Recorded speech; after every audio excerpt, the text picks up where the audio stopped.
background will be hard mute, okay? And you're free to turn on your video on and off, all right? And for participants, you can check who is in the meeting room by clicking the participant button here. And also you can interact through chat. You can chat with everyone directly, or you can use for questions to any of the speakers here. You can use the Q&A button.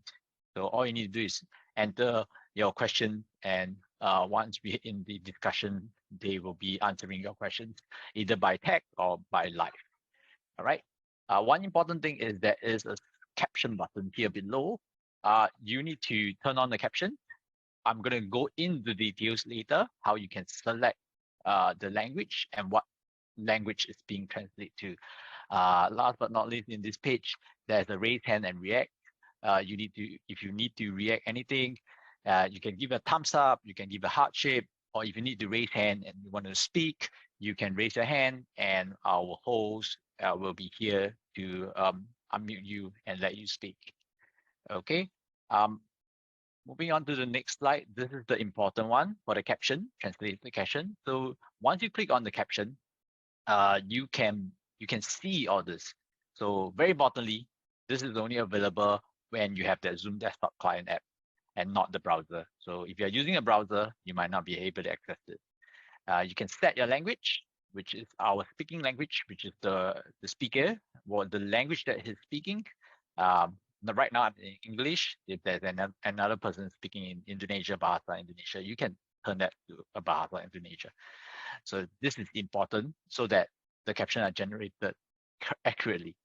So then you can choose what it translates to. It can be translated to a native language or English. This caption button may be hidden under a button that says more. So if you can't find it because your screen probably is slightly smaller, you need to click on the more button and you will be able to see the show caption. Okay, thank you so much. I'm handing back to Naris.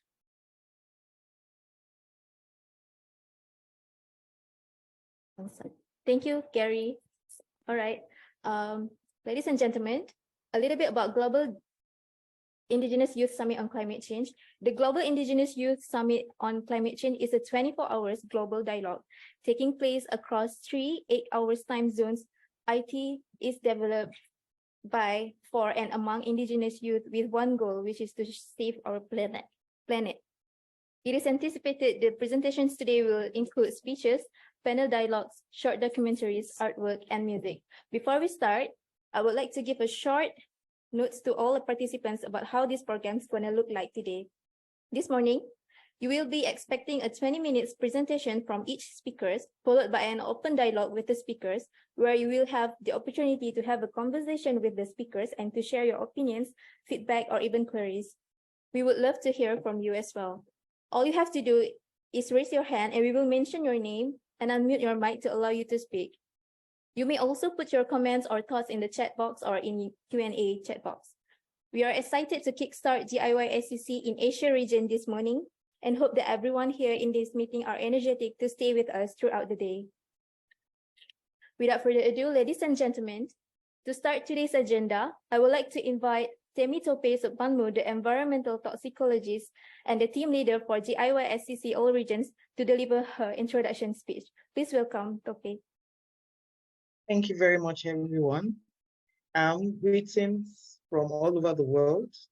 Like I've been rightly introduced, my name is Temi Tope Subpanmu, and within the next 5 minutes or less, I'll quickly give a brief about the Global Indigenous Youth Summit on Climate Change and the background to how we got here. Just to say that as at yesterday, we had over 1,300 registrants from 111 countries, representing 88 languages with registrants aged between 17 and 75. So it's such an auspicious time and indeed a one-of-a-kind event that we're having today. The Giyscc emanated from the INSA Africa inaugural program on science advice skills development, of which I was one of the fellows. Being a mentee with Professor Paul Beckman as my mentor, the program was focused on climate change science advice in Africa. But in the course of the mentee-mentor program or relationship, we decided to move it to global, and along with discussions with Indigenous youth from the active, the Giyscc was born. And so when we talk about the Indigenous Youth Summit, we are actually talking about an event or a summit that is inclusive, led by, for, and among Indigenous youths across the world.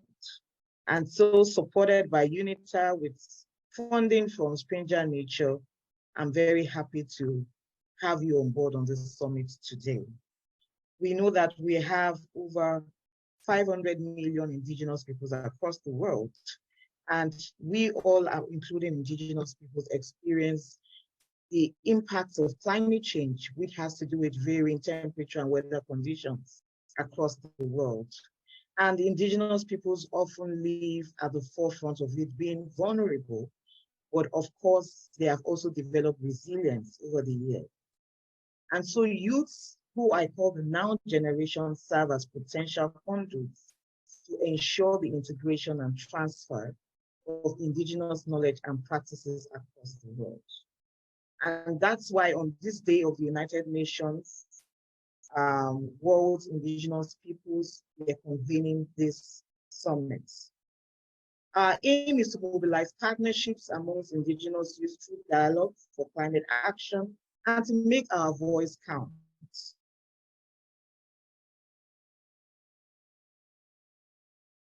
And through this one-of-a-kind platform, your observations, your approaches to address the local to global impacts of climate change, especially in our Indigenous communities. We hope to stimulate life learning among us youth here and for us to think short to long term. This summit has been convened and planned for almost a year now, and we're very happy that we're hosting the summit today on the 9th of August. Our themes span on climate change perception and knowledge, current realities and future perspectives of climate change in Indigenous communities, amongst others, across the world and across 3 regions. Our call to action for you today, ladies and gentlemen, the now generation, as I call us, is to serve as critical roles as intermediaries between old and future generations, but also between Indigenous and Western knowledge systems, so that we can ensure the sustainability of our world. And it is in tandem with the United Nations Sustainable Development Goal 17 on partnerships for the goals. Let us play active roles in global high-level discourses on climate change.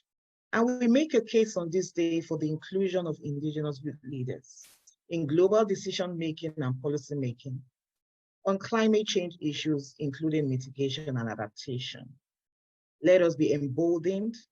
Let us be facilitated to be included and indeed to get a seat at the table in these high-level discourses. We invite you to read our recently published commentary in Nature. We acknowledge all of these partners, especially UNITA, Stranger Nature, the Science Diplomacy Center, the Giyscc Africa, my host institution, my University of Lagos, and the Nigerian Young Academy, amongst others. We thank you, and I will just end with a short note in my own native language. So I'm from the Jebu peoples, the Yoruba in southwestern Nigeria. Akin lọ́pọ̀lọpọ̀ lágbàlagbà àti lọ́mọdé. Adúpẹ́ ń pé ẹ péjọpọ̀ pẹ̀lú wa lénìí. Kí ni nǹkan tí à ń sọ? Nǹkan tá a fẹ́ sọ ni nípa àyípadà afẹ́fẹ́ káàkiri gbogbo àgbáyé. A rọ̀ yín ní pé kẹ́ jọ̀wọ́, ẹ jẹ́ ká sọ̀rọ̀, ẹ jẹ́ ká kójọpọ̀, ẹ jẹ́ ká dárò orílẹ̀-èdè wa nítorí àlàáfíà tiwa. Kò ń ṣe nísìnyí nìkan, but àlàáfíà àwọn ọmọ wa ní ọjọ́ iwájú. Ẹ ṣé o. Thank you very much, ladies and gentlemen, and I invite Professor Beckman for his brief. Thank you.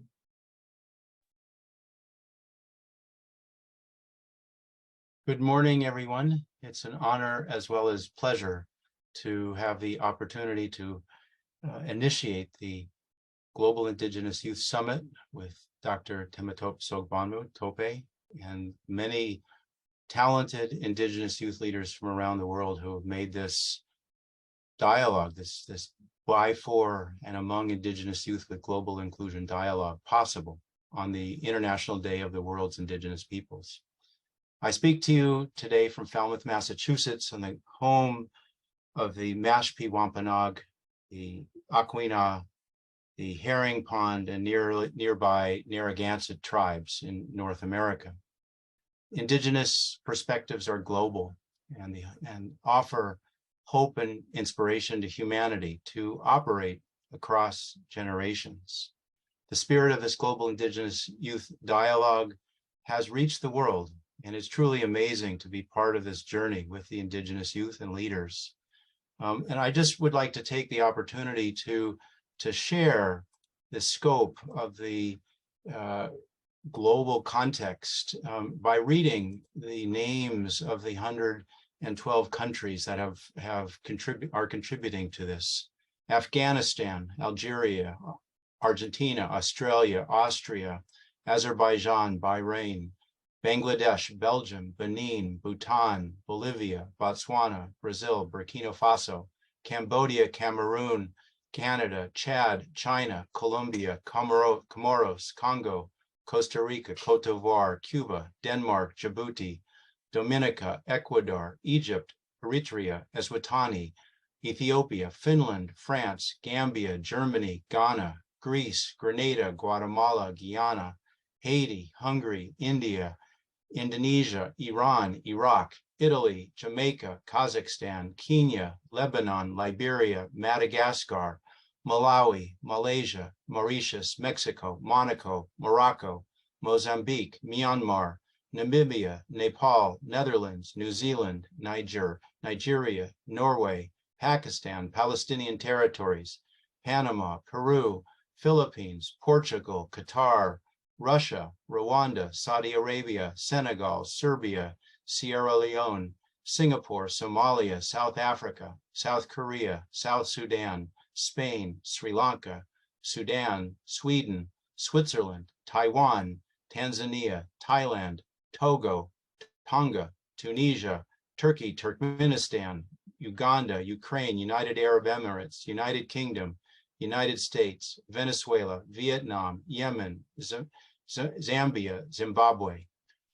The scope of the dialogue today is truly global, and it is an inspirational opportunity for the Indigenous youth of the world to interact with each other, to imagine and to truly empower themselves in terms of climate action on a planetary scale, to build a global partnership of Indigenous youth as inspired by Tope, by Dr. Sogbonmu. And to that extent, it's an honor as well as pleasure to make these opening remarks at the beginning of the Global Indigenous Youth Summit on Climate Change on the 9th of August, 2023. Thank you very much. Thank you so much, Tope and Paul. We are so delighted to have listened to your speech. Okay, moving on. Ladies and gentlemen, the next agenda, I am pleased to invite my esteemed colleague, Hakim, from Amanah Lestari Alam, Malaysia, representing the Asia region colleagues for Giyscc, to deliver his welcoming remark. Hakim, the floor is yours.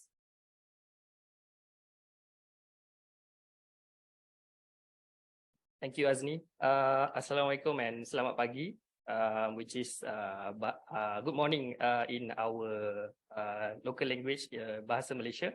Ladies and gentlemen, esteemed delegates and honored guests, good morning and a warm welcome to the Global Indigenous Youth Summit for Climate Change, Giyscc. My name is Hakim. I am from Amanah Lestari Alam, and I am here as a host for Malaysia, representing the Asia region co-leads together with my peers from Singapore as well as India. I'm here in my Malay traditional clothing, as you can see, to welcome you guys to this momentous occasion, where the voices and aspirations of our Indigenous youth from all corners of the world unite to address one of the most pressing challenges of our time, which is climate change. We stand here on the shoulders of our ancestors whose wisdom, tradition, and intimate relationship with nature have sustained them for countless generations. Today, we come together to forge a path towards a sustainable future, one that will safeguard our planet for generations to come. The stark reality of climate change confronts us with its dire consequences as we stand at the beginning of a new era. Rising temperatures, extreme weather events, melting glaciers, and vanishing biodiversity are all symptoms of a planet in distress. Indigenous communities have been disproportionately affected by these changes, despite contributing the least to the global carbon footprint. Yet, they have also shown us that the knowledge and solutions to tackle climate change often lie within their traditional practices. As one of the host countries, we are committed to taking meaningful actions to mitigate climate change and promote sustainable practices. Our government has implemented progressive policies incentivizing renewable energy adoption, protecting vital ecosystem, and supporting sustainable agriculture. However, we also acknowledge that more needs to be done, and we eagerly anticipate the insights and recommendations that will emerge from the summit to guide our future endeavors. The summit that is exclusively developed by, for, and among Indigenous youth reflect our deep belief in the power of young minds to transform the narrative and catalyze meaningful change. We recognize the indomitable spirit and unwavering commitment of our Indigenous youth to protect their land, preserve their culture, and champion environmental stewardship. Throughout this summit, we aim to create a safe and inclusive space for dialogue, collaboration, and knowledge exchange. We encourage each delegate to share their unique experiences, traditional knowledge, and innovative ideas. Together, we will build bridges of understanding and cooperation that transcend geographical and cultural boundaries. This summit will serve as a platform to connect and collaborate with organizations, policymakers, and experts from around the world.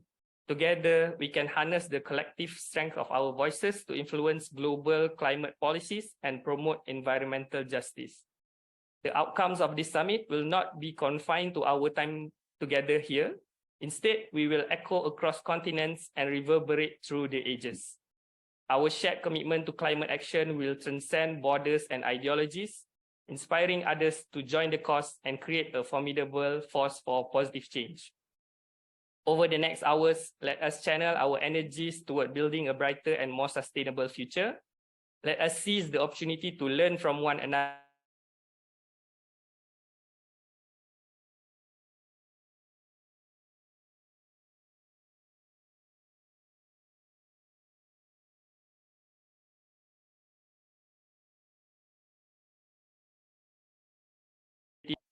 We have curated a diverse content slate, and we hope that you will have an enjoyable and inspiring experience.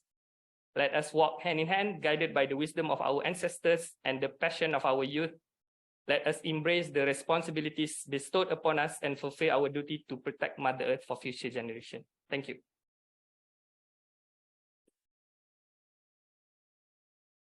Thank you, Hakim, for the insightful speech. Ladies and gentlemen, there's a saying, respect your elders and the world will respect you. There's no doubt that the guidance of elders has shaped who we are today. Without their wisdom, we wouldn't have achieved the current level of awareness necessary to take care of our environment. Eventually, we will become the elders for the next generation, entrusted with the responsibility of equipping and nurturing them with knowledge and aspirations to care for our planet. Ladies and gentlemen, on the next agenda, we will listen to elders' remark by Tan Sri Zakri Abdul Hamid. Tan Sri Zakri is a scientist, educator, public servant, and diplomat. He has devoted his career to promoting biodiversity knowledge and protection, environmentally sustainable development, and technological innovation to the long-term benefit of Malaysian society. With no further delay, let us immerse ourselves in the wisdom of Tan Sri Zakri's elders' remark.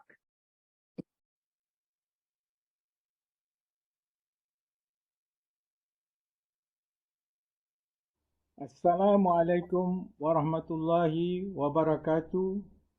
Selamat pagi, good morning kepada semua peserta.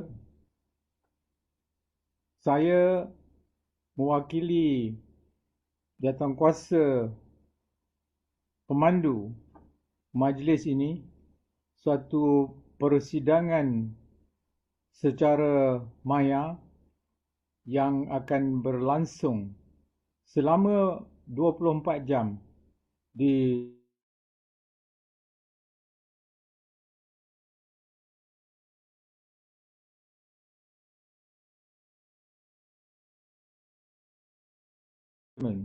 respected participants, and special mention for the Indigenous youth leaders of the Global Indigenous Youth for Climate Change, or GIYSCC,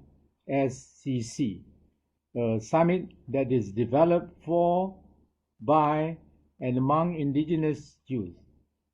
I'm both humble and immensely proud to witness the passion and determination that burns within each one of you here today.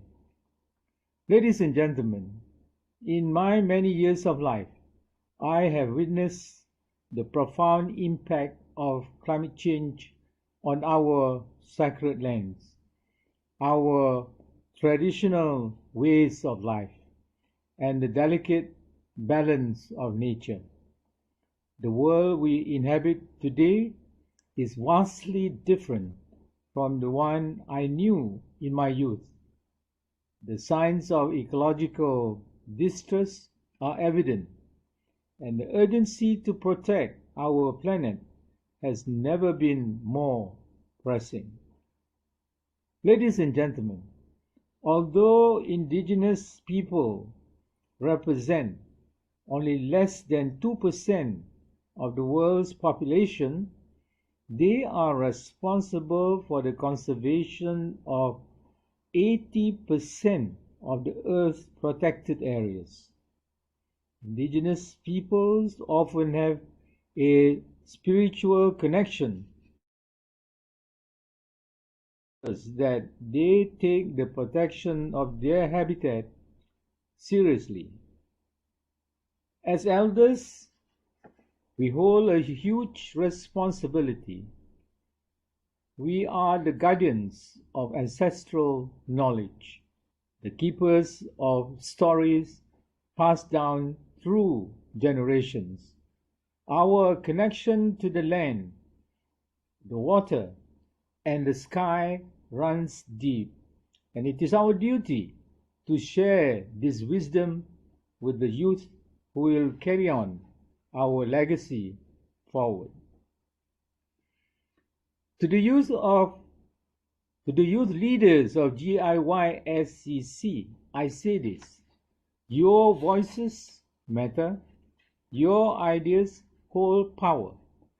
The passion and fire you bring to the table are essential in shaping a sustainable future for our communities and for all life on earth. You are not just the leaders of tomorrow, you are the leaders of today. Seize this invaluable opportunity to exchange knowledge across the world, fostering connections during and after this event in the pursuit of a shared goal, and that is safeguarding the planet for generations to come. Ladies and gentlemen, I urge you all to bridge the gap between generations. Embrace the guidance of the elders, for we offer a wealth of knowledge accumulated over lifetimes. Similarly, share your visions and hopes with us, for they are the seeds of hope that will blossom into a sustainable tomorrow. The challenges before us may seem daunting, but remember that our ancestors faced their own trials with resilience and ingenuity. They too found themselves at the mercy of nature's forces, yet they learned to live in harmony with the world around them. Today, we find ourselves grappling with the global crisis and it is through unity, understanding, and cooperation that we will prevail. Let us listen to one another, learn from each other, and act together. The strength of our movement lies in the unity of our voices, the diversity of our perspectives, and the richness of our cultures. We are all interconnected, and our destinies are intertwined with the fate of the planet. Ladies and gentlemen, in these next few hours, I encourage you to reflect on the sacred responsibility we carry as leaders from all ages. Embrace our diverse heritage, draw strength from it, and let it fuel our determination to combat climate change with unwavering resolve. Together, we can build a legacy that our ancestors would be proud of. A world where harmony with nature is restored, where the indigenous wisdom of the past meets the innovation of the future, and where every living being can thrive.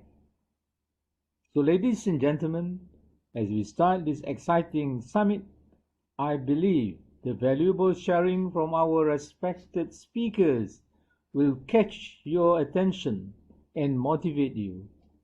Get ready to enjoy a variety of interesting talks, captivating videos, beautiful poetry, and singing. Your experience today is sure to be amazing and special. Thank you for allowing me to share these words with you today. Wassalamualaikum warahmatullahi wabarakatuh. Terima kasih. Thank you so much, Tan Sri Zakri. Terima kasih, Tan Sri Zakri. We extend our gratitude to Tan Sri Zakri for his insightful and inspiring words for all of us gathered here today. Before we proceed with the most exciting part of today, and while waiting for our first speaker to get ready, let's watch a short video first.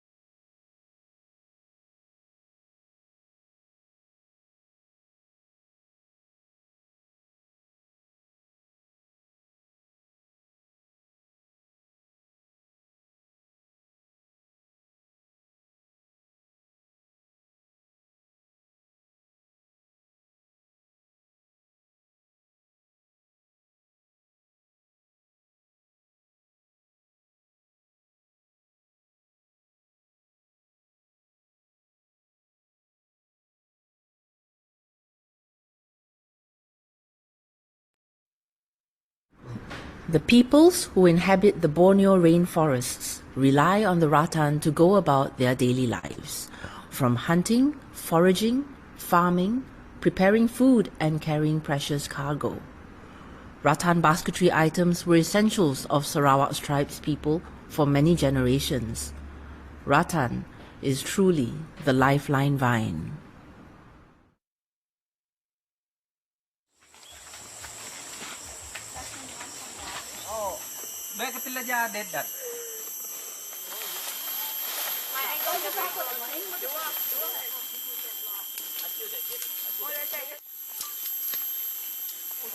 Takut. Lama. Kalau buku itu Jack jauh sangat perlu kamu. We have to go that path. Are we gonna go more? Yeah. Terus laut. Cakap 4 jam. Tatuk ngerti oh. Kau jangan keluar. She has such good villages.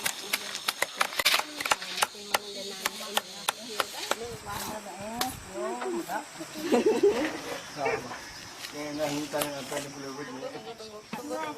yang ditebas kan? Oh, tunggu.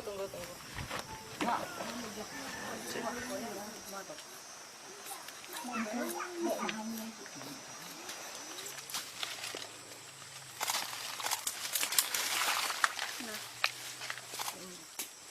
like if it's under sunlight. I don't think this has any color on it.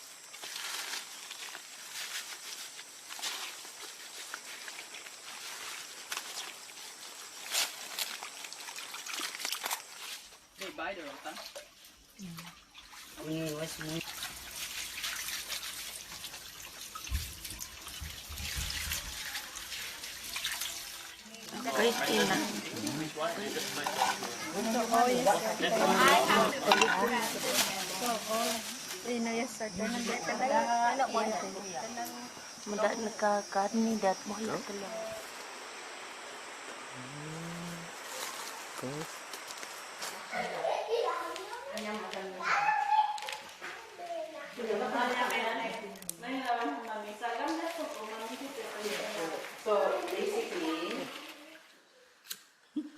Sudah bayar kan?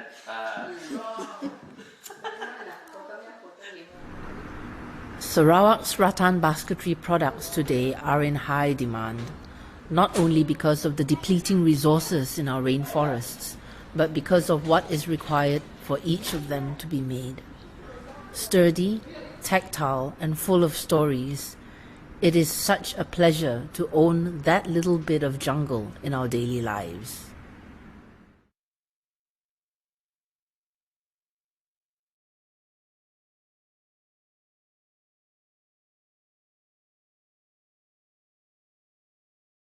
The next video we would like to present Amanah Lestari Alam short video.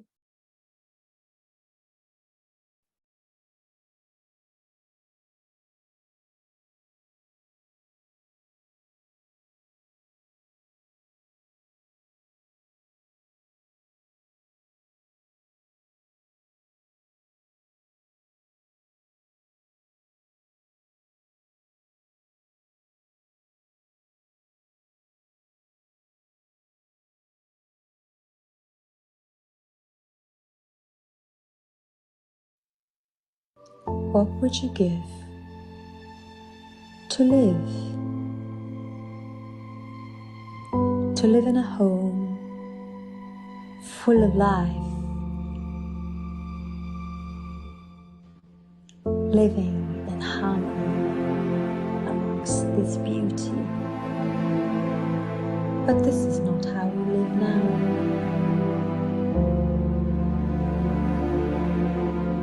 Our ignorance has become a way of life. Is this truly where we want to live? Is this how we want to live?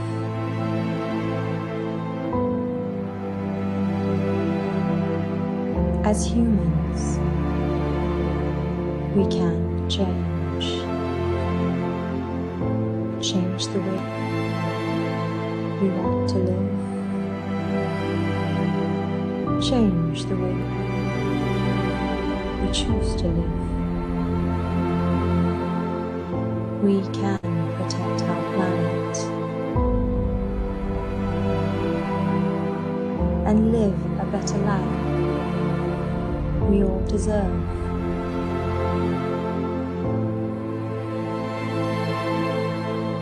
For the sake of our home and humanity.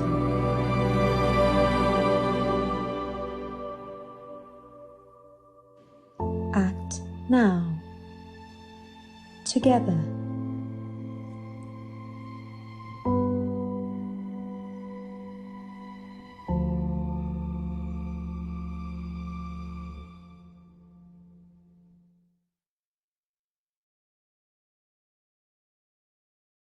Okay, hope you enjoyed the two short videos earlier. Now, the most awaited part. We will start with the first presentation of the day. We will listen to the storytelling on Indigenous People Youth Ranger Menrak Patrol theme on the conservation of Balloon Forest, including protecting the Malayan tiger. Ladies and gentlemen, our presenter today is the team leader of Menrak Patrol team from the ethnic of Jahai Bongor village, Perak.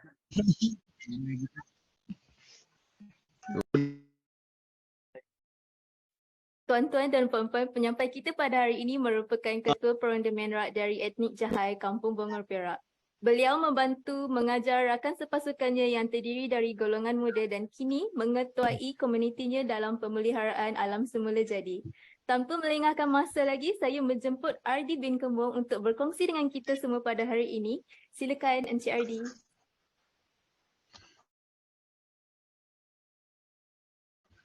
Dah leceh acol. Okey, selamat pagi. Saya Ardi bin Kembung. Dengar ke? Boleh dengar suara Boleh kami? dengar ke? Boleh Encik Ardi. Okey, dianggut. Teruskan. Teruskan. Tunggu.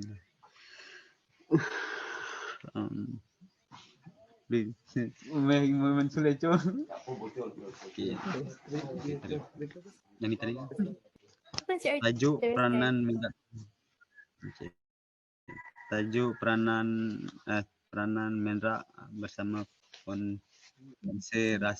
konservasi dan kerja pelindung harimau Melaya. Saya nak kongsi sedikit lah. Okay.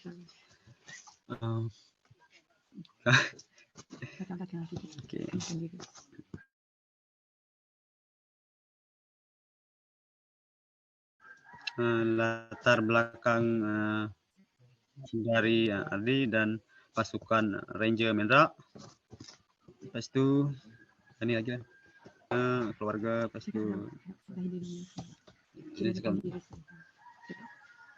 lahir ni lah. Saya lahir dari kampung Sungai Kejar. Keluarga saya pun kat Kejar jugalah. Itu yang cakap. Okey. Pasukan Menrak berasal dari mana? Bermula daripada kampung Tahan kan.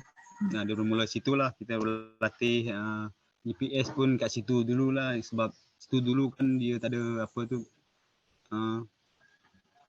store kan. Kita latih macam ringkai lah. Yang betul yang betul kita pasti GPS apa, kamera apa tu kat Sungai Papan. Situlah kita dapat belajar untuk pastikan GPS dan kamera, cara dia untuk nak mengguna tu lah. Kamera orang smart kat situ lah, kat Sungai Papan situ lah yang kita pastikan, baru kita tahu, kita dapat belajar sesungguhnya. Okey. Sejarah Menrak. Sejarah Menrak macam mana Menrak bertubuh tahun berapa? Sejarah Menrak kami bertubuh pada tahun 2020 kan. Tahun 2019 bermula dari 2019. Okey.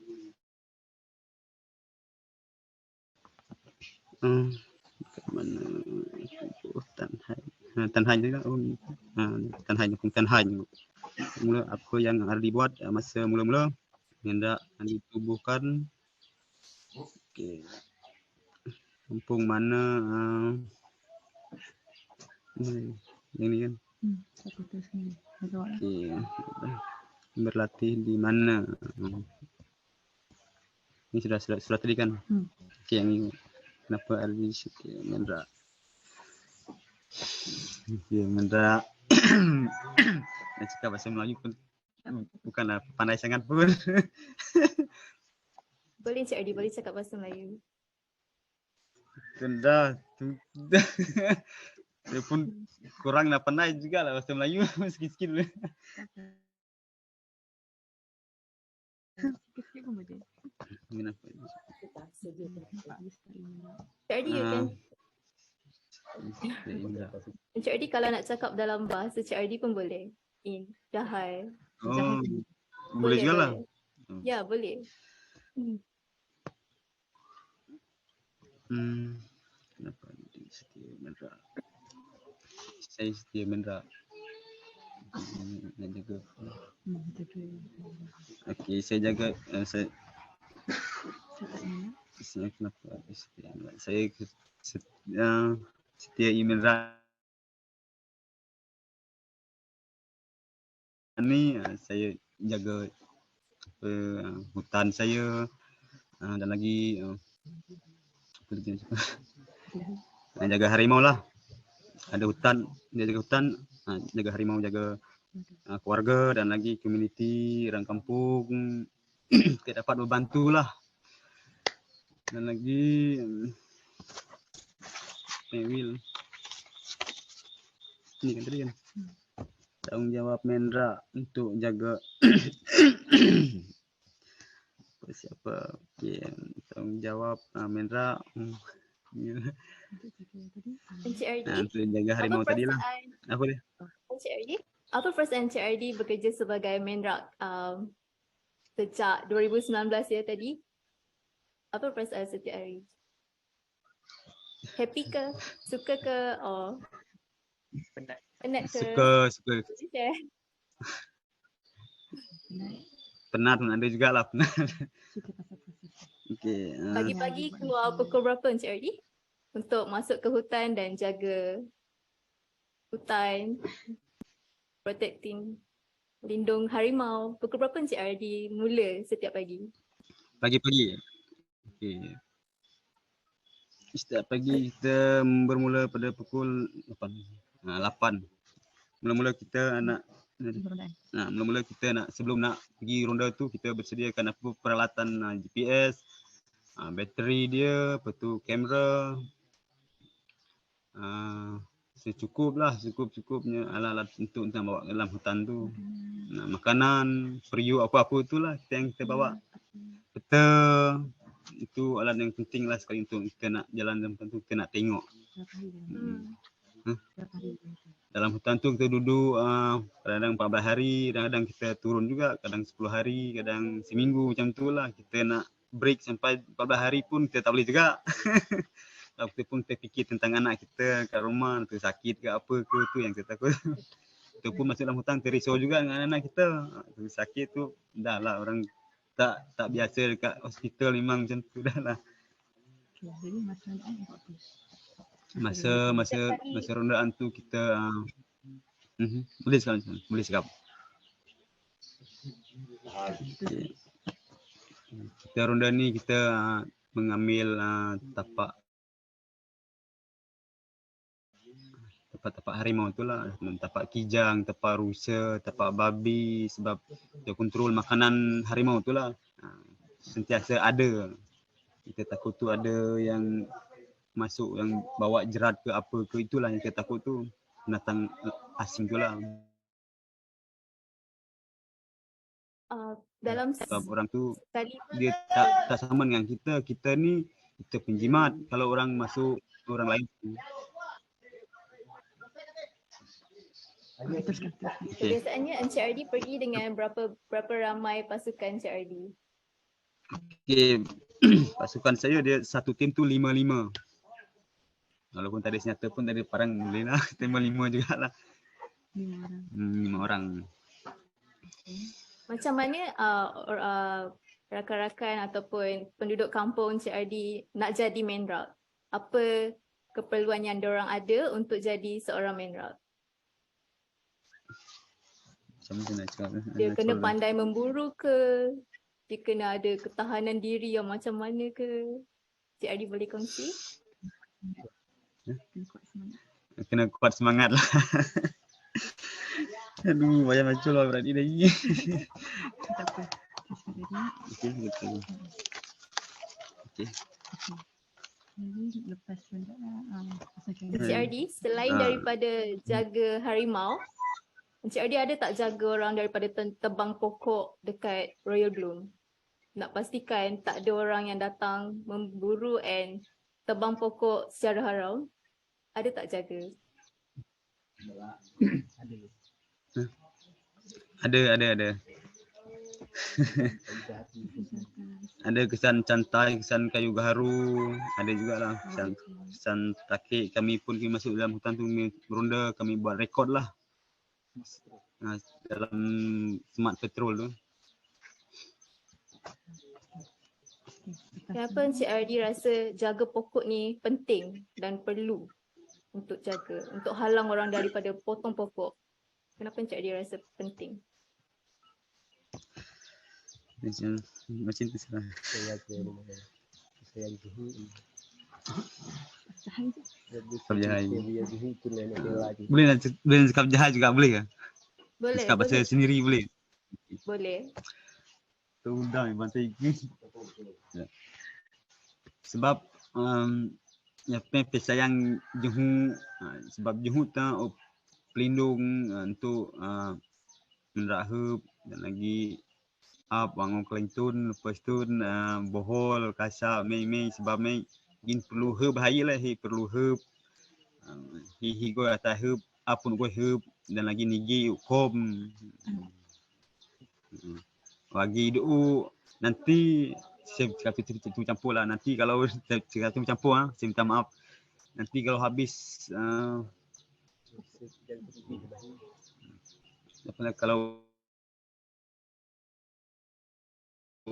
usoi nigi itu nanti ubelah serupa lagi ke dalam we umuji nu makin kena salah hit sebab hit berahi jaga hub hit jaga hub tu ni awi kalau berau deh ukab bahi nyanyok hiaci pun payah hiaci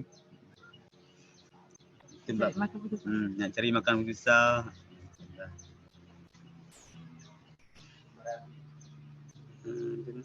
Dah habis dah soja ni.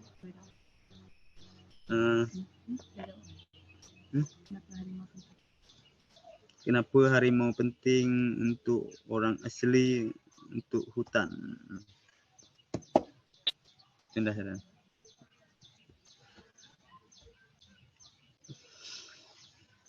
Soja.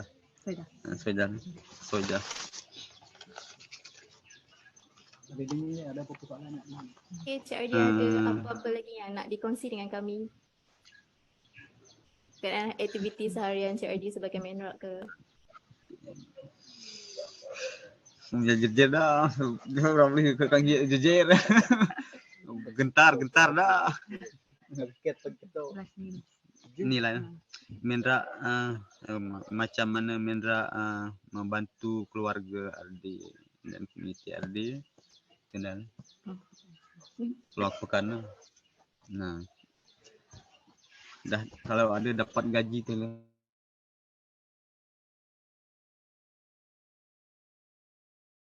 RD? RD kita habis ronda setelah tu dapat gaji untuk bantu keluarga tu lah, kita keluar kat pekan lah, pakai boat dari kampung ni masuk ke jet ke Giyscc, belilah makanan tu. Lepas tu mendak ni dia tak kedekut, dia tak tipu, dia tak ni lah sikit sebab mendak ni dia keluarga dia makanan tu dia banci lah, lapar semua lapar, kenyang semua kenyang, macam tu lah kami punya mendak punya peranan lah. Kalau kita tak bagi saya lagi nanti kita takut dia merajuk ke apa ke marah ke tu yang kita baik bagi sama-sama, itulah kongsi lah makanan. Cita-cita RD untuk mendak dan komuniti.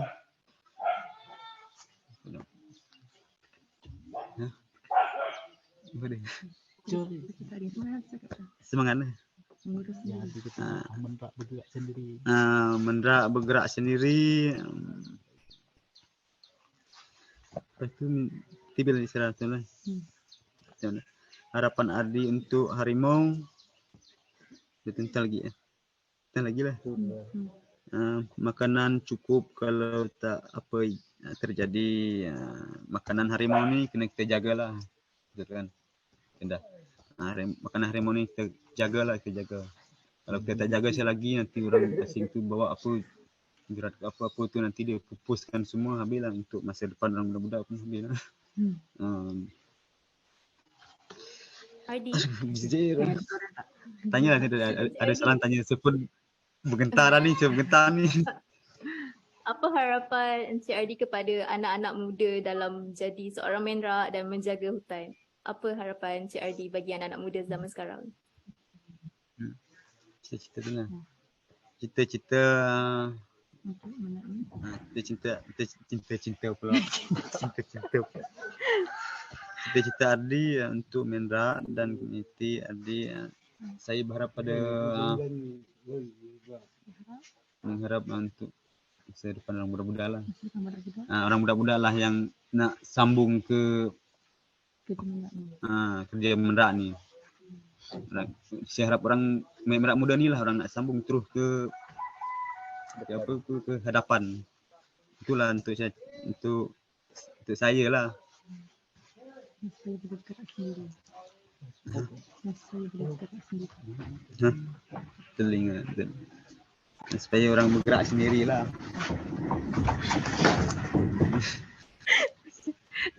Okay, Hama. Terima kasih. Tun dah lah. Terima kasih lah sebab saya baru nak jumpa tu kira bentar dulu lah, kedua ketiga baru boleh cek biasa kan nak cakap dengan puan lah. Macam Puan Lara saya boleh biasa cakap. Okay, itu sajalah. Terima kasih Encik Ardi. Terima kasih banyak bersama dengan kami tadi pagi ini. Okay. Thank you. Okay, to all of you, if you'd like to know more about this sharing from Encik Ardi, I would like to invite my colleagues, Wan Faiza. She will tell you more about what Ardi sharing just now. So I would like to invite Wan to tell us more about.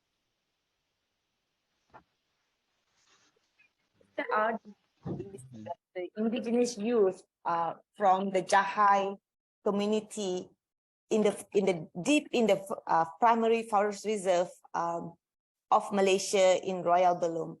To get there, it would take us from Kuala Lumpur, the capital of Malaysia. It will take us about 5 hours drive from Kuala Lumpur to the jetty, and after jetty, we have to take another 1 hour boat to the first part of the forest reserve before we go to his forest, to his village. Yeah, Mr. Adi is one of the original Menrak team.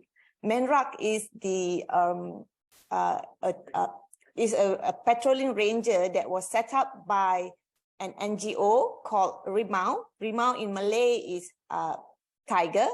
And with support from the Perak State Park Corporation, and this was started in 2019.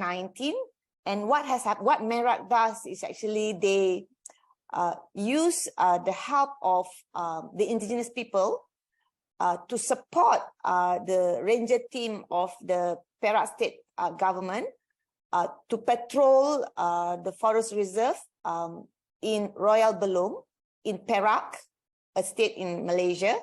And since they started in 2019, they have nabbed or caught a lot of poachers, illegal poachers that were catching our endangered species. And since then, I'm pleased to announce that recently there has been sighting of several tiger cubs in Royal Belum Forest, a scene that we have never seen before. And I would like to congratulate Encik Adi and the Menrak team. Thank you very much.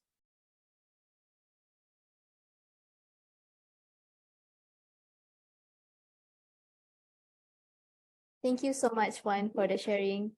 And I would like to invite all the participants, if you like to share any opinions or have any thoughts or even queries, you can drop your question and I will unmute yourself. You can raise hand if you like to share any opinions in regards to RD's presentation just now.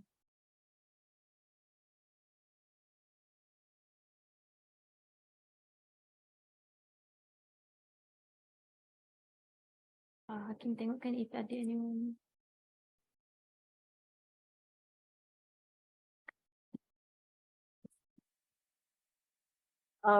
Okay, I also would like to, hello everyone. I also would like to announce that recently the Menrak Patrol team won the IUCN WCPA International Ranger Award 2023 for their conservation efforts in Royal Belum State Perak Park. Perhaps if there's anybody from the Perak State Park who would like to say anything, I welcome as well. Thank you. Encik Shah, are you there? Perhaps you or Miss Hazrin, would you like to say anything?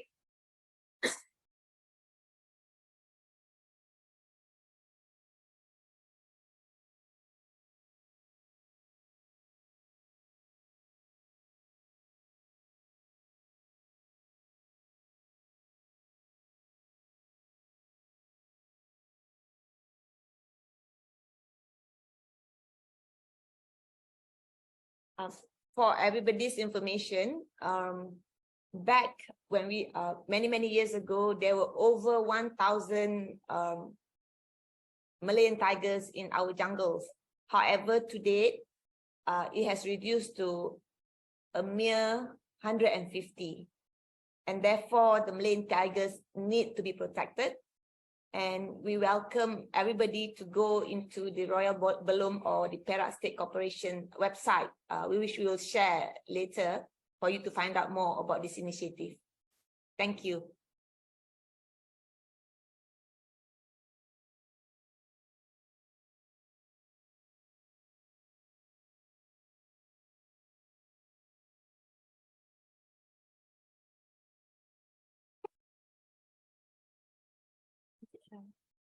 Hello.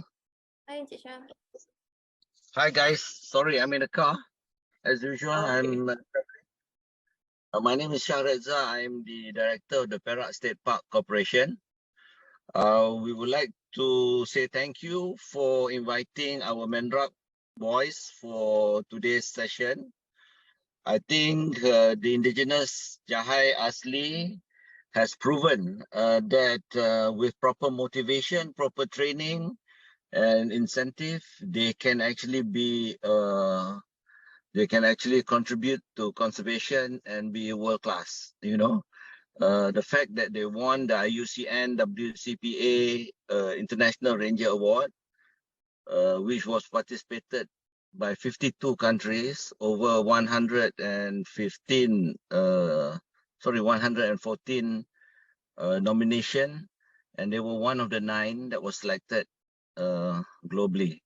So I congratulate, and I would like to say thank you to Alam for supporting us and our partner NGO Rimau, and we look forward for the boys to become leaders in their community and take their patrolling work beyond Royal Belum State Park.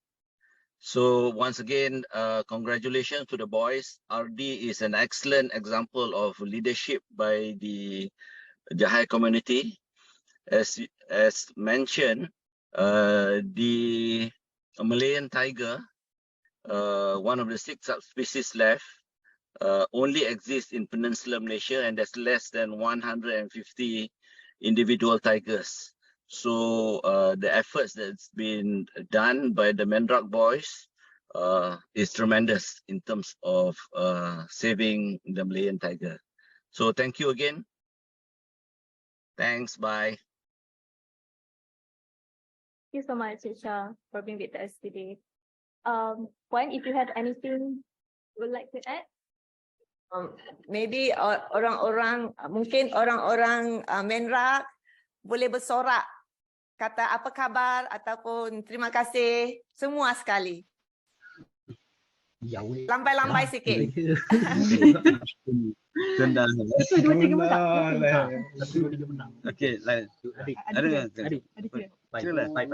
They are doing live 1, 2, 3. Benda.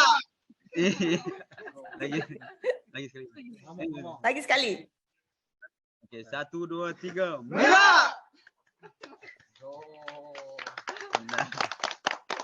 Mendrak.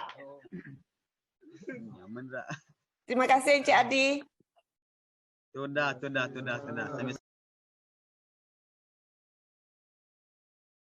you. Thank you, Encik Adi. Okay. That is for our first presenter for our first presentation today. RD is streaming from Royal Bloom. If you also wondering how they get connection there, I also have no idea. But probably there's like Wi-Fi there. I'm not sure it's been developed. I don't know, but thank you so much, RD. Okay. If you guys have like any opinion or queries, you guys can share with us before we proceed with the next presentation today. Or Paul, you have anything to say? You also invited. An honor and a pleasure to learn about the success in preserving the Malayan tiger. Absolutely. Congratulations. Thanks, Paul. Thanks. All right.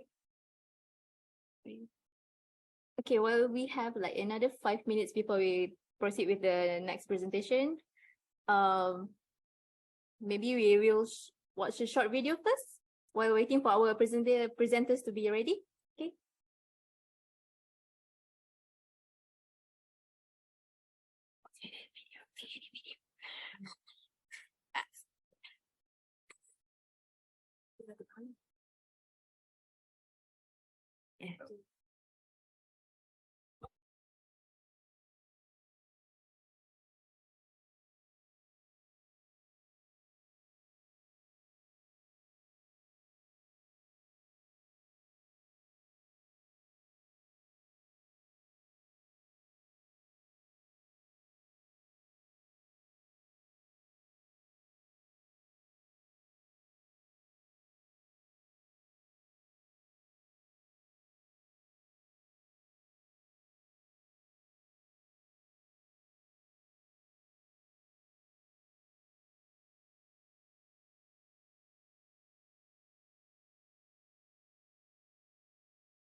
Dulu kemarin, dulang aku, salah rintai aku.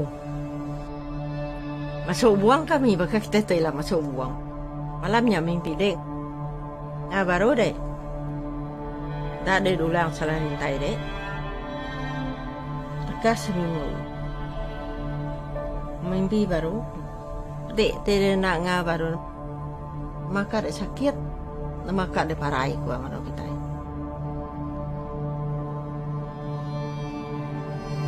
Aku mayo orang antay lihat langit na bisa. Antay reai pan bisa. Orang atasnya selalu antay aku. Mayo aku orang masuk aku tunggal.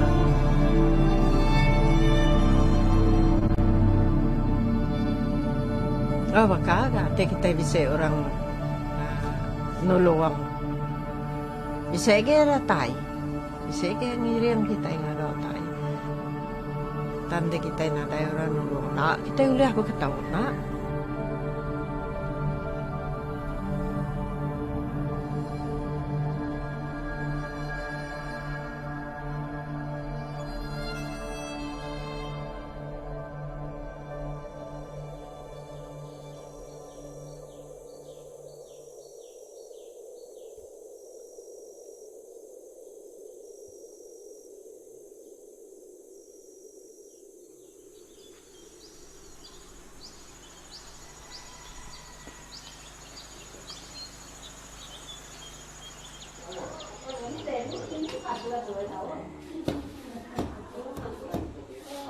Aku sige nang asal orang Sungai Kayan tu.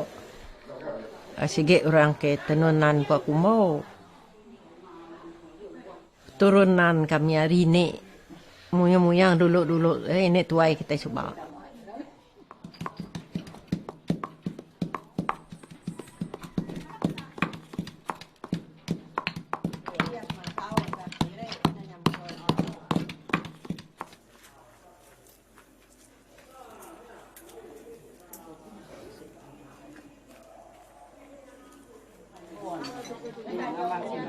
Ate kami gawa nganyo piring orangnya antara kita yang ngantu sebayan orang bedo pengarap deh begini yang kuat kumo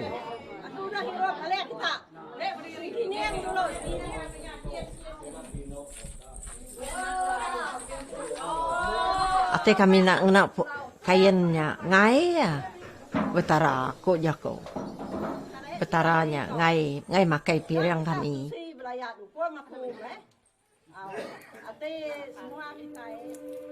Ate kami nak ngar nganya di tengkudu slow. Laban merek ya kak mireh kudunya.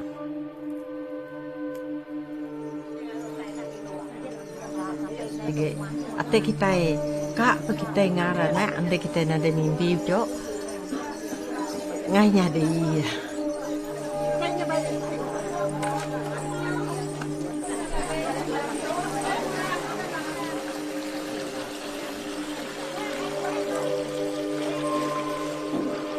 Aku nang hari ku masih muda-muda sebab. Bisa mimpi ku. Dai orangnya apa? Bisa batengan balik apa puluhannya deh.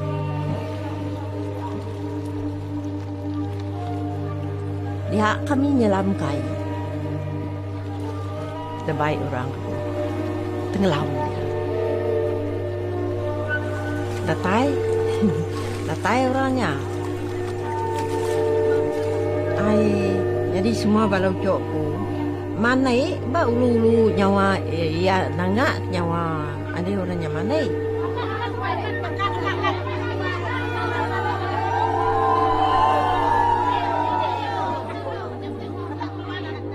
Kangau aku mana mana dia kita aku apa naik kita bawa kulunya jalan kulunya.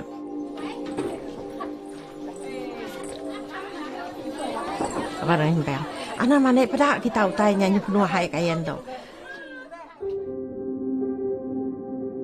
Angkat inonya, ianya tamale de nyadi banino. Orangnya bunsu ngenali. Jadi ku ya bangi ku dak de aku tong lala de. Ante uco de mana abak ariwar aku. Panai magana, mat panai jo. Wow.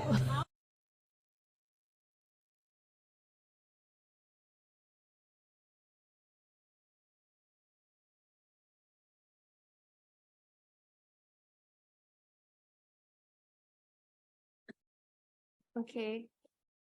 We will continue with the video after this. Basically, the video is showing the beautiful of daily life of indigenous community in Sarawak, Malaysia.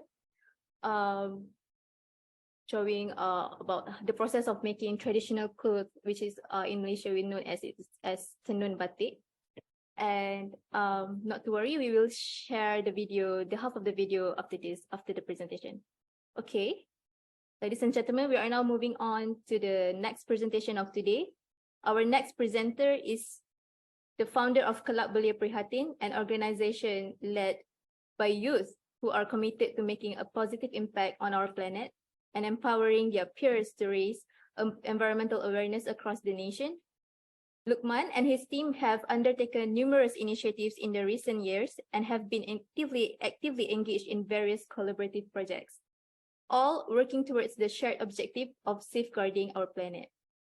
Without further delay, it is my pleasure to extend an invitation to Luqman Hakim. He will be sharing his personal journey and presenting the captivating video documentary of a fisherman's effort to fight climate change through mangrove planting. North Malaysia, the true story of the tsunami in 2004. Over to you, Luqman.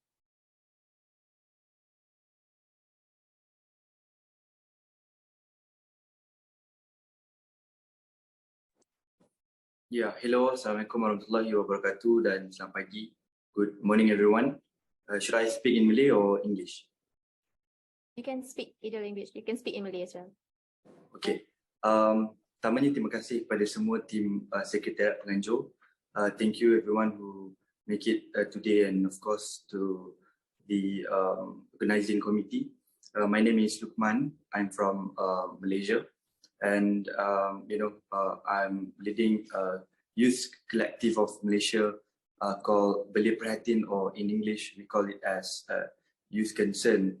And now we are mobilizing awareness, environment and climate change campaign called We Believe Together.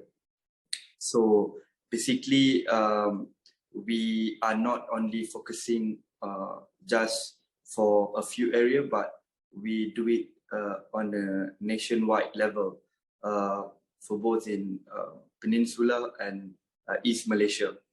So, as what we've been seen a lot through the numbers, through the statistics, they are rising awareness in terms of, in terms of the environment or climate change amongst the young Malaysian. But I think we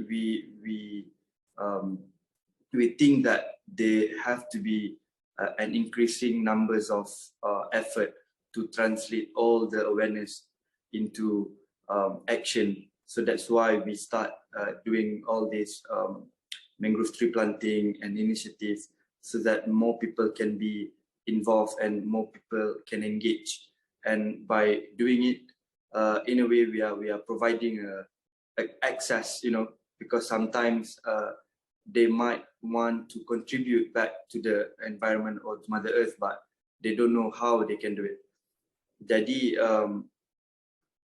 kerana itu pada hari ini sebagai salah satu daripada approach ataupun langkah-langkah yang kita guna adalah dengan menggunakan pendekatan budaya.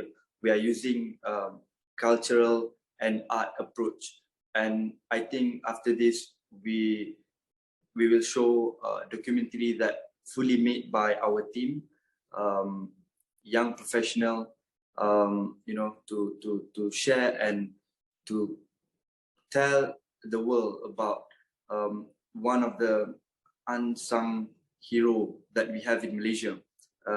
When back in 2004, there is this one fisherman called Ilyas in Penang, and as a fisherman, he's been planting a lot of mangrove tree, but people, due to his activities of planting mangrove tree instead of catching fish, people call him crazy. So I think this is one of the very inspiring story, because sometimes we want to do right things, but maybe our circle, our community are not supporting enough. But somehow I think this is part of the journey as well. As a young people that do it myself, first what I can learn from Ilyas' spirit is like, first is we have to be courage or in whatever we do, and then after that, of course, courage is not the only thing that we should have. We should have conviction, and of course all the courage and conviction in whatever we want to do is to have knowledge, and of course there are a lot of rejection. And then when 2004 December, the tsunami hit Penang and Malaysia, and I think Penang is one of the most severe state in Malaysia that hit by tsunami, and more than 60 out of 80 people who died on tsunami 2004 was from Penang. And that is all the story about for Bukan Nelayan Gila, or in English, not a crazy fisherman. I think maybe that's all for introduction. Back to you, Azmi.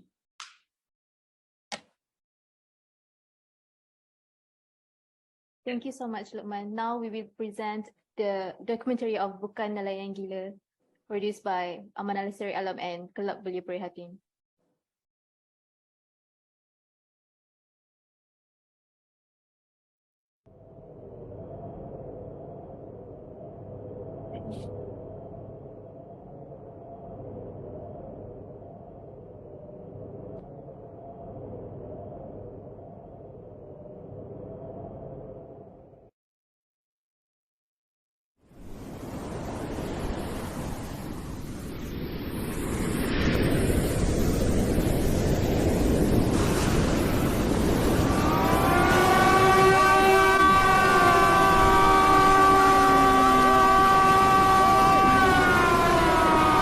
Ibu terbunuh dalam kejadian gempa bumi yang mengakibatkan limpahan ombak besar di 8 negara.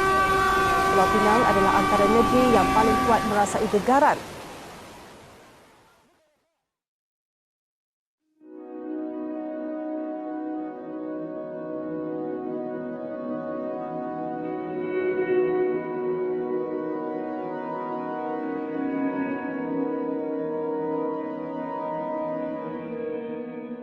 Nama saya Ilyas bin Syafi'i, iaitu Pengerusi Persatuan Kebajikan Nelayan Pantai Pulau Pinang, dikenali sebagai PIPOA. PIPOA itu adalah singkatan bahasa Inggeris. Saya seorang nelayan.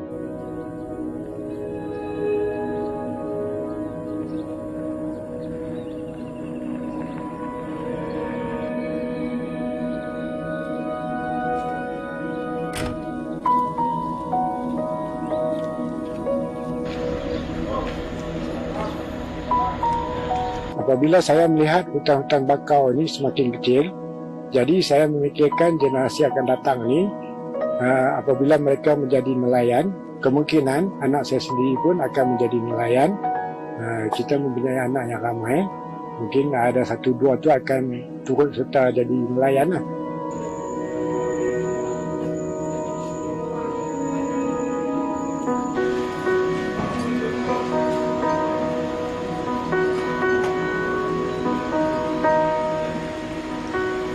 Jadi kita fikir anak cucu kita besok, kalau tak ada hutan bakau, mereka nak tangkap ikan, mungkin ikan pun berkurangan. Jadi saya mengambil inisiatif ini untuk memelihara balik hutan bakau yang ada ini, supaya kita dapat membantu masyarakat akan datang ni, mereka dapat merasai macam mana yang kita rasa, ikan pun kita tangkap pun ada. Jadi untuk kita jual, orang yang makan ni pun dia agak kata ikan yang sihat.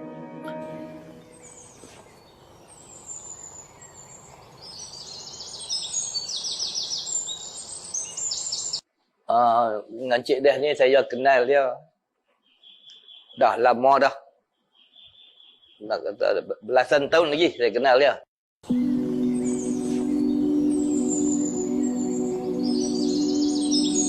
Apabila kita melakukan sesuatu yang berbeza, yang tidak pernah buat di orang tu, macam-macam temahan lah. Permulaan kita mulakan tanam pokok bakau ni, orang menganggap kita ni sebagai orang gila lah. Kan? Kalau kita pergi kedai pun, orang masyarakat kampung mengatakan kita ni orang gila. Sepatutnya kita tanam pokok buah-buah, bukan tanam pokok bakau.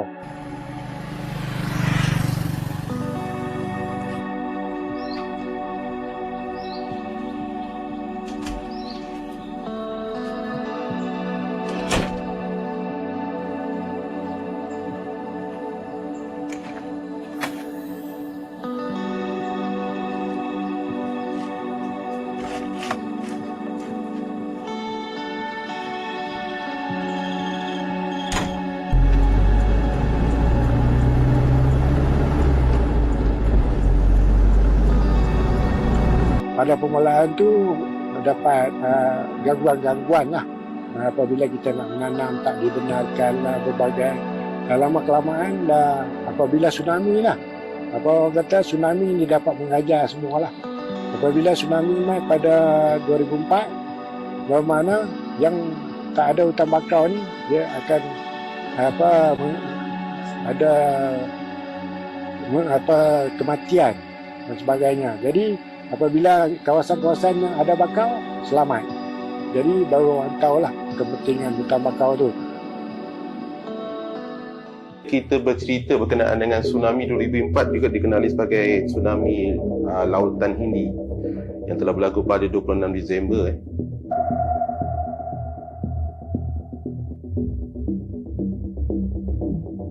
Untuk negara kita boleh dikatakan 4 negeri yang terlibat, iaitu negeri Kedah, Pulau Pinang, Perak dan Selangor. Tapi yang kawasan yang paling terjejas adalah di Langkawi dan juga Pulau Pinang lah. Kalau mengikutkan rekod, seramai 5,000 orang telah kehilangan tempat tinggal dan semua petani dalam 86 orang dan nelayan yang terjejas sekitar 2,486 orang. Untuk negeri Pulau Pinang telah merekodkan kematian yang agak tinggi, ramai 52 orang daripada 68 di seluruh negara. Masa kita belajar dulu, kita dikatakan kita terhindar dengan bencana alam. Tapi kita tidak. Sekarang kalau kata bencana alam tu makin kerap berlaku lah. Sama ada daripada segi aspek gempa bumi ataupun daripada segi aspek meteorologi tu lah.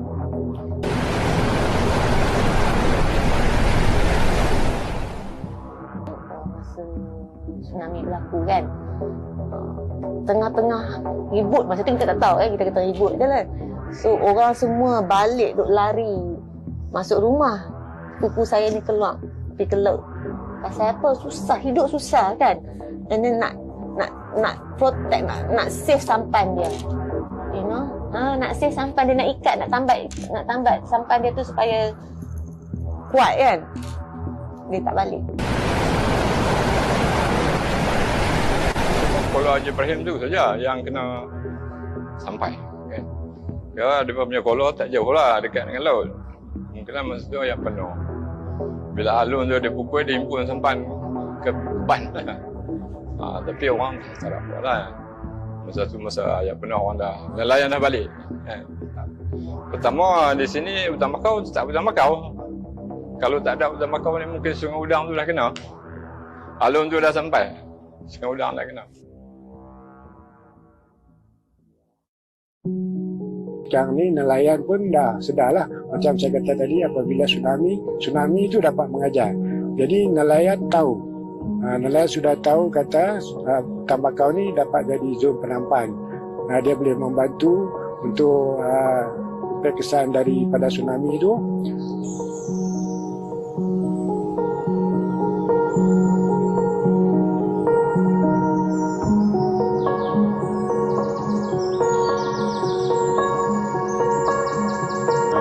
Satu perkara penting yang kita kena tahu dan kita kena hayati sebagai rakyat Malaysia khususnya adalah Malaysia ni antara negara yang mempunyai hutan bakau terbesar di dunia. Hutan bakau ni dia mempunyai ciri-ciri sama macam hutan atau pokok-pokok di daratan. Tapi kehebatan dia adalah dia boleh beradaptasi dengan keadaan ekstrim. Keadaan ekstrim yang boleh saya katakan kat sini adalah pasang surut. Satu. Dan kedua, kemasinan. Cubalah siram air masin dekat pokok-pokok darat kita, pokok durian, dia memang tak boleh survive.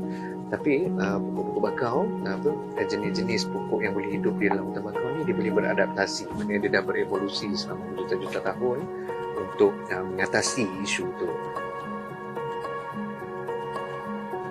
So, hutan bakau sebagai supporting role ni maknanya dia memberi tempat tinggal atau habitat untuk tumbuhan dan haiwan.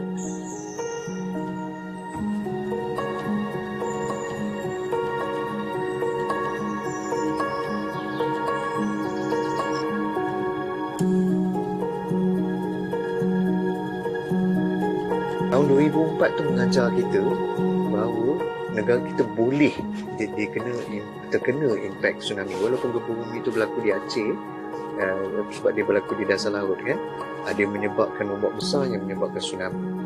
Dan sebenarnya kalau difikirkan juga, kita impak yang kita terima itu sebenarnya dah diminimalkan disebabkan dilindungi oleh Sumatera, Aceh itu. Lepas tu jauh lah dia nak travel daripada lautan lautan India tu masuk ke Andaman sebelum masuk ke Selat Melaka. So sebenarnya impact dia tu dah mengecil bila sampai ke perairan kita.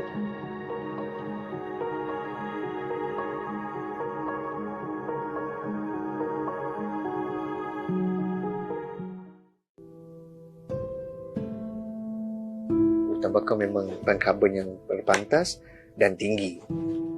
Risikonya sekarang adalah jika kita tembus guna tanah hutan bakau.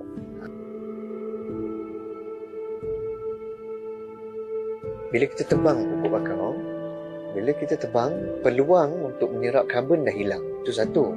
Dah lah, bukan sangat serap yang luar biasa punya laju ni. Okey, itu satu. And then kedua, bila kita dah tebang tu pula kita berdedahkan dulu tanah tu. Tanah tu pula nanti dia nak teruka untuk aktiviti lain. So peluang untuk anak benih tadi yang datang ataupun yang bawa oleh arus pun dah tak berpeluang untuk tumbuh.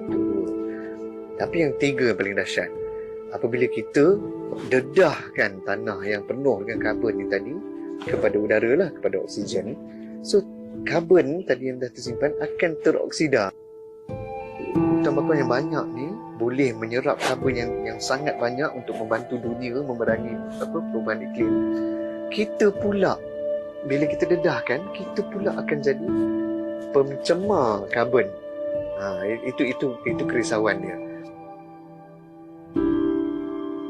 Setiap lapisan masyarakat memainkan peranan yang berbeza-beza, tetapi secara kolektif boleh menyumbang kepada usaha pemeliharaan dan pemeliharaan hutan kayu bakau yang berjaya lah di peringkat kebangsaan.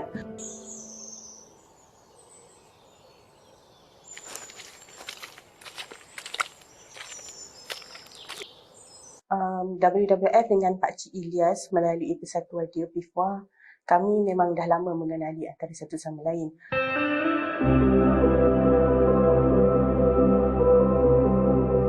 WWF dan Pak Cik Ilyas ni kita sentiasa bertukar-tukar pendapat tentang kaedah penanaman terbaik.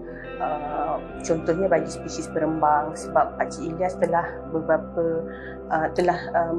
beberapa kalilah mencuba untuk menanam spesies berembang ni. Jadi daripada situ kita tahu dia ada pengalaman, dan daripada pengalaman itu kita bertukar-tukar pendapat lah dengan Pak Cik Ilyas untuk kaedah penanaman yang lebih baik.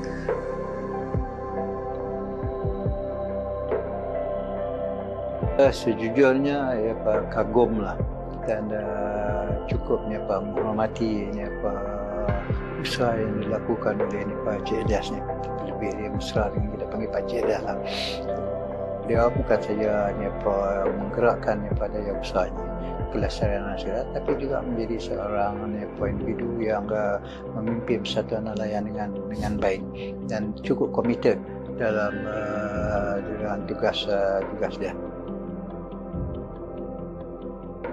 Sebenarnya dah berjaya menjenamakan diri dia lah kan, di mana banyak pihak yang nak bekerjasama dengan dia, termasuklah daripada company-company yang besar-besar kan, because benda ni memang dah jadi satu trend lah dalam dunia, di mana dan di Malaysia sendiri kita ada kempen kan, penghijauan Malaysia, jadi memang ada satu demand di situ.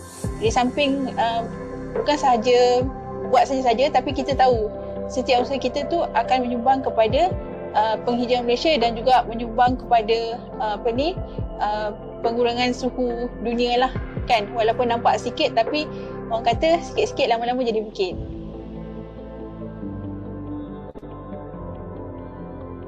Bagi saya memanglah harapan saya tu begitu tinggilah kepada semua masyarakat lah. Orang kata mana kepentingan hutan bakau ni sangat penting. Sebab tu kita minta semua terlibatlah. Dan syarikat-syarikat swasta yang membantu kita untuk membuat siasat, agensi kerajaan juga yang mana turut serta menyokong kita dalam memelihara hutan elok ni. Jadi kita harap berterusanlah lebih-lebih lagi pada belia-belia kita lah.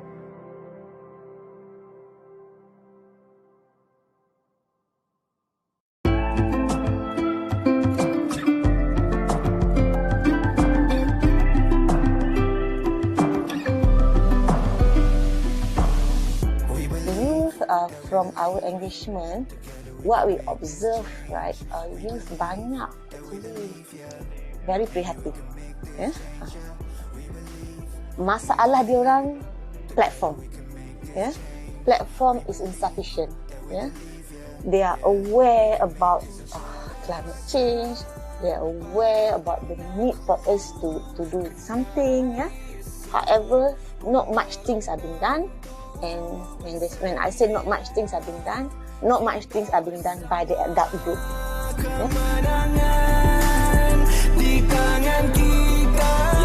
Ya. Ini adalah tanggungjawab bersama. So ke arah usaha itu, saya betul-betul mengharapkan ataupun yang saya ingin nak lakukan sangat ialah untuk memperkasakan peringkat bumi ini dalam usaha penyertaan. Mananya kita sangat-sangat mengharapkan partisipasi ataupun penyertaan rakyat setempat, penduduk setempat dalam usaha-usaha yang dilakukan oleh kementerian dan juga lain-lain agensi yang berkaitan berkenaan dengan kelestarian alam sekitar ini. Tu tanah runtuh dah melanda kota. Siapa lagi kalau bukan kita, tertunjuk contoh cara untuk kita jaga kita.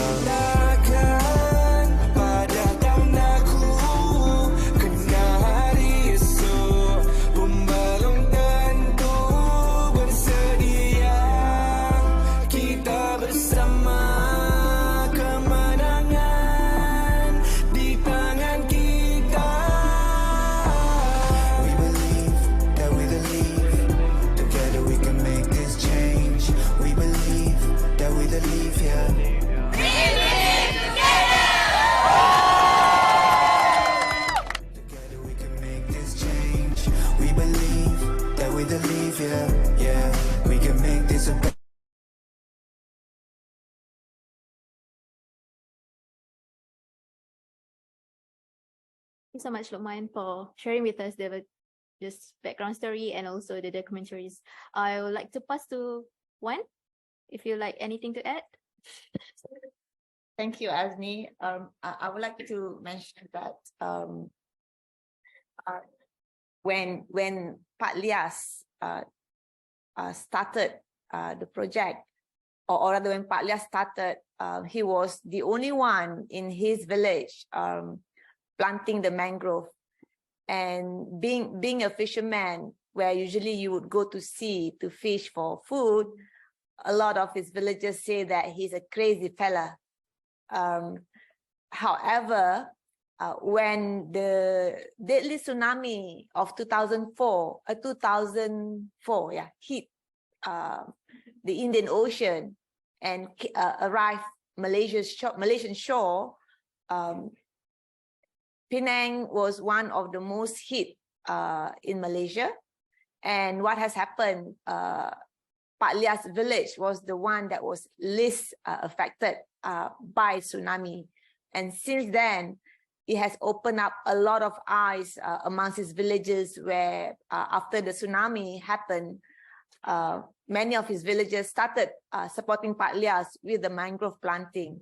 And to date, I was made to understand that Pak Lias, together with the support from various corporations in Malaysia doing their CSR, has planted over 200,000 of mangrove plants. And as we know, mangrove form a very important carbon sink for Malaysia. Luqman, would you like to comment anything about this?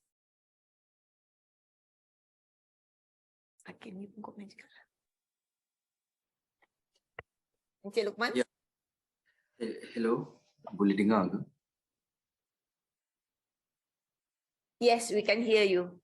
Yeah, so I think, of course, at the end of the day, in the first place, Belit Prihatin, we also face quite a few or a similar situation with what Pak Ilyas facing. You know, sometimes when we want to do some things, our friends or closest family are not very supportive in whatever we want to do, because they don't know, what we're trying to do. And I think it takes time. Good things take time. And just to share with everyone, I just watched Apple TV series foundation, and I think one of the very good quote that I get from the series is like is easier to burn than to building something. And I think, you know, Pak Ilyas has started planting the trees more than 2 decades, and now people can see the fruit or the benefit from whatever he has done throughout these 2 decades. For us, the younger generation, you know, we have to be patient, and we have to know that maybe I think this is my last word. You know, we have to be patient. Whatever we do, sometimes it takes time. Just trust the process, and yeah, I think that's all for me. Thank you, Azmi. Thank you, Wan. Thank you so much, Lokman, for being with us today and sharing with us. Okay.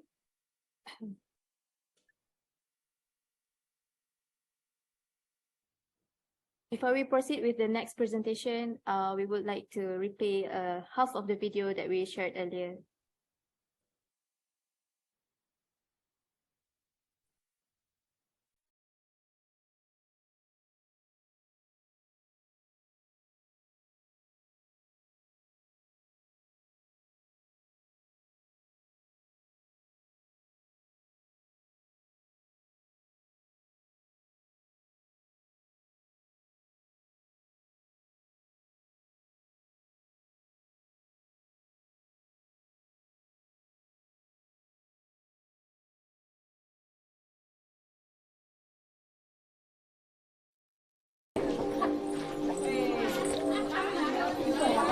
Barang bel.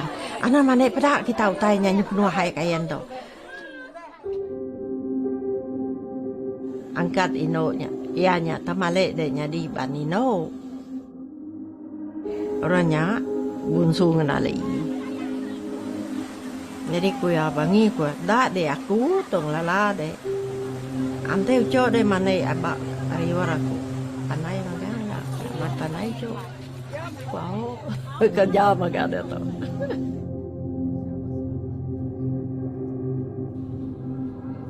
Aku Rino, aku ngagap aku mau tu. Laban aku nak ngopi ngorang. Laban nyak buah dalam pikir kumpu, dalam mimpiku. Aku ngagap buruang. Aku menghina burung terbaiknya. Makanya agak aku. Daripada aku dalam bayang-bayang mata aku. Alam mati aku. Nak dah suah putus. Suah aku samuang ila. Awak yang nikit. Lebih lagi hari aku.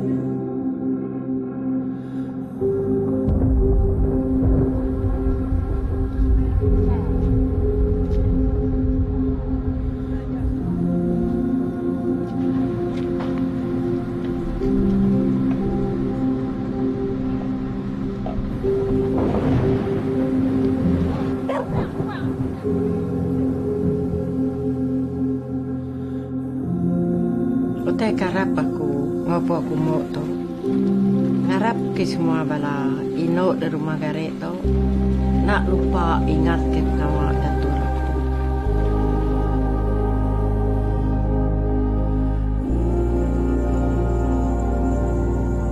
lepas sidak ya sikit temu ke sidak yang ngebat lepas kami sumeh tu sikit asal usul orang ngebat hari ini tu ngarap ke sidak ya nganti pengawa aku awak ke sidak ya duluak bab pengawa kagak ting aku Reno ndak orang kenya nyambuang aku tu nganti aku tu ilang ngambil sidak ya aku sekira ke penuluak lo sidak ya ngadu ke senias sidak ya aku mati lah aku nolong sidak ya nah Tapi je ke iban.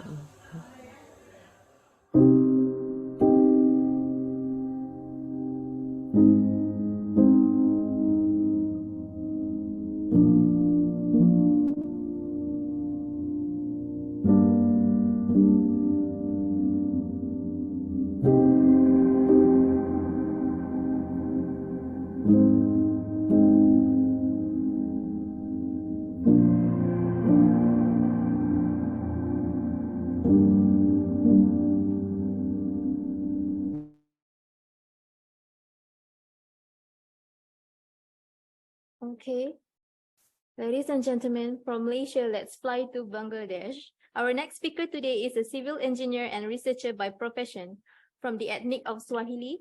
Upon being the Military Institute of Science and Technology in Bangladesh, she has profoundly understood the current reality on climate change. Now, without further ado, I would like to invite Sabrina Rashid to deliver her presentation on climate change impact of water resources in Bangladesh. Over to you, Sabrina.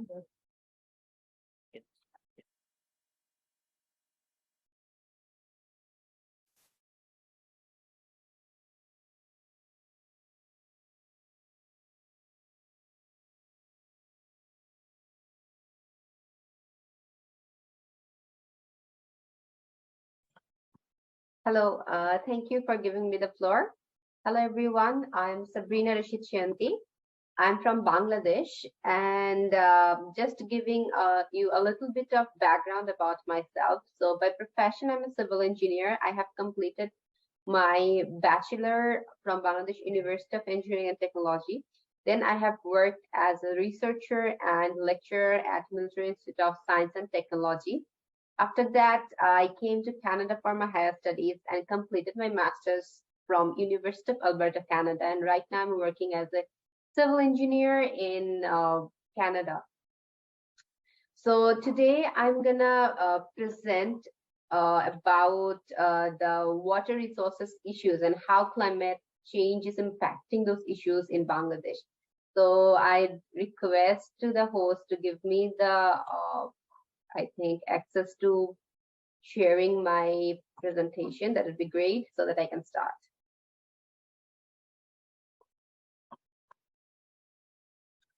I'm working on it, Sabrina. 1 second, please. Sure.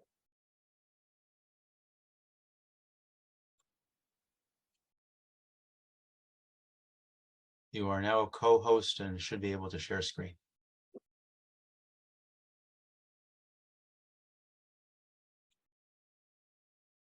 I hope you all can see my screen. So as I mentioned earlier, my topic today is going to be climate change impact on water resources of Bangladesh.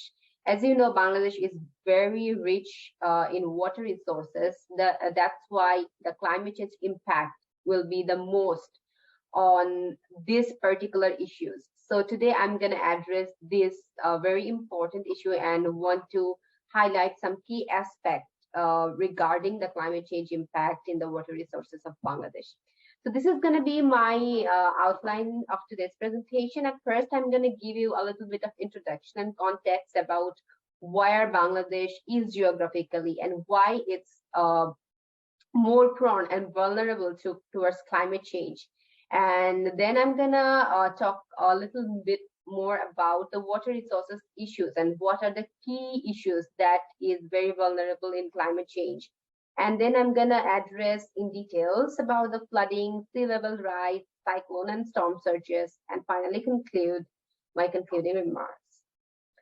So starting with some geographical location about Bangladesh. So as you can see in this picture, Bangladesh is a small developing country in South Asia, surrounding mostly by India and Myanmar. And as you can see, this is basically the map of Bangladesh. And if we talk about the water resources issues, so the very important aspect comes here are the rivers and what watershed or river basin it is situated in. So as you can see that Bangladesh is basically occupied by the Ganges, Brahmaputra and Meghna river basin. So this violet color watershed area is the Ganges basin. This green color area is Meghna basin and the red area is basically the Meghna basin the Brahmaputra basin. So as you can see, like all of these parts, water contribute towards like the entry point of these three rivers in Bangladesh, and at last it falls into the Bay of Bengal. So Bangladesh basically is a very riverine country, and it has the flat topography. And what's make it more special, it's that information that Bangladesh does not only pass the waters that comes on it as a precipitation for only the area of Bangladesh, but also it passes through a huge volume of water annually from this part of Ganges Basin, Meghna Basin, and the Brahmaputra Basin, that is basically a part of Nepal, India, China, and other countries as well. So you can see like these three rivers that are the main rivers of Bangladesh is performing a very key role here to sustain all the geography and the riverine system of this region. So in this context, you can understand the importance of Bangladesh being in a very critical geographical location. Having said that, let's talk a little bit more about why climate change issue is very critical for Bangladesh. As we all know that due to the geographical location, Bangladesh is highly vulnerable towards climate change. And recently it has been ranked 7th in the extreme disaster risk-prone countries in the world as per the report of Global Climate Risk Index 2021. So which is very high and alarming fact for Bangladesh. And if we talk about like the economic loss that Bangladesh is going to face or is facing due to the climate change, according to a report, a study shows that from 2000 to 2019, Bangladesh has suffered almost an economic loss of worth $3.72 billion and witnessed about 185 extreme weather events due to the climate change impact. And according to another US government report of 2018, it's founding that around 90 million Bangladeshis, that's kind of the 56% of the whole population, live in the high climate exposure areas, and 53 million people also live in very high climate change exposed areas. So which makes Bangladesh a lot vulnerable for the climate change impacts. Now let's talk about a little more about the water resources issues in Bangladesh. As I have already said that Bangladesh's riverine system is the main key water resources aspect, and the three main rivers are the Ganges, Brahmaputra, and the Meghna, and all three rivers just falls into the Bay of Bengal, that is the southern part of Bangladesh. So the key aspect or water resources issues that Bangladesh face, the first one is flooding. As we all can understand, a huge amount of water that comes from the Ganges, Brahmaputra, and Meghna basin that falls through the Bay of Bengal. So flooding in these rivers is a very common phenomenon for Bangladesh. Also, as we have Bay of Bengal in the southern part of Bangladesh, and the coastal region covers a lot of our areas. So sea level rise, that is a direct impact of climate change, is a very serious concern as well. Apart from that, due to its funnel-shaped bay, Bangladesh is also prone to the cyclone and storm surges. So these three are kind of the main water resources issues that I'm going to address today. And the aim of this presentation will be to show you that how climate change is going to make this scenario more serious in future for Bangladesh. So let's start about flooding. As we all know that climate change or global warming is making the rainfall pattern and the temperature pattern is making very extreme. And we all know that the temperature is rising as a phenomenon. So the Himalayan glaciers that is in the north side of Bangladesh, and the glacier is been melting. So the water that comes and passes through the rivers of Bangladesh, the water level of these rivers are gradually rising. So that's making the flooding event more intense. And this is why the increasing water levels in the Ganges, Brahmaputra, and Meghna river basin is destroying a lot of villages and making thousands of people homeless. You can see this is a picture of a recent flood in Bangladesh, where the school in a village got really drowned in recent flooding, and this phenomenon is a very clear and direct impact of climate change for the flooding in the rivers of Bangladesh. And this devastation actually contributes to recently 10 million Bangladeshis that make them a climate refugee. They had to migrate from their own lands, and that made the situation even more severe. So according to a study that was completed in 2012, so people a kind of like 1,500 Bangladeshi families, a lot of people recently migrated towards the capital Dhaka, which is making Dhaka more crowded because they lost their own land from the flooding events and the drowning of the floods. Because of those causes, these people has been forced to migrate and became the climate refugees. And according to a report of UNICEF, it's found that around 12 million of the children, they are mostly affected by the climate change around the very powerful river system of Bangladesh, that is the GBM basins. And the most recent major flooding that we have observed in 2017, that kind of inundated at least 480 community health clinics and damaged around 50,000 tube wells, which was actually essential for the safe water, drinking water needs as well. So this flooding event is not making the people, forcing them to being the climate refugee, destroying their lands and making their drinking water areas contaminated, and also making them losing their lands. So it's a very huge loss, and it's going to be more severe in future.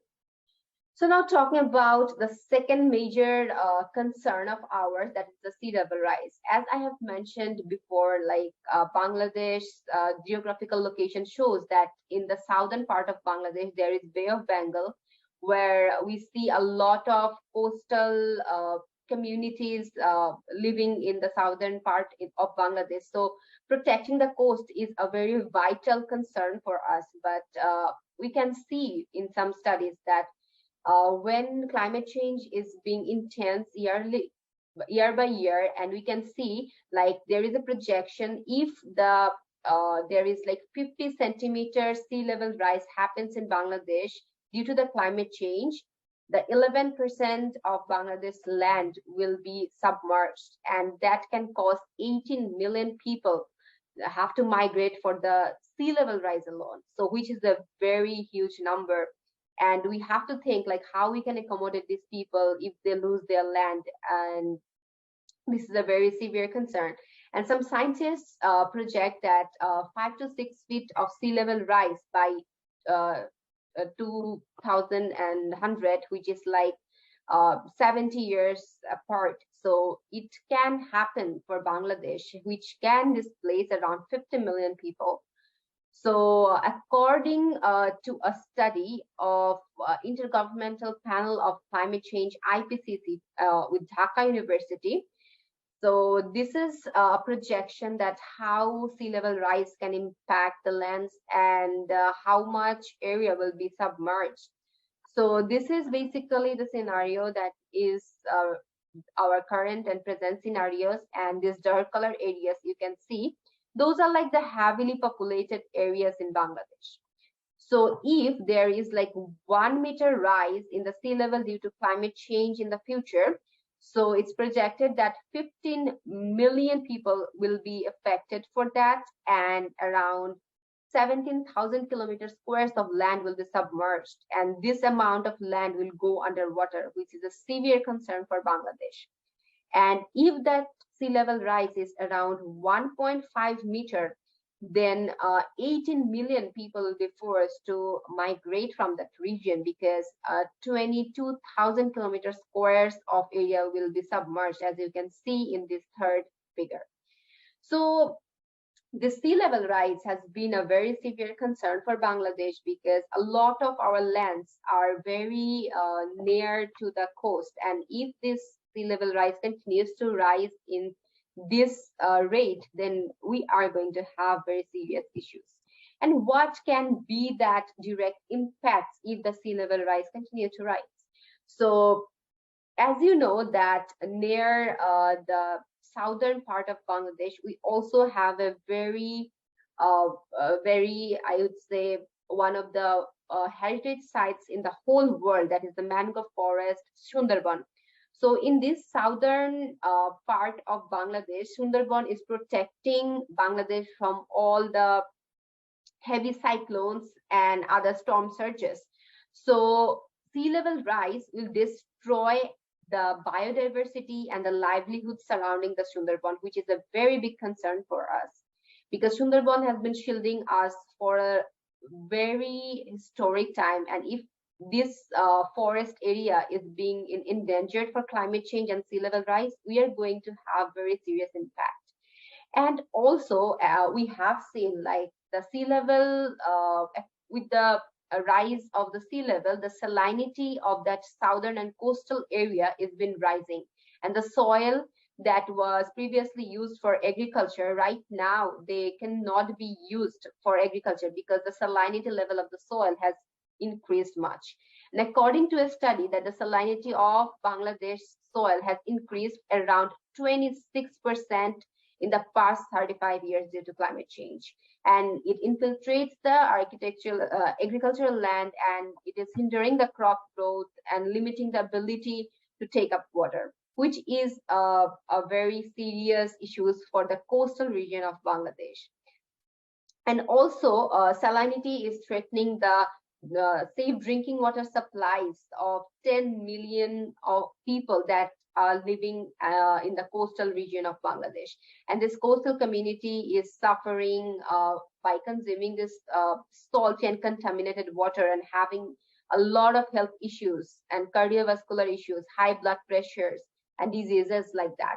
So you can see that the climate change impact is very much visible towards the sea level rise, and it's impacting people's life, livelihood, health, water, drinking water, agriculture, and other aspects of people's social life.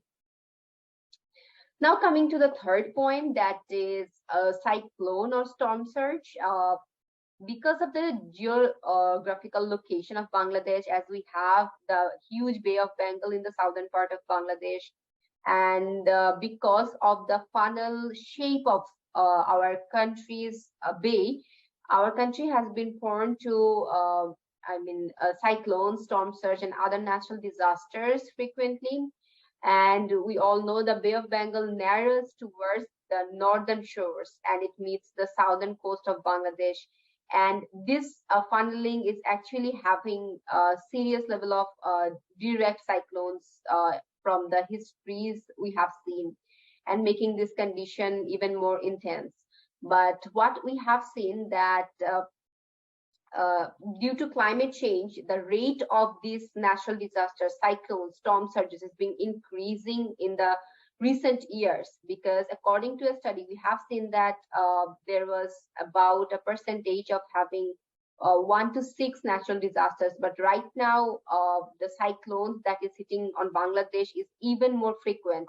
And if we have like statistical data of recent cyclones, that is the very heavy cyclones in Bangladesh, we can name a few. For example, in 2020, cyclone Amphan took around the lives of 10 people and 70 others in India, and left thousands of people homeless, and destroyed at least around 180 hectares of agricultural land in 17 coastal districts, which is a very strong cyclone. And we can name some other ones in recent years, like Sidor in 2007, Ayla in 2009, Ruanu in 2016, Bulbul in 2019, which shows that the super cyclones frequency has been increased in this recent years. And the reason is not uncommon to any of us. It's like the climate change impacts. So I have shown you like how climate change is impacting the water resources of Bangladesh, how it is offering more intense flood events, how it's increasing the sea level rise, and how it's impacting the agriculture, the livelihood of the people in the coastal region, and also how it's also increasing the frequency of the cyclones in Bangladesh.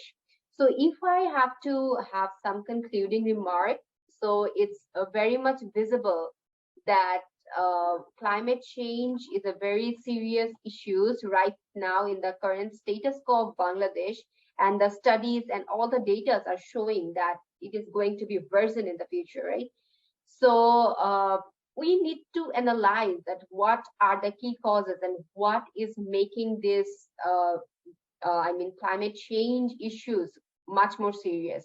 If we just try to recognize the cause, we have one of the biggest cause of climate change, that is the greenhouse gas emission. But unfortunately, Bangladesh emits only a very tiny fraction of these greenhouse gases that is actually causing the climate change. But in the contrary, Bangladesh is facing a very high impact because of this climate change. So the countries, those are like emitting high amount of greenhouse gases, are not being taken accountable for their acts. So here comes the point of climate justice that needs to be addressed for the vulnerable and developing countries like Bangladesh.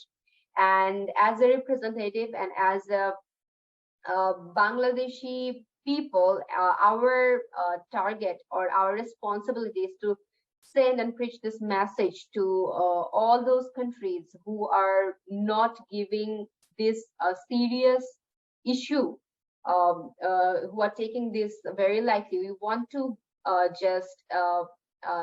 we want to catch their attention and want to say that them, like the people who are becoming climate refugees, who are forced to leave their homeland, their schools, they are forced to drink like salty waters. These are the very direct actions of the climate change, and we need to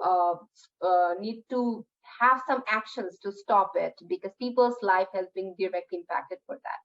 So from this point, I want to seriously catch everyone's attention that the countries, those are being very vulnerable for the climate change issues like Bangladesh, they needs to be compensated accordingly, and these issues needs to be have more attention for the developed and the wealthy countries as well.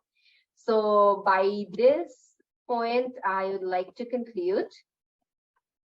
Thank you everyone for your attention, and if you have any questions, I'll be really happy to answer them.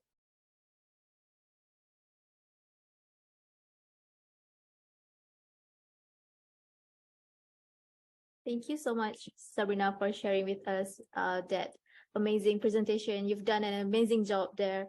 Now I would like to open the floor to participants. If you have any opinions, thoughts, or even question, you can raise your hand and have a chat with our presenter, Sabrina.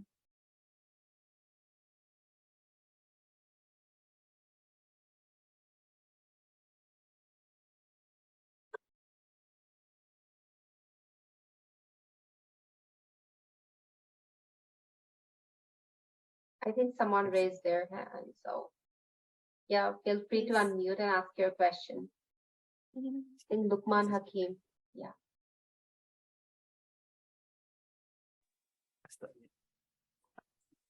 Hi, Yes, hello. please go ahead, Lukman. Yeah, Sabrina, I think your presentation is very insightful, and maybe if you can share what is the situation in your country in terms of maybe we young people really have a lot of idea on how we can change things, and we want to do something. Maybe in Bangladesh, what is your is there any political movement that support this climate agenda so that we can have more drastic change? Yeah, thank you. That's my question. Yeah, thank you, Lukman, for your question. Just pointing out your first question, that is like how is the role of youth for addressing this climate change issues. So yes, right now a lot of activities is going on to assess the impact of climate change in Bangladesh, and we have seen government taking a lot of steps, and just having a separate government wing for climate change impact assessments, where the coastal areas has been given a high priority, and the high risk, low risk, and medium risk zone has been identified. The different early warning system of the cyclones has been developed, and the youth is actually playing a very important role in this aspect, because we need a lot of volunteering support in this whole process. And when there is any sort of disaster like floods and other cyclones and stuff like that, so we need a lot of awareness and some sort of like rescue systems. So the youth volunteering organization is also playing an important role in this context. The NGOs are also helping to create a positive ecosystem, both with aligning government and those volunteering organizations. And a lot of startups are also, social innovations are being happening in order to minimize the climate change impact in those areas, because I have mentioned in my presentation as well, the salinity is increasing and people are like having health issues and deprivation of safe drinking water. So in those contexts also, like a lot of work has been done. And answering your second question, like the political agenda. So, Bangladesh political system, there is a sort of instability between the government and the non-government parties as well. But recently we have also seen like the political parties are also being aware the severeness of climate change impacts, and they are also including this stuff in their agendas, how to solve those problems. And we have seen like the government representatives, MLAs and the MPs from that coastal zone are also having these issues including their political agenda in order to get the vote bank. So we are hoping to have some dynamic changes over the years, but according to my perspective, I think like some international collaboration is also needed along with the national participation. So that's where I think our voice is more important in the international platforms. Thanks.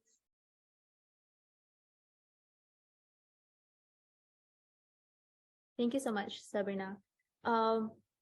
If anyone have any other question that would like to, maybe we can take another one question. Okay, Mardia, over to you. Hi, Sabrina. Thank you Hello. so much. Okay, so I have one question.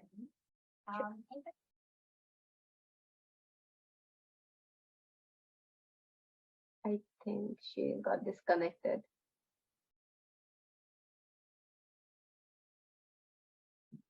You can type your question as well if you are having some network issues. I'll answer that.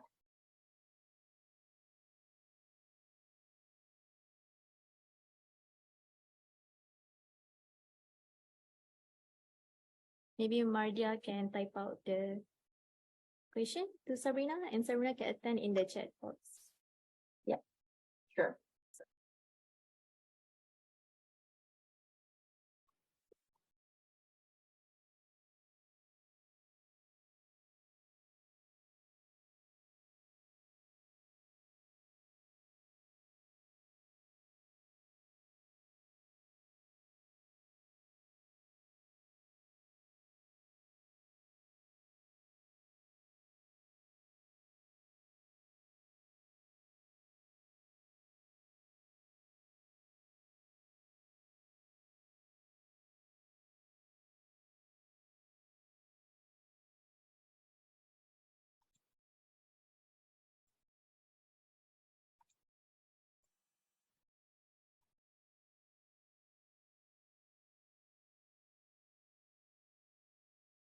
Okay, I think I have got Mardia's question. So she asked, what is the specific measurement system for water crises?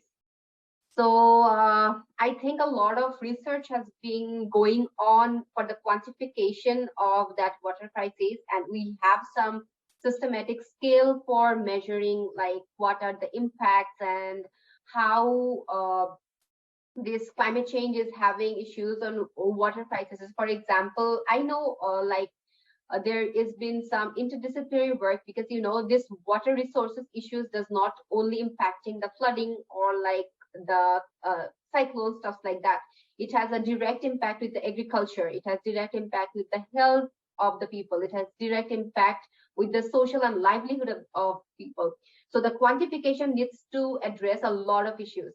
So there is some of the research methodology that is called the IWRM, or Integrated Water Resources Management.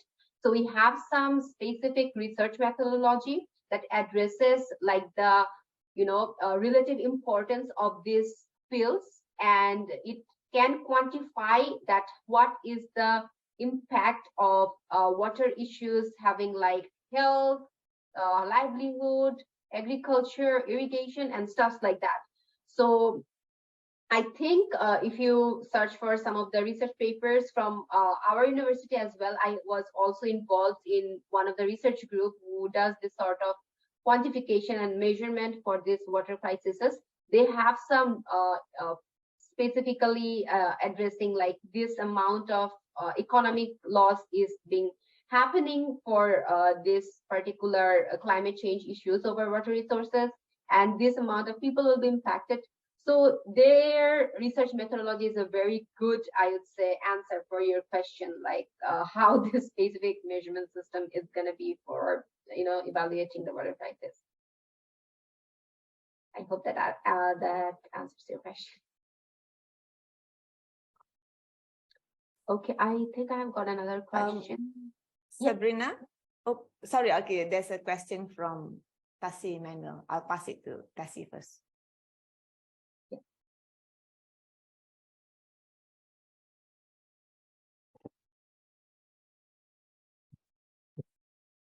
Tasi, you raise your hands.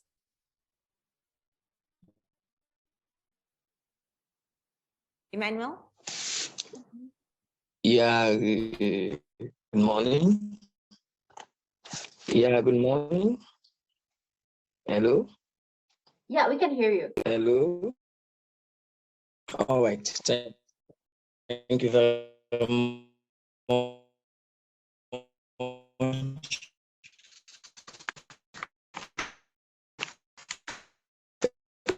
Hi, Manuel. Yeah, we can listen to you. Hi, Manuel. It's a bit lagging. You can type your question in the chat box. Yeah. For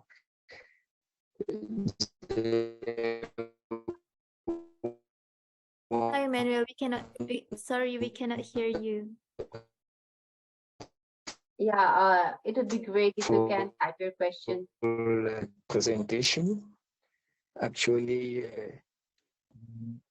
yeah, actually, I am a civil society activist. Are you getting me? Hello. All right, if that's the case, let me type it first.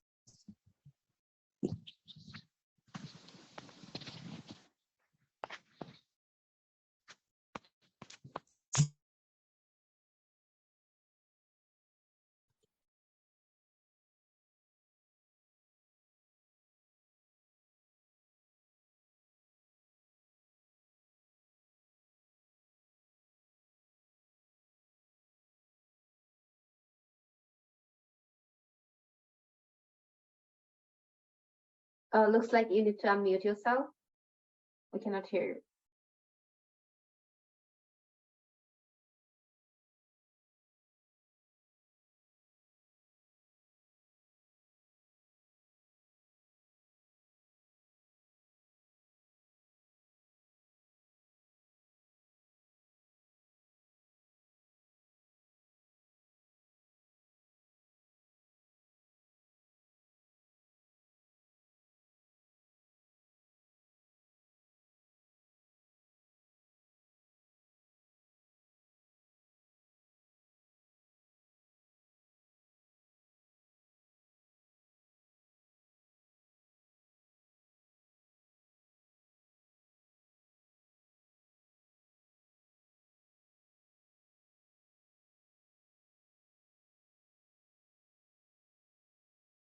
Osni, you're muted.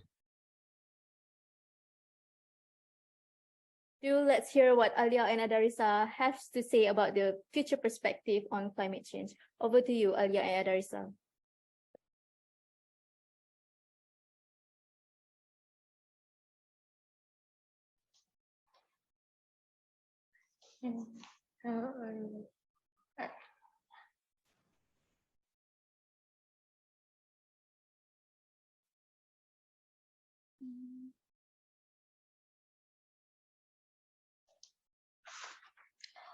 Hello everyone. Hi everyone. Yeah, Alia, you may proceed. All right. May I have the slides ready for this? All right. Okay, thank you. Hello everyone. I'm Alia, and today with me Adarisa. We are both from University Technology Veterans Malaysia. Today we would like to share the remarkable project on implementation of PV-based electricity generating system at rural village in Malaysia, led by Associate Professor Dr. Giyscc and also Miss Easter Joseph. This project is not just about technology, it's about compassion and empathy, understanding the unique needs of this village. They seek to create opportunities and hope for a brighter tomorrow. Okay, ladies and gentlemen, before we start with our sharing, let us delve into University Technology Petronas. In Petronas, in UTP, we envision ourselves as a leader in technology education and center for creativity and innovation.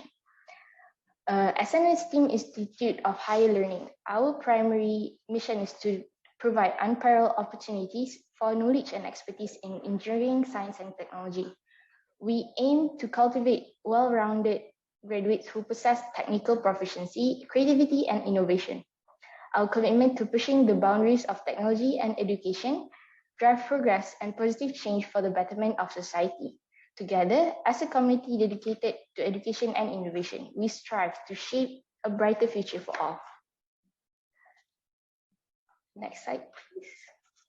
All right. University Technology Petronas is a renowned institution that has been shaping minds and empowering future leaders in the fields of engineering, science, and technology. Established on January 10, 1997, UTP stands tall as a symbol of excellence in education and innovation. Nestled in the serene town of Seri Iskandar, Perak, Malaysia, the university boasts an expansive campus spread over an impressive 400 hectares. Fully owned by Petronas, the national oil and gas company of Malaysia, UTP has a firm foundation that draws from the vast expertise and resource of this industry leader. We are committed to offering a diverse array of industry-relevant engineering, science, and technology programs at both undergraduates and postgraduates level. With a clear vision to produce well-rounded graduates, the university focuses on nurturing not only technical prowess, but also fostering exceptional leadership qualities and effective communication abilities. UTP's reputation extends far beyond the borders of Malaysia. The university has attracted talents from around the globe, drawing students from over 50 countries. Currently, UTP enrolls over 800 foundation students, more than 4,000 undergraduates, and over 1,000 postgraduates, creating a vibrant and diverse learning environment. Now let's jump into today's sharing. Next slide. Okay, Rural Electrification Project. We believe that by tackling the electricity problem among the Orang Asli communities in the rural area using the solar power is one of the steps to mitigate the climate change problem. This project was to share the success stories of providing sustainable standalone centralized PV-based solar electricity generating system for the indigenous rural villages in Malaysia at Kampung Batu 20 Jalan Tapah, Cameron Highland, Kampung Sungai Karah Lenggong, and also Kampung Pos Atap Simpang Pulai, Cameron Highland. Next, the Rural Electrification Project takes a unique approach by actively involving the communities they serve. By valuing the input and needs of the locals, this project have become more than just infrastructure upgrades, but they empower the people to shape their own future. The most significant outcome of this project is the remarkable improvement in the socio-economic status of the communities. Access to electricity opens income-generating opportunities, fostering economic growth in rural areas. Electricity has had a profound impact on living conditions, providing access to modern amenities and improving well-being and healthcare facilities. Education has also seen a boost, as children can now study at nighttime, enhancing academic outcomes. Beyond practical benefits, electricity has brought communities together, strengthening bonds and fostering a sense of unity. This increased social interaction contributes to a thriving community spirit and a stronger society. As Malaysia aims for a higher income status and sustainable development, projects like these play a crucial role. Providing green electricity to rural areas aligns with the nation's vision for a greener and cleaner future. Next. Behind the Rural Electrification Project stands Petronita, the Association of Wives and Women Employees of Petronas. Their commitment to social responsibility has been the driving force behind this initiative, making a meaningful impact on rural communities. Petronita's unwavering support and funding were vital for the project's success, ensuring they had the necessary resources to thrive. They went beyond financial aid and provide training sessions to equip the local workforce with the skills for successful project implementation. Petronita's financial assistance for preventive maintenance ensured the project's ongoing success and reliability. The project also involved enthusiastic undergraduate students who volunteered their expertise, making a real difference in the lives of the communities they serve. Next. During the initial visit to the first Indigenous village back in 2015, the team has carried out feasibility studies and social impact assessment in the village. As you can see in the picture, they have visited each of the house in the village to identify their needs. Next. During the course of our investigation, we made an intriguing discovery. The villagers in the Indigenous village were familiar with solar PV technology, but their trust in it wavered due to the past negative experience with small donated mini solar lights that had failed to meet their expectations. As we progressed with the design of the PV-based solar electricity generating system, paying special attention to system and storage sizing, we recognized the importance of garnering the community support and involvement. To achieve this, we organized a buy-in session and a seminar at the Giyscc office to introduce the community to the new system and elucidate their pivotal role in ensuring its sustainable maintenance and success. Our aim was to empower the Orang Asli community and foster a shared responsibility for the upkeep of the system, fostering a brighter and more promising future for the village. Next. In our relentless effort to gain support for our PV-based solar electricity project, we have arranged a visit to UTP for the Orang Asli community and Giyscc offices. They have witnessed the successful installation of a PV system had a profound impact, dispelling doubts and garnering their wholehearted approval. They even offered a land for the installation. To foster ownership, we collaborated closely with villagers throughout the installation process, instilling pride and responsibility. Additionally, we organized a one-day training session for village youth to ensure a long-term sustainability. This collaboration approach secured support and promised a brighter, sustainable future for the village. We believe this project will empower generations to come. Next. Previously, there were no technology installation in the village. They relied on small dim PV-based lamp that only lasted an hour when fully charged. Everything changed when a new off-grid centralized PV project was launched. Through transmission line, it provides dependable electricity to all 14 houses. For safety, each house received 3 bright LED bulbs and a power outlet with individual mini circuit breaker. This transformation brought light and new opportunities to the village, paving the way for a brighter future. Next. This is the design concept of the seamless integration into the community by off-grid centralized 4 kilowatt to 5 kilowatt PV-based electricity generating system. Next. Okay. The replicability of this project.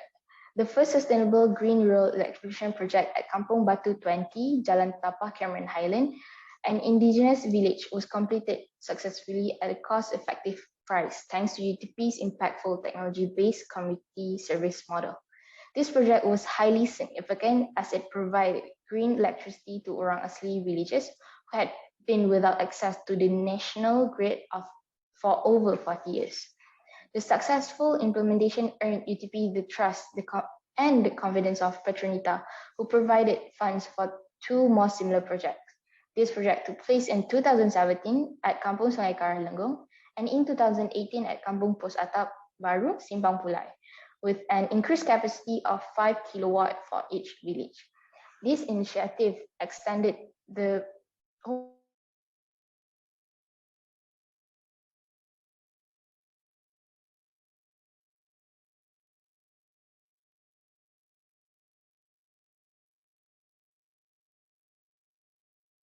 Hi, Alia. Hello, Alia, can you hear me? I think Alia lost connection. Yeah, we lost you. Maybe Adarsa can.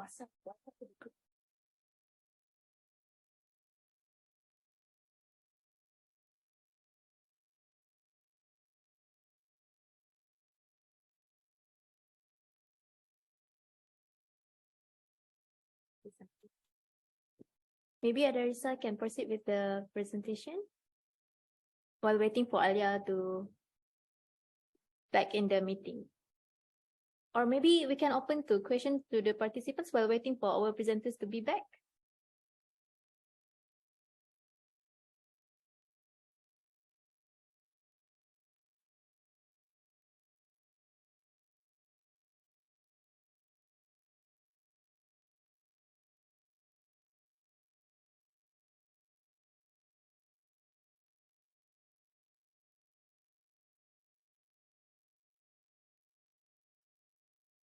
Maybe Dr. Balbi have a few words about their presentation before we wait, while we're waiting for Alia to be back here. Yeah, Alia is here already. Hi, Alia, we lost you just now. You may proceed with your presentation.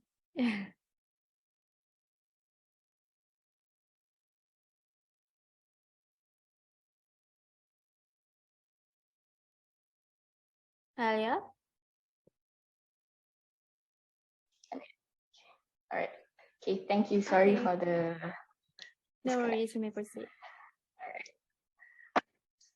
Okay, as a result of the successful implementation, the major impact was that ETP has gained the trust from and confidence from Petronita, who awarded funds for another 2 similar projects, which is in 2017 at a remote Kampung Sungai Karalengong and in 2018 at Kampung Pos Atap, Simpang Baru Pulai, Simpang Pulai, with an increased capacity of 5 kilowatt for each village.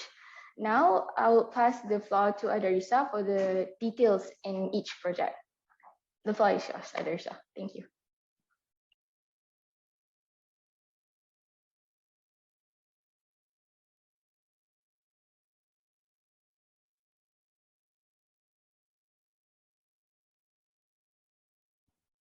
Hello. All right. Can you hear me? Yes, right. Yes, we can. Hi, Adarisa. All right. You may proceed. All right. Now let's dive into each project, which there is a 3 project that we implement the project in. All right. So firstly, thank you, Alia. So this project was first conducted at Kampung Batu 20, Tapah. And why this village? Because we want to first implement it to small Orang Asli community, and it's near to our university, which is why we choose this village. And next. Okay, so this village was consists of 13 Orang Asli houses, which is quite a small number, and in Perak near our lab. Next. So this Orang Asli village is situated at the roadside of Tapah, Perak, along the way to Cameron Highland. And this village have no reached electricity sources, which is one of the important powers in today's time. So due to the limited access, they are behind in many aspects, and one of it is education. With this project, these villages have an opportunity to grow more in education and live a normal life with the access of electricity to ease their day-to-day tasks. Next. So before implementing, we have brought the head of villagers and the other 2 villages to visit UTP solar farm hit in Block P on the 26th January 2016, accompanied by an officer from Giyscc Tapa. This visit is to show the villagers the project that we are planning to implement in their village later, and other than that, gaining trust from the head of the villages to spare space of the land for this project. Next. And after gaining the villagers' trust, we have provided a training for the 20 villages to familiarize themselves with the PV-based electricity generating system. And we show them the usage of the system, the maintenance, and the safety of the using the system. Next. If you see in the picture, we have started with building the foundation pillar to hold the solar panel in place in the small space that the village have provided. Next. So some of the work have to be conducted in the lab. So we bring it to this, with the help of Petronas scholar from UTP, as you can see here, the work of assembling the part and system is done in the lab with the supervision of Dr. Babe and Miss Easter. Next. And then after assembling it in the lab, the team will bring it to the site and continue building the electricity generating system. And the groundwork on site were started by the student and staff from UTP. Next. From the picture, you can see the material and equipment for the PV solar system were packed and loaded to be sent to the site, and all materials and equipments were handled by the staff and students from UTP. Next. And here, the installation of the PV on site was done completely by the staff, student, and also from the youth from the village. And all the installation was provided by Dr. Babe himself and also with Miss Easter. And lastly, next. The system was checked and finalized by the team, and additionally, properties were added for safety and hazard, and all the hazard was identified. And there's also the gate being installed to stop the wild animals breaking in later. Next. So the installation of PV system in Kampung Batu 20 Tapa is the very first success of the 4 kilowatt rural solar electrification project that we have done. Next. So the installation of the PV system brings joy to the villagers, and they get a feel and continue the daily life activity more comfortably at night. Next. So the impact of Petronas and UTP solar energy related project has been recognized to the point of media, specifically through the CSI news coverage, and the highlights their genuine concern for the environment and their commitment to supporting less privileged communities. And by promoting sustainable solar energy initiative, both organizations showcase their dedication to making a positive impact on the planet and the life of those in need. The news coverage reflects their joint effort in fostering a greener future and ensuring access to clean energy for all, setting an inspiring example for the corporate world to follow. And next, so the second village that we conduct our project is in Kampung Sungai Karah, Lenggong. Next, so Kampung Arasi Sungai Karah is located 12 kilometers from the junction of Lenggong Great Main Road and consists of 17 houses made from bamboo and other wooden materials. And this is different from the first first village that we conduct our project with. So due to its remote location, the village is lack access to electricity and basic infrastructure. And the project has been initiated to provide the villager with 24-hour electricity, improving their livelihood by granting them ownership of the system, usage and maintenance.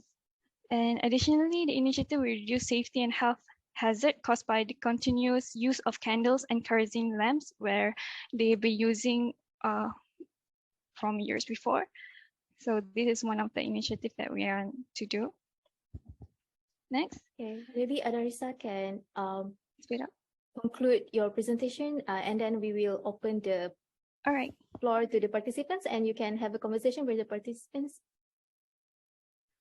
All right, so same as before, this project is much more harder to be done because it have a lot more lacking to it, because it was done in the hilly side of the space, but all the building and all the assembling of the foundation and also all the PV system that we have done is quite the same, but this project have much more kilowatt, which is 5 kilowatt PV-based rural electrification project, because it must we are providing 24-hour electricity to the kampung.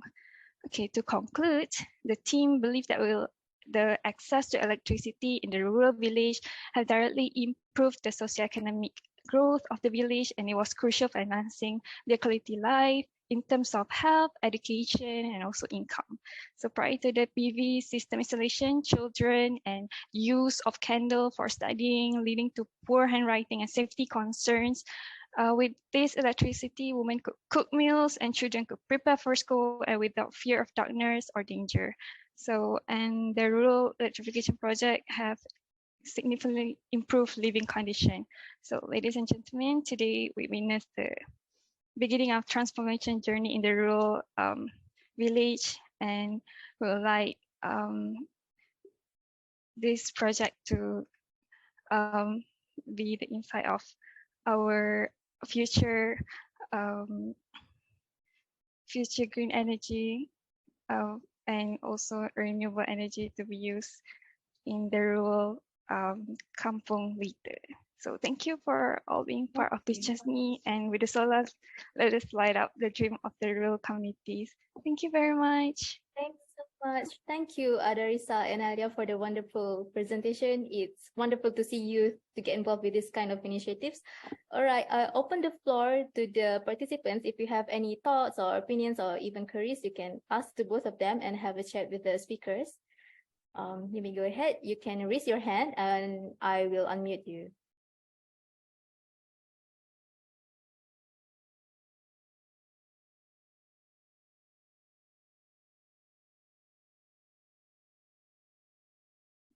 While waiting for getting opinions from the okay, Shak. We have question from Shak. Okay, go ahead, Shak. All right, thank you for great and very inspiring presentation. And I wonder if in this kind of project, will you go to other villages, especially those located in the rural area? Because we know so many indigenous people in Malaysia, they live in very rural area in the forest, and often they don't have proper facility that we enjoy, many Malaysians enjoy in nowadays. And will you consider to go many more villages? That's the only question I have. Thanks.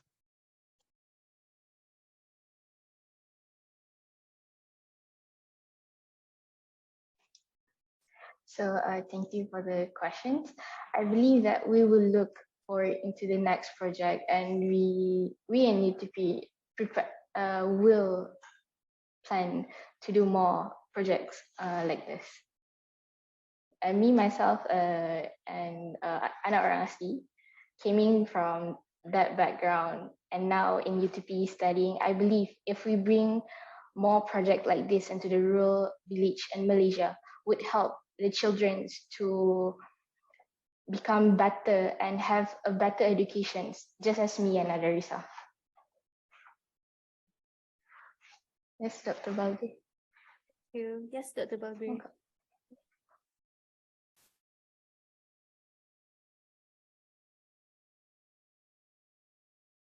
Dr. Balbi, Dr. we can't Balbi, hear we you. cannot hear you.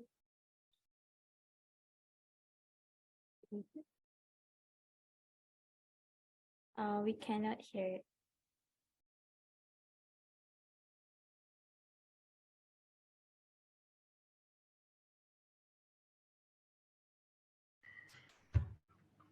Sorry.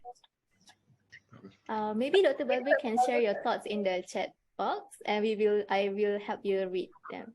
But while waiting for Prof. Balbi, there's one question in the chat box coming from Mardia for Alia and Adarisa. The question is, how much is it actually cost for installation of the rooftop of PV system per household? And is there any battery storage to save the unutilized power generated?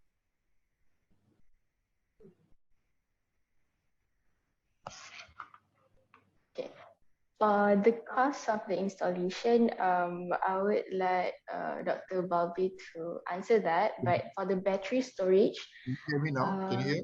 Okay, yes, we can hear Can you you. hear me Yes, now? yes, we can hear you, Dr. Okay. Yes. Just now, what I was trying to say was, what I call it, the implementation strongly depends on the funding that we can secure. Okay, we will definitely do more projects if we can get the funding, like mentioned by Adrisa and Alia. The funding initially came from Petronita. The first project, they were a bit skeptical about it. All right, people are always skeptical about using PVs for electrification. So we secured 50,000. The first project that you saw just now, where we showed you the house, how the concept that we use, it costs about 50,000. But that is because we have got the industry supporting us. They give us at CSR prizes and all that. The actual, if you ask the industry people to install, a 4 kilowatt can be up to nearly 100K. All right, so the installation for 4K is about, I can say that 1 kilowatt will cost about 10,000 ringgit.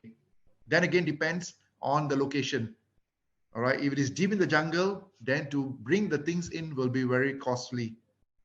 All right, so I can just safely say is 1 kilowatt around 10,000 Malaysian ringgit. Yeah. Thank you so much, Dr. Balbi. With that, I would like to wrap up the presentation from Alia and Adarisa. Thank you so much for being with us today. And if you guys would like to know more about your initiative, you guys can ask in the chat box, or Dr. Balbi and his team can share your contacts of how the participants here can reach to you guys on how to know more about the initiatives. So yeah, thank you so much, Alia, again, and Adarisa.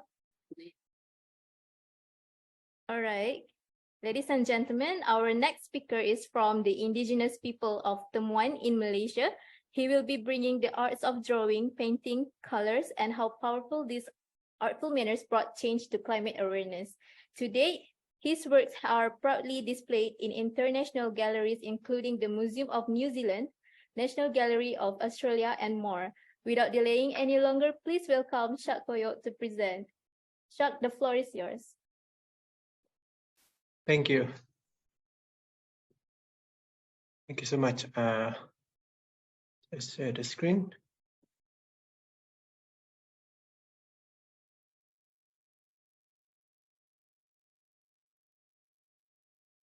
Thank you, organizers, for having me today to be here in this very meaningful day for Indigenous people around the world. And also, I'm so delighted that I can speak in behalf of Indigenous people and also the creative people in Malaysia that working together in create awareness in terms of how important in our environment to the society. Okay, next. So this is actually one of my work. So if you look it through about how important of Indigenous people in protecting the forests, especially the environment near the Indigenous area, you can eco-rich indigenous people and local community have been steward of the land for the 1,000 years. So the active engagement in preventing river sinks, forest and peatland degrading is essential. The report of the state of indigenous people and local communities, lands and territories confirm that IPLC are vital custodians of the world. Remaining natural landscape, about 91% of IPLC lands globally are good or moderate ecological conditions. So indigenous people are still some of the most important peatland store of carbon globally. If you know about how important peatland to the global carbon is, peatland restore more carbon than any ecosystem in the world and make it even very crucial for us to protect it. In that case, I'm from the peatland of Selangor, so many of my community live on the peatland, and I can show you more next.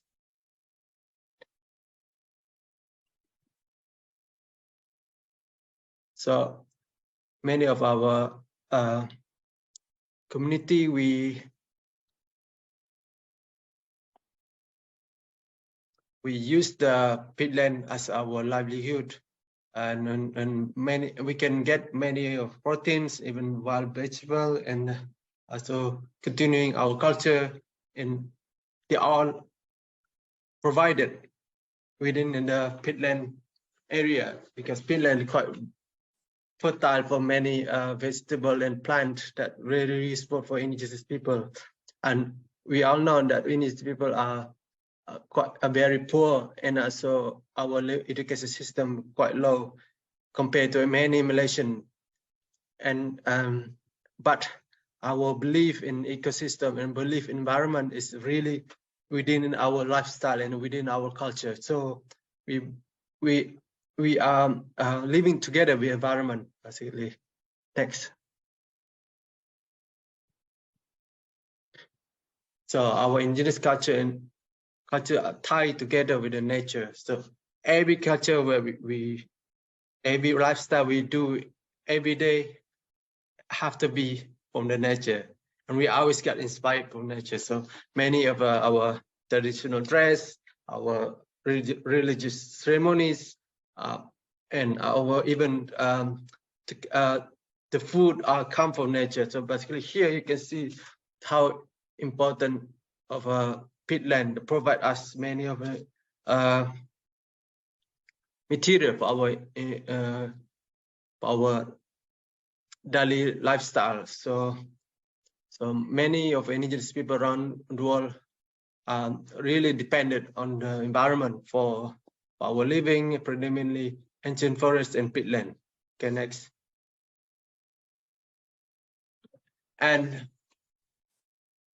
But because many of indigenous people live near the untouched forest, but at the same time, indigenous people that we don't have proper protection on our indigenous customary land, and many our land often become a victim of the development projects.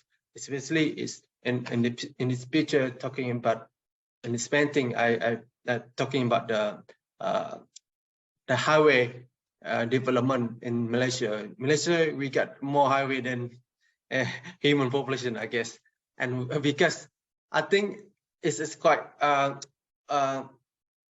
it doesn't solve the problem. The highway development will increase and also encourage the more people to buy car.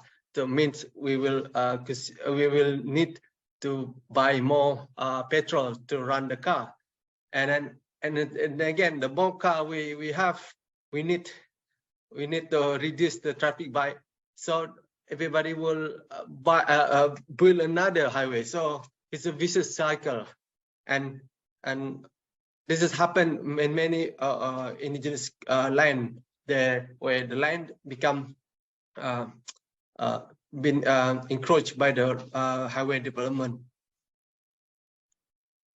Next, I'll show more about how indigenous people always in the forefront try to protect the land from being destroyed by the development projects. And one of them is the Telom Dam. Although the Telom Dam was quite the proposal was so attractive to main investor, but at the same time it's quite damaging to the environment, where they will destroy many of habitat for the wildlife and also our ancestral land for indigenous people. So many indigenous people who live near the Telom Dam area, they will flooded. But in 2018, the government stopped it. So our active engagement, activity to promote our activism work, and then I managed to capture that kind of spirit of activism within a community of orally or indigenous people in this painting. Okay, next. And also, like I said, my village located next year. As I said, my village is located in the peatland. The peatland have a lot of pandanus plant. A pandanus plant been in part of my culture since beginning of time. And one of the examples good about this pandanus plant, many of our villages when I was growing up, we rely on pandanus land to sleep on. Means we use the pandanus land to weave to make a mat for to cover the floor. So since we are so poor, we don't have mattress. The only material we have is a pandanus mat. So because this I would try to tell the people how important the pandanus plant and also how important the peatland provide to the indigenous people. And in this painting, I try to capture the spirit of that. Spirit of sustainable. Sustainable is not just a word for indigenous people. It's a way of living. It's our culture, and this plant also can speak as well. So, and this artwork is tell you about how plant can be powerful tool to tell story about how important the environment, because they store so much carbon. Okay, next.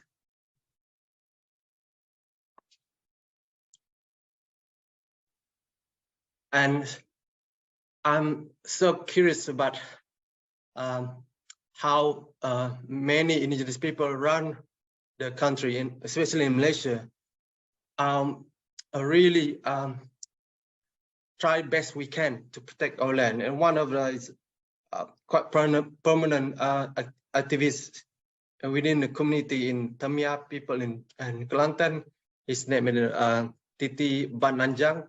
This is the portrait of him, and I like to capture how he still have the spirit to go on the street, try to tell people how important their land, the environment, how important their land, and also their culture in protecting the forest in Malaysia. And he's 19 years old, so I am so inspired with this spirit. I'm so inspired with this commitment in protecting the nature.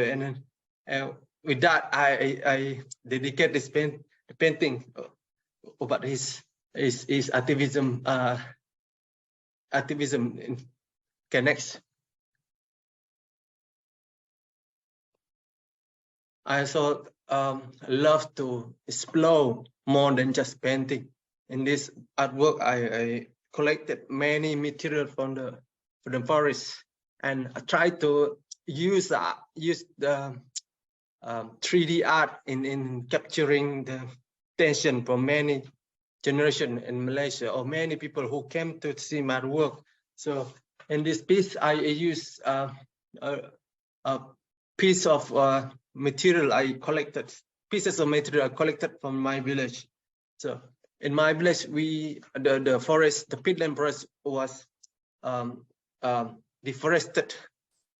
Half of it been deforested in 90s in 2000 and 2005. So that kind of experience haunted me since now.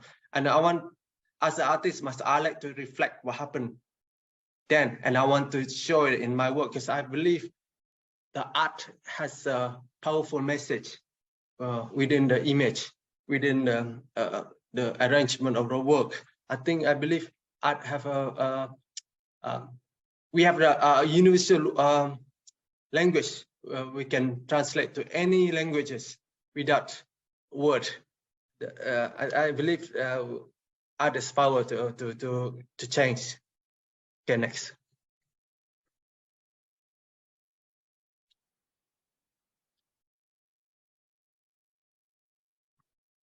And this is the painting about Mahamari people, and Mahamari indigenous people live near the coastal area in Selangor state, and many of community there are worried with the expanding of the port, the port Klang, that will encroach to their ancestral land. So many of the Mahamari people are well known to perform this sea ritual to the spirit of the sea, so they can have better health and also get more fish when they go fishing in the sea. So if the port Klang expanded, they will have no place for them to continue their religion. Can you imagine your mosque, your church, your temple will be encroached by the development project? I think that will disturb your livelihood, and disturb your religion, disturb your culture. So connect.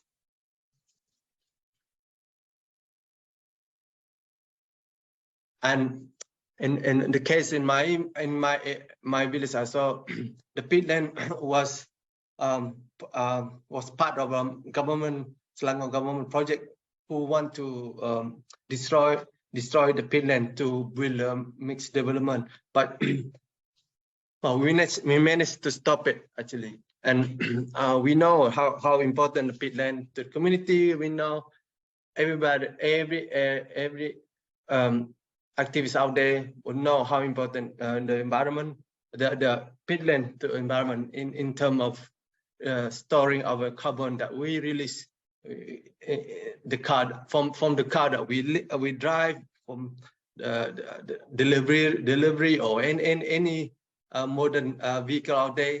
And the peatland and the many forests are the engine for us to provide the fresh air, and also to restore all the polluted air that we release. And I hope our effort in this story will inspire others to protect the environment. Okay, next.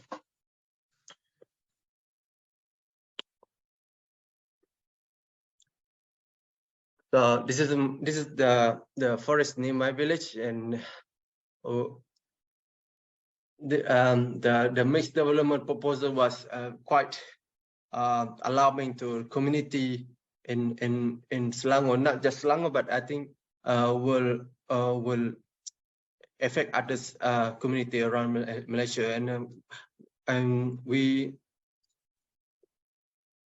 you see here the peatland not just protecting the environment, but actually provide the water supply for the villages, especially in my village, because many of my villagers are farmers. They have crops, they have vegetable agriculture to use as an income. So you use the water from the peatland to water the crops. Okay, next.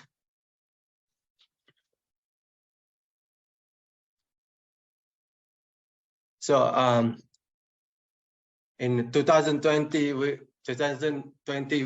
we get this news from the newspaper, and we saying we heard that Selangor government want to Giyscc the Karanganos Forest Reserve. So we quite shocked and we quite afraid we will lose the place for us to practice our culture and also our story as well, because that's what Tongan people story came from too. Okay, next. And with many our active protest, activism program, and then street protest, we managed to defend the Karanganos Forest Reserve, and we managed to get the Selangor government to stop the project to continue, and that victory actually kind of give a hope that democracy still work in Malaysia, and it's quite crucial that democracy had to be practiced that way, because people need to have space to speak and have the space to fight for our right. Next. And when this painting was painted when I was in the university, and that's the time when the forest was deforested, half of it.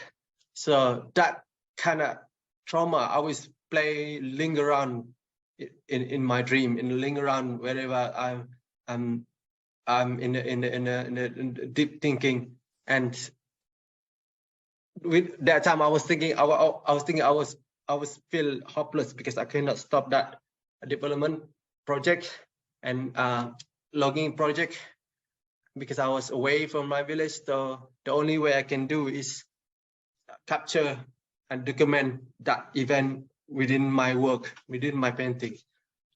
So this is it. Okay, next.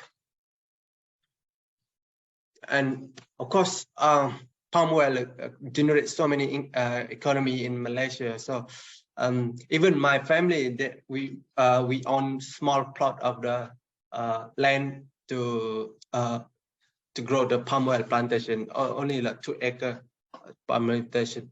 But this does not happen only in Selangor, but many indigenous community in Malaysia have a big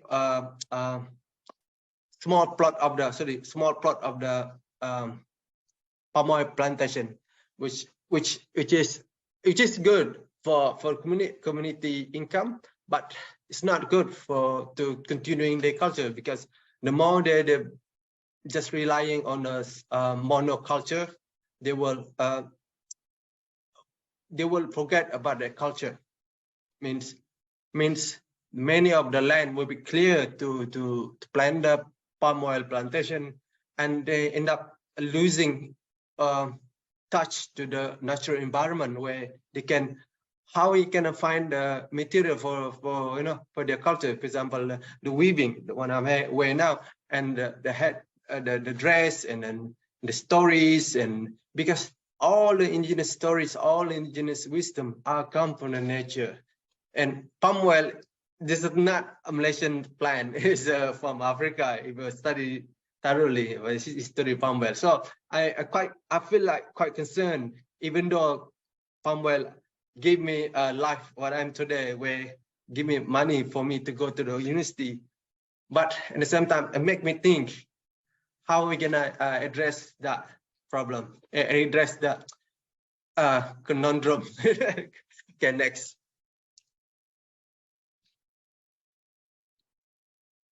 Yes, and this is one of the painting about as an indigenous artist, as indigenous people, as activists as well. I want people to see what they're gonna see in the future and what they're gonna see in the past, and at the same time try to find the common ground and also make people realize you cannot just focusing on your income and money and economy, but at the same time you need to be balanced in life. You cannot just focusing on the money, but you need to think about the environment as well. I think that wisdom actually within the indigenous people. I believe that indigenous people have a good role model for protecting the environment. So how people will learn that next.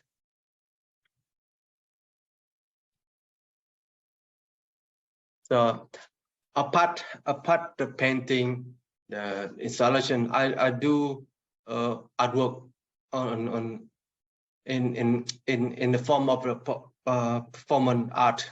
So in performance art, allow people to interact with my work in spontaneously and in active participatory kind of thing, kind of movement where I want to the audience being part of my work.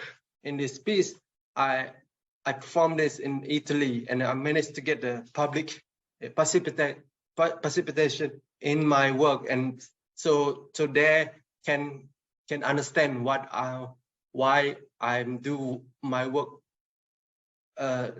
in such way. And at the same time, they can send a message to what I'm to the environment, or to send a message to others about how important the forest, how important environment, how important the nature.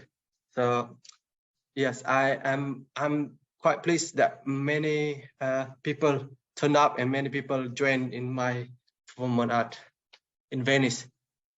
Next. Apart the artwork, and then as I use art in educating the indigenous people about how important their indigenous right, how important the culture, and how important the education to the many communities. So I use many activity I can do, and within my time to get indigenous student to have a relaxed time, but at the same time they learn some measures about education, art, and culture. So I use my free time to make sure that all indigenous kids have a space to express themselves in terms of their culture, and also they can have fun together. So I'm pleased I have time to do that. Okay, next. All right. Before I go, I'd like to say thank you. Here, I think we destroy our forests, especially peatland and our feral. The release of carbon dioxide into the atmosphere will be catastrophic if global peatlands were destroyed, because, like I said earlier, peatland very important. Our small effort in our local community to save ancient peatland environment needs to be repeated around the globe. A task that needs real commitment given the pressures. Protecting indigenous land rights is a critical environment strategy. It's always start from bottom-up approach in climate mitigation. I believe that, because we need participants from the community who live on the land to be part of the movement on protecting the environment. We often been told we need the help of an authority, but I will argue that authority can learn something from the sustainable lifestyle in indigenous people. Terima kasih. Thank you so much for the wonderful presentation, Giyscc, and the inspiring stories behind every art that you shared just now. I'm afraid that we are a bit running out of time to attend the question for the panel, for the open dialogue now. But to all the participants that are here today, you can still have a conversation with Giyscc at the chat box. And Giyscc, maybe you can attend the question if there is any in the chat box. And thank you so much again for being with us today, Giyscc. And yeah, we'll see you around after this. Okay. We would like to proceed with the next presentation before our short break, our first short break of today. So Ladies and gentlemen, moving on to the next presenters before our first break. The next presenter is Jacqueline Fong Yon from Sarawak and Eastern State of Malaysia. A little bit about the background. 11 years ago, she set up Tenoti Private Limited Company, and today it has garnered a wide range of indigenous crafts from artisans residing in 25 rural and remote communities across Sarawak. Not only that, Tenoti Craft is also a recipient of numerous awards and recognitions from all over the country. Let's listen to her poetry on Indigenous heritage titled Our Heritage, Our Hope, the Power of Indigenous Craft. Miss Jacqueline, the floor is yours. Please welcome.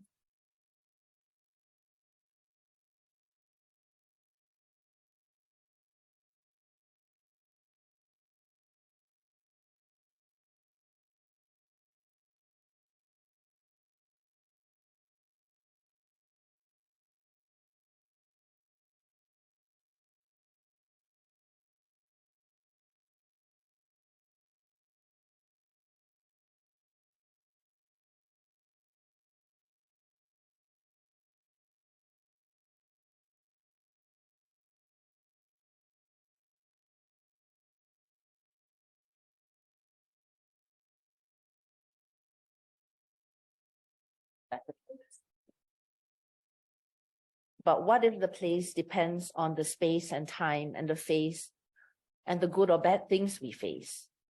Indeed, today we don't live idyllic in perpetual green and sunshine, where water flows fresh and clear and snow is only white and crisp.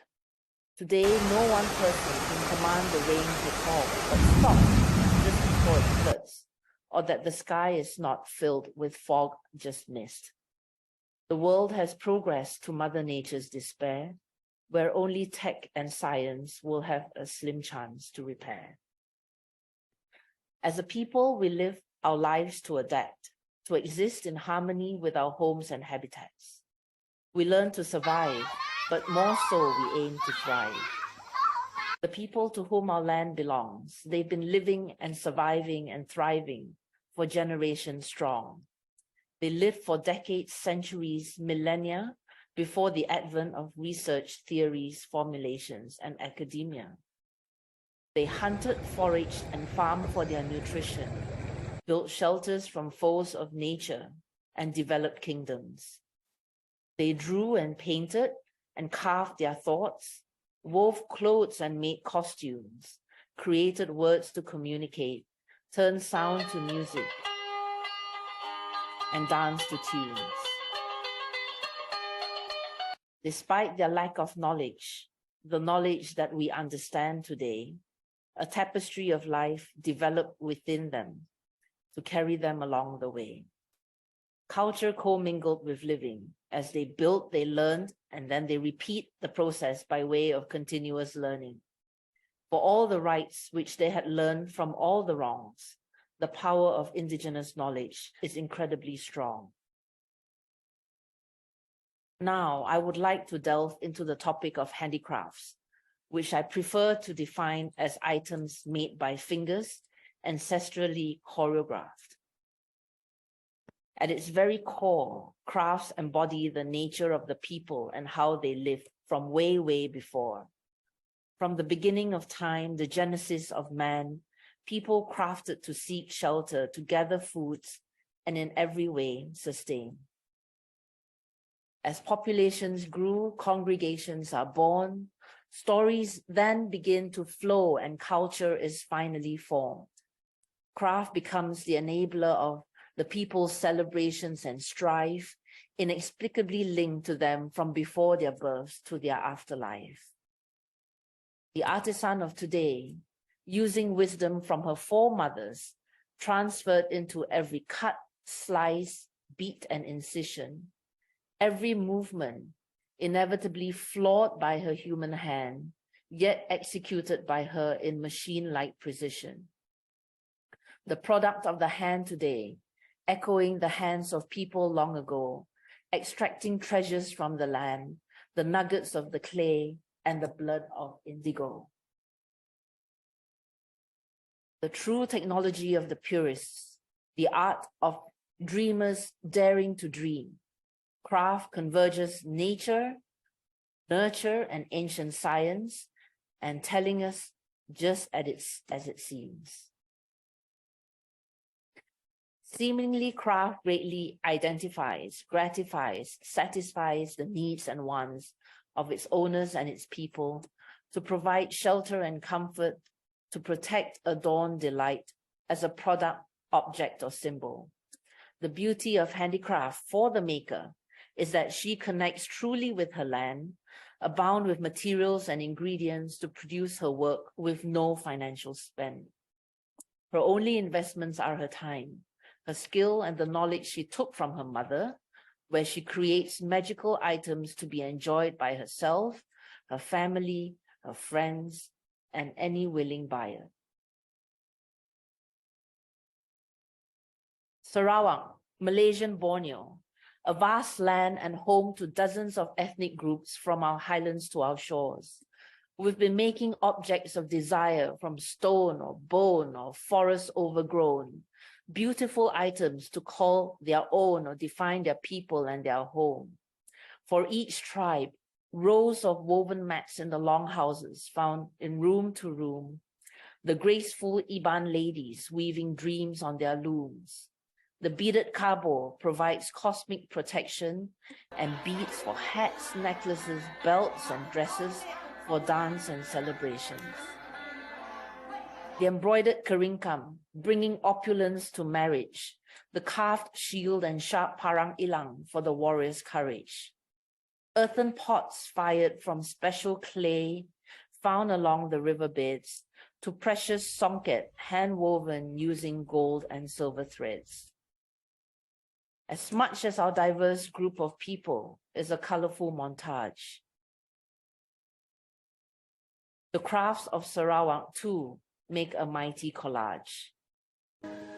In our business at Tanoti, crafts shape our core values: heritage preservation, women empowerment, and rural community building are the objectives we pursue. Our community, as formidable as our dreams, just about 500 artisans, more than 25 rural settlements, and many, many craft disciplines. So why is it so important for us to do what we do? After all, the entire industry is in sunset. The answer is easy.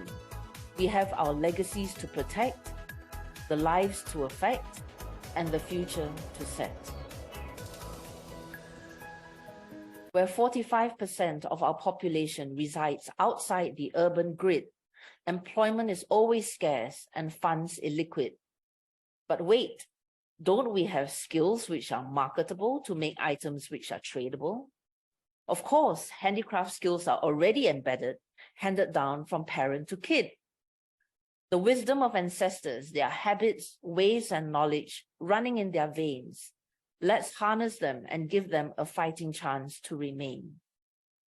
Their continued existence of craft can empower lives, as many has borne witness. Crafts of those living far away can become a viable business. Indeed, as man has lived on craft longer than on science, craft lived in harmony with the world, a symbiosis without defiance. For today, we cannot ignore the very methods of before are useful contributors to our progress.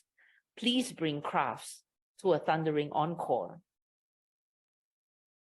The work that we do embraces this overriding mission, driven by passion and the imminent threat of decline, almost extinction. As producers of crafts, we market and sell and try to be as many places all at once. Projects, physical shops, online shops, pop-ups, hotels, malls, literally everywhere under the sun. Our artisans and our team, because everyone must be all-rounders, we constantly put up showcases, demonstrations, shows, and curate every encounter. With our influence, we become advocates, involving ourselves in issue debates, policy updates, economic stimulates, and like today, a little bit of cultivate and a little bit of educate. Obviously not stopping at this genre which crafts traditionally belong. Please watch this, we have incorporated the work of weavers into a song. Is the volume good?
Now you see, it is our sincere request that everyone should do as much as we can with the power that we have whilst we are alive to make sure that crafts will have a fighting chance to survive, so that the world of the future would be able to reap the benefits of the wisdom of our elders and the teachings of our history, and going forward, we will protect our humanity.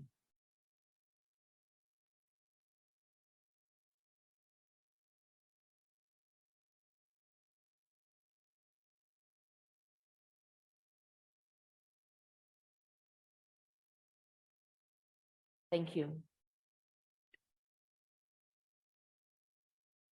Wow, thank you so much, Jacqueline, for the wonderful video. And yeah, I can see in the chat, there's also like feedback from the audience saying that truly a visual and auditory masterpiece, which is, I agree. And to Miss Jacqueline, if there is any few last note for you to, before you wrap up your presentation and before we wrap up for our first short break of the day. Over to you, Ms. Jacqueline. Hi, thank you very much, Asni. Thank you very much again for the opportunity to speak here. You know, Indigenous culture is very important, and a lot of it relies on our youths or the youths of Indigenous populations to be able to carry their culture through. So we hope we can be able to give them the support for all this. Thank you. Thank you so much, Miss Jacqueline. All right.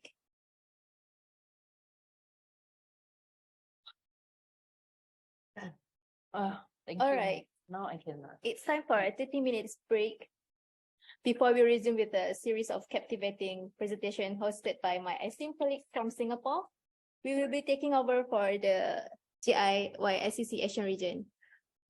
We will reconvene after this 30 minutes break at 12 p.m. So stay tuned and goodbye for now.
Plastik tidak terurus.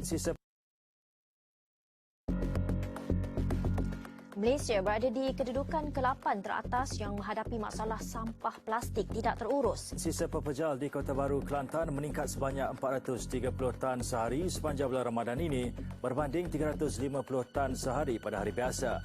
Masalah sampah terutamanya plastik yang memenuhi ruang lautan menghantui bukan sahaja Malaysia tetapi juga negara-negara membangun yang lain. Hampir 50% daripada jumlah plastik yang digunakan adalah plastik sekali guna dengan anggaran global menunjukkan 13 juta tan plastik dihanyutkan ke lautan setiap tahun.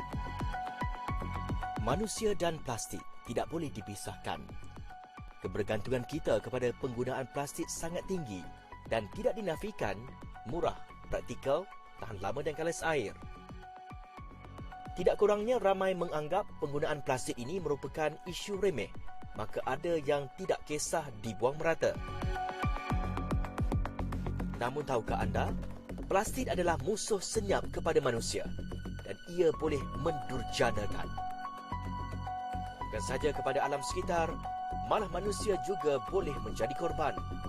Dalam edisi kedua dokumentari kesedaran Kelab Belia Prihatin Malaysia, kami akan membawa anda memahami situasi semasa pembuangan sampah, terutama plastik di Malaysia. Fokus turut diberi kepada risiko bahaya, kesan maupun impak yang sedang menjadi barah ini. Apakah pula tindakan dan langkah untuk kurangkan kemudaratan ini? Semua isu ini akan dikupas dalam dokumentari khas dibawakan Kelab Belia Prihatin edisi kedua. Malaysia boleh menjadi suara negara-negara membangun untuk melawan plastik haram ini. Oleh itu saya membuat keputusan bahawa kita perlu lawan dan kita menjadi suara. Dan selebihnya mesti dalam 40% lah adalah sampah plastik. Sampah plastik paling banyak lah, styrofoam, helmet, semua plastik-plastik jenis macam tu. Pencemaran plastik ini satu daripada krisis planetary yang sangat-sangat besar yang kita menghadapi sekarang. Dijangka dalam 9 bilion tan plastik yang kita sebutkan di Pacific Garbage Patch. Macam satu pulau plastik yang mencemarkan alam sekitar kita. Jadi ini memerlukan inisiatif dan kesedaran di semua pihak, terutama sekali juga kepimpinan negara, kepimpinan ahli politik. Kita mengurus sisa dan sampah sebagai contoh. Kita telah mengambil satu teknologi daripada Finland yang is called Smart Bit Collection System. Tahukah anda, rakyat Malaysia membuang sebanyak 36,699 tan sampah setiap hari.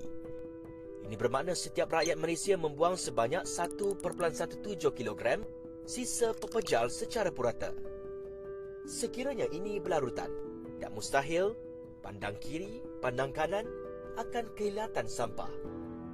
Yang menjadi mangsa adalah alam sekitar termasuk sungai. Kami di Kelab Belia Prihatin berkesempatan untuk ke Sungai Kelang. salah satu daripada 50 sungai terkotor di dunia beberapa tahun lalu. Kami berkesempatan untuk mendapatkan Selangor Maritime Gateway SMG untuk mengetahui maklumat lanjut mengenai sisa pepejal plastik.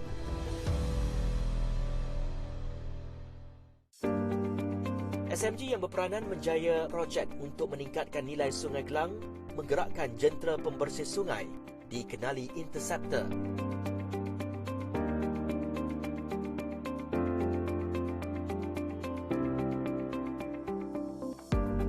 Inilah Interceptor yang merupakan sumbangan daripada kumpulan rock popular dari Britain Coldplay yang menaja mesin perangkap sampah dinamakan Interceptor.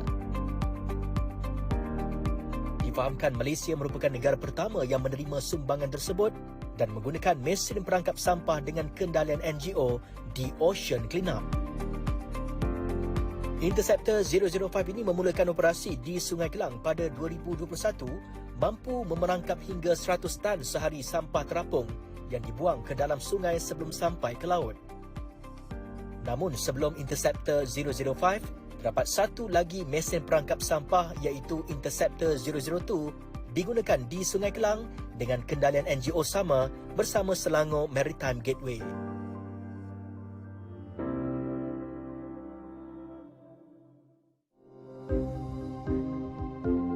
Sepanjang 56 km Sungai Kelang ni, kita ada memasang 7 perangkap sampah dan 2 interceptor, termasuk interceptor yang di belakang saya inilah. Okey, kalau in totality, pungutan sampah kita telah berjaya memungut sampah daripada 2016 sehingga tahun 2023, Mac 2023, anggaran daripada 10,000 ke 16,000 tan metrik untuk setahun. Dan untuk sebulan anggaran dan 1,000 tan metrik sebulan lah.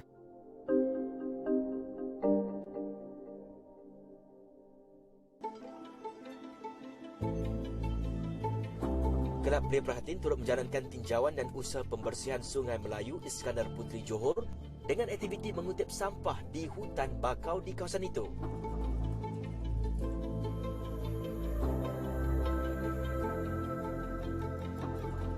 Sungai Melayu yang berada dalam kawasan seliaan pembangunan oleh Iskandar Investment Berhad IIB ini tidaklah seperti sungai-sungai lain, walaupun kedudukannya di tengah kawasan pembangunan IIB.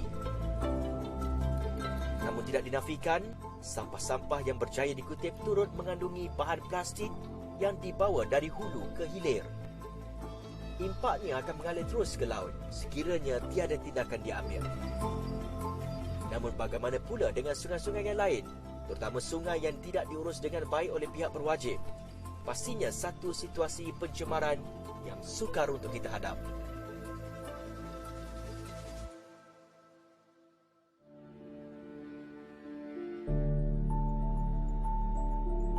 Pasti anda ingat akan laporan-laporan sebegini. Malaysia menjadi salah sebuah negara tempat pembuangan sampah plastik haram. Ia bermula apabila China menutup sempadannya, tidak lagi menerima sampah plastik untuk dikitar semula di negara itu, yang aktiviti ini dijalankan oleh perusahaan haram. Jelas mantan Menteri Tenaga, Teknologi, Sains, Perubahan Iklim dan Alam Sekitar Yeo Bee Yin yang juga ahli Parlimen Puchong. Apabila ini berlaku, sindiket ini menyasarkan negara-negara berdekatan dan Malaysia tidak terkecuali. Kerajaan di negara-negara maju, mereka pun tak tahu ada benda macam inilah. Kalau you keluar daripada negara mereka, pergi ke negara lain, plastik itu dikitar semula secara haram. Mereka ingat semua ini keluar, dia pergi kitar semula ya dengan baik. Oleh itu, negara-negara maju ini juga shocking terdapat berita ini. Oleh itu, saya rasa ini adalah satu loophole dalam recycling policy di negara-negara maju. Selepas kita mengangkat isu ini di international media, negara-negara maju ini dalam recycling policy mereka telah pun memperbaiki recycling policy mereka untuk memastikan bahawa apabila sisa-sisa plastik ini mereka dikutip dan dieksport, sisa plastik ini betul-betul dikitar semula dengan cara yang baik dan mesra alam di negara-negara lain. Jelasnya terdapat kelemahan dari sudut polisi dan perundangan di negara-negara maju. Jelasnya dengan tindakan berani dan lantang itu, Malaysia menjadi suara dalam komuniti negara-negara membangun dan sedikit sebanyak dapat menyelesaikan masalah sampah haram di Malaysia. Dalam babak seterusnya, kami akan membawakan kemudaratan plastik ini. Bukan saja alam menjadi mangsa, manusia juga boleh menjadi korban seterusnya.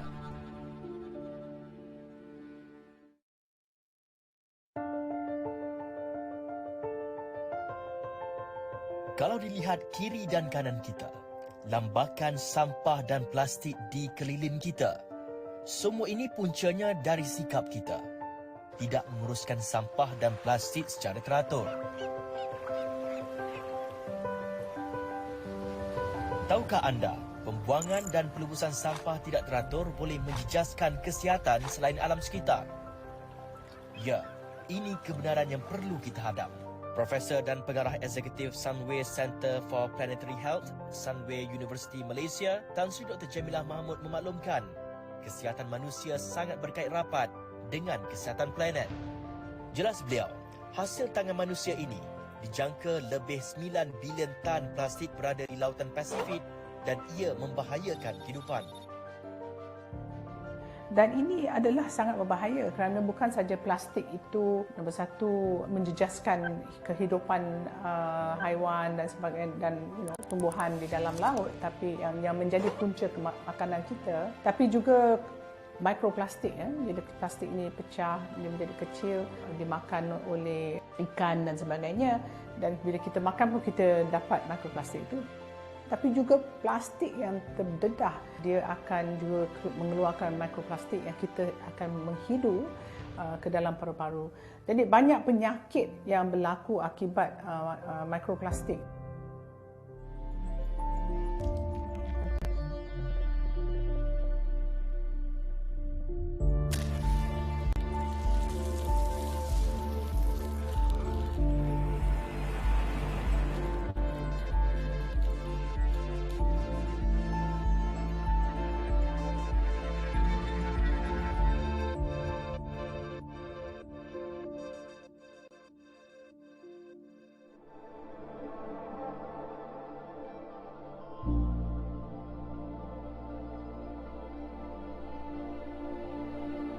Mikroplastik ini boleh melalui susu ibu. Mikroplastik ini saya sebutkan dihidu, bukan saja dimakan di udara. Jadi bila plastik itu terbiar pun dia akan hidup, dan akibat ni banyak masalah kesihatan. Misalnya ada kaitan dengan ketidaksuburan terutamanya kaum lelaki. Ada kaitan dengan penyakit paru-paru di mana ia boleh menyebabkan gejala-gejala paru yang sangat serius. Mungkin juga ada sekarang yang barunya ada kaitan dengan obesiti. Maknanya mikroplastik itu sendiri boleh menyebabkan obesiti. Dan juga kita tahu plastik itu toksik ya, dan mungkin akan akibat lama ialah ada long term ialah kanser dan sebagainya. Selain aspek impak kepada kesihatan, aspek alam sekitar sudah pasti paling terima tempias susulan pembuangan sisa plastik dan sampah tidak terurus ini. Menurut ahli Lembaga Pemegang Amanah Lestari Alam Profesor Tan Sri Zakri Abdul Hamid, kegiatan manusia tidak lestari akan terus mengancam kepupusan haiwan maupun tumbuhan. Nature would still go on, tetapi manusia kalau menggugat nature, alam semula jadi, dia punya dampak ataupun impact dia tu akan kena juga kepada manusia. Sekarang kita lihat ekosistem services yang memberi kita air, makanan, udara yang bersih, ya semua tu telah terancam. 60% daripada ekosistem services ini, perkhidmatan ekosistem telah tergugat. Jadi kalau kita teruskan amalan rakus ini, nanti tahap itu akan lebih tinggi dan mengancam survival manusia. Itu dari segi global. Sebagai orang Malaysia, kita juga ada tanggungjawab. Tapi di peringkat nasional, di peringkat kebangsaan, di peringkat lokal, ya, kita juga ada tanggungjawab. Apa yang dipanggilkan orang think global, yang kita fikir global but act local. Itu tepat sekali. Setiap rakyat, ya, kecil besar, tua muda, ada tanggungjawab masing-masing untuk hidup secara sustainable ataupun lestari. Jelas beliau, kesedaran dan tindakan perlu bermula dalam keadaan segera. Sekiranya tidak, alam sekitar pasti akan terus disakiti. Inisiatif dan kesedaran di semua pihak, terutama sekali juga kepimpinan negara, kepimpinan ahli politik nombor satu. Kalau tak ada political commitment tu, orang biasa macam kita ni kurang sikit nak memberikan kita punya iltizam, ya. Masyarakat juga jelasnya perlu beri sokongan kepada inisiatif dan program yang dijalankan serta mempunyai tanggungjawab sendiri untuk memastikan alam terus terjaga. Jelas pensyarah kanan dan fellow penyelidik di Institut Alam Sekitar dan Pembangunan Lestari UKM, Dr. Ahmad Adri Amir, salah satu ekosistem hutan yang penting dalam negara kita iaitu hutan paya bakau juga tidak terkecuali daripada menerima impak kepada sampah plastik ini. Dalam masa yang sama, dalam era moden ni ataupun antroposen ni, tekanan yang dihadapi bukan setakat memerangkap sedimen ataupun terhapus disebabkan pasang surut, tetapi akar-akar ni menjadi sangat kondusif untuk memerangkap sampah. Seluruh garisan khatulistiwa, semua negara-negara tropika dan negara subtropika yang mempunyai hutan bakau mengalami isu ini sebab macam kita bincangkan, sampah bukan datang daripada darat sahaja, daripada hulu sungai ataupun pertengahan sungai ke muara. Sampah ni pula boleh juga datang daripada negara lain, daripada sungai-sungai lain, daripada laut pesisir pantai lain. Jadi ada kemungkinan sampah kita buang di rumah kita di Malaysia ni akan boleh sampai ke Indonesia, boleh sampai ke Papua New Guinea, Australia dan seterusnya. Sampah-sampah ni pula akan terperangkap di celah-celah akar bakau dan mereka tidak boleh keluar lagi sebab di bawah arus terperangkap dan air keluar tapi sampah-sampah ni tinggal tetap. Jadi ketika air pasang surut tu, sampah ni terus melekat dan menutup tanah-tanah dan juga akar-akar bakau itu sendiri. Apabila pokok paya bakau ini terjejas, sekaligus beberapa lagi ekosistem dan rantaian mempunyai nasib sama.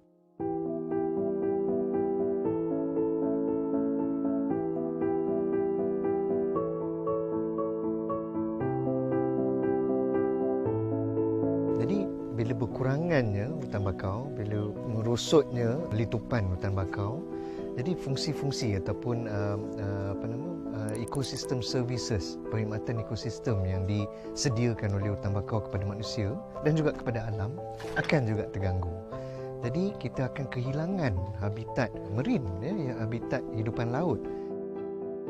Ilmu yang semakin kita tahu sekarang adalah peri pentingnya hutan bakau ni sebagai penyerap karbon, ya, yang paling unggul. Jadi dia menyerap dengan pantas pokok-pokok di dalam hutan bakau dan dia simpan dengan sangat banyak dalam sedimen, dalam tanah-tanah hutan bakau ni mengandungi kandungan karbon yang sangat tinggi. Jadi kalau kita sebuah negara yang memainkan peranan sebagai global player, ya, pemain antarabangsa, kita berpeluang sebab kita mempunyai lebih 600,000 hektar kawasan hutan bakau yang keseluruhannya menyimpan berjuta-juta tan equivalent of carbon dioxide dalam sedimen, dalam tanah hutan bakau. Jadi kita kena ambil peluang ini, kita kena ambil peranan ini, ya, sebagai global player. Kita lindungi hutan bakau yang kita ada sekarang. Selain itu jelasnya peranan paya bakau untuk melebarkan garis pantai dan melindungi masyarakat pesisir pantai daripada ribut, taufan dan angin kencang pasti tidak lagi boleh berfungsi dengan baik sekiranya hutan ini terus dicemari sampah serta pembangunan tidak mampan dijalankan.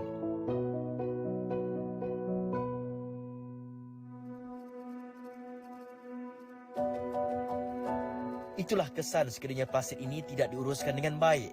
Dicampak melata akhirnya alam dan diri jadi mangsa. Jangan biarkan situasi sudah terhantuk baru tengah dah berlaku. Barulah kita ingin ambil tindakan. Dalam kupasan seterusnya, kita akan memahami apakah inisiatif yang dimainkan oleh pihak berkuasa, badan bukan kerajaan, swasta dalam mendukung usaha agenda hijau ini. Teruskan ikuti pendedahan berikutnya.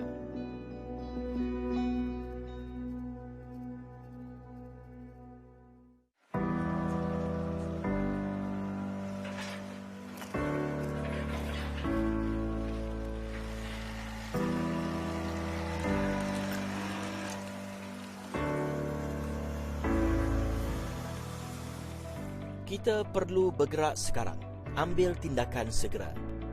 Tindakan pastinya terarah kepada usaha mengurangkan penggunaan plastik ke arah satu gaya hidup yang mementing alam sekitar.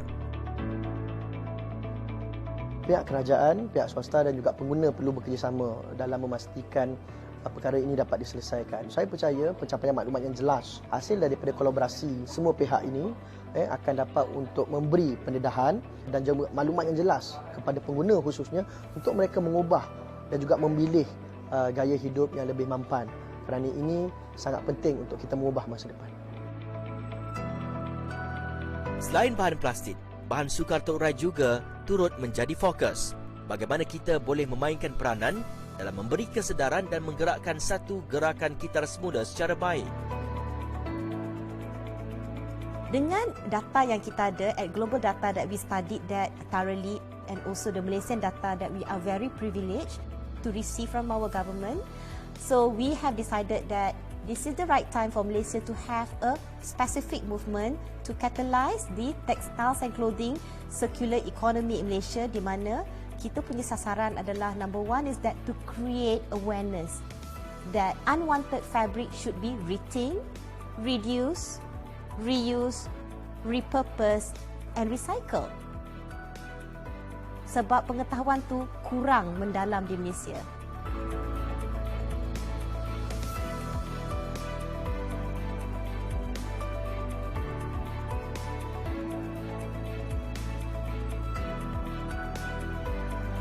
Nombor dua ialah yang paling penting, we want to ensure that Malaysia has sufficient textiles or clothing recycling bin. It's only because even if you create of awareness, a lot of awareness, walau bagaimanapun, kalau tak ramai orang tahu di mana nak membuang pakaian lama, benda itu tidak ada faedah juga. Hand in hand, in a nutshell, that's what we do to create awareness, then to ensure that fabric recycling facilities are closer to you. And most importantly is that we communicate you with substantiated data. Pastinya, usaha berterusan daripada korporat amat dituntut. Selain daripada inisiatif syarikat ke arah menjalankan program agenda hijau, cara bagaimana pengoperasian juga boleh diterapkan.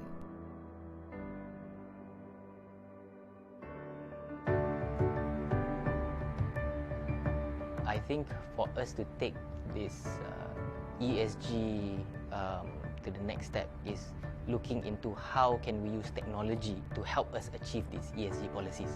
This is also why we exist. As I mentioned before, we provide sustainable technology solutions because I really believe technology should be used to help us achieve this sustainability. So apart from just looking at the policy, in terms of execution, why don't we look into technology that is already out there, is really available, but all we have to do is just put that sustainability lens to it to help us achieve the ESG goals. And I think that's very important lah, because as you know, I think in terms of blueprint, we are very good at doing blueprint, but when it comes to the execution, it's a bit slow. And I understand maybe the workforce or the people in the execution level is not well equipped yet. And that's why training and smart technologies are very crucial in terms of executing these policies very well. Yang pasti pembangunan yang mampan dapat memastikan kelangsungan kawasan-kawasan hutan terus bernafas dan tidak dimusnahkan.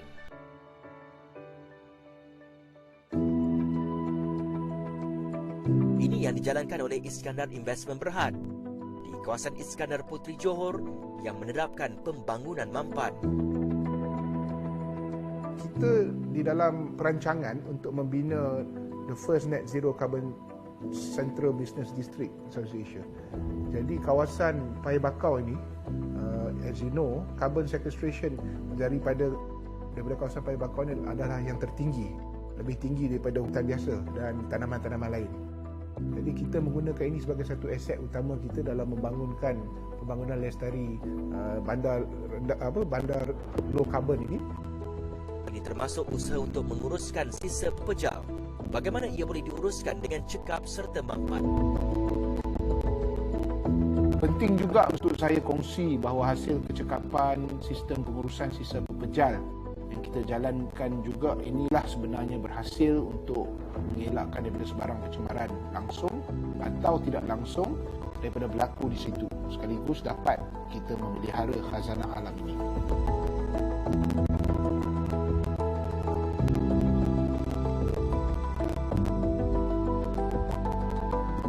Dengan membangun pembangunan secara terancang, memelihara serta memulihara alam, pastinya pembangunan di kawasan Iskandar Puteri ini boleh dijadikan contoh sebagai sebuah pembangunan lestari.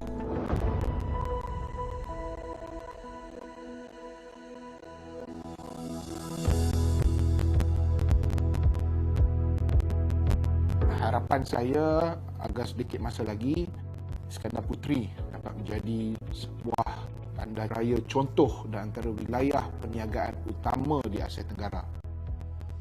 Bukan sahaja melalui penyediaan dan pembangunan infrastruktur fizikal serta peluang pekerjaan, tetapi yang perlu ditekankan juga adalah satu sudut pandang penjagaan alam sekitar, sekaligus menjadikan Iskandar Puteri ini sebagai bukti bahawa alam dan manusia boleh hidup bersama secara harmoni. Ini juga akan menjadikan Iskandar Puteri sebagai satu destinasi pelaburan yang terbaik dan yang unik di Asia Tenggara. It is our responsibility to prioritize sustainable development that safeguards the well-being of Mother Earth. Pastinya kesemua tindakan ini sekiranya diambil dalam keadaan segera, kita menjanjikan dunia yang baik untuk diduduki bagi generasi akan datang. Walau sekecil usaha kita dalam menjaga alam, kesannya sangat signifikan dalam jangka panjang.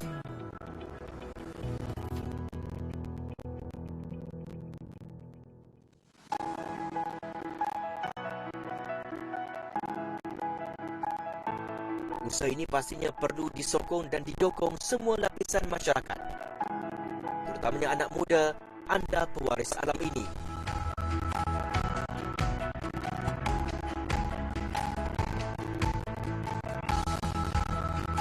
Sebagai penggerak belia, Kelab Belia Prihatin sentiasa mengharapkan kerjasama anak muda. Sertailah kempen, jayakannya dengan rela hati demi dunia tercinta ketika masih bertenaga ini.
Hi.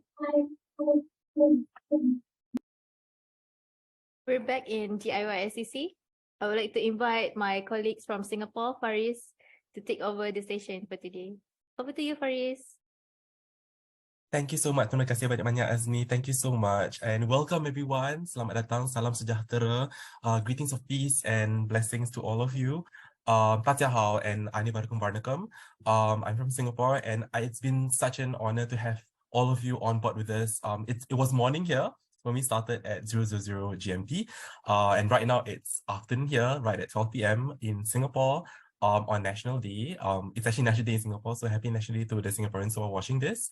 And it was such a great, I was just so mesmerized when I was watching all the videos and hearing the presenters speak in the first half of the session. And it was truly an honor to really see how, while we acknowledge, and that there's a lot of compassion needed to alleviate sufferings around the world, we did hear about how, Indigenous peoples across the world are actually much impacted by climate change and so on and so forth, but the amount of say that they have and all that in terms of driving initiatives, providing Indigenous perspectives informed from their own traditions, worldviews, civilizational knowledge, right? Deep traditional knowledge, it's really left out. So, this summit, which all of you are participating in, is really balancing the equation, right?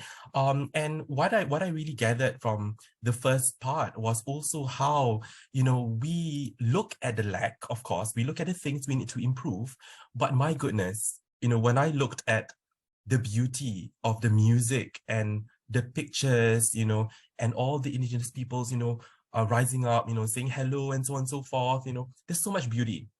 Right, in terms of the music, the dance, the fabrics, the cloth, the aesthetics, and it's really just so inspirational. And I think, while we focus on the lack, we also, focus on the beauty to, make our world beautiful again, right? And this is really something that I really enjoy while I was looking through and feeling through and just letting myself be immersed in the sights and sensations and so on and so forth.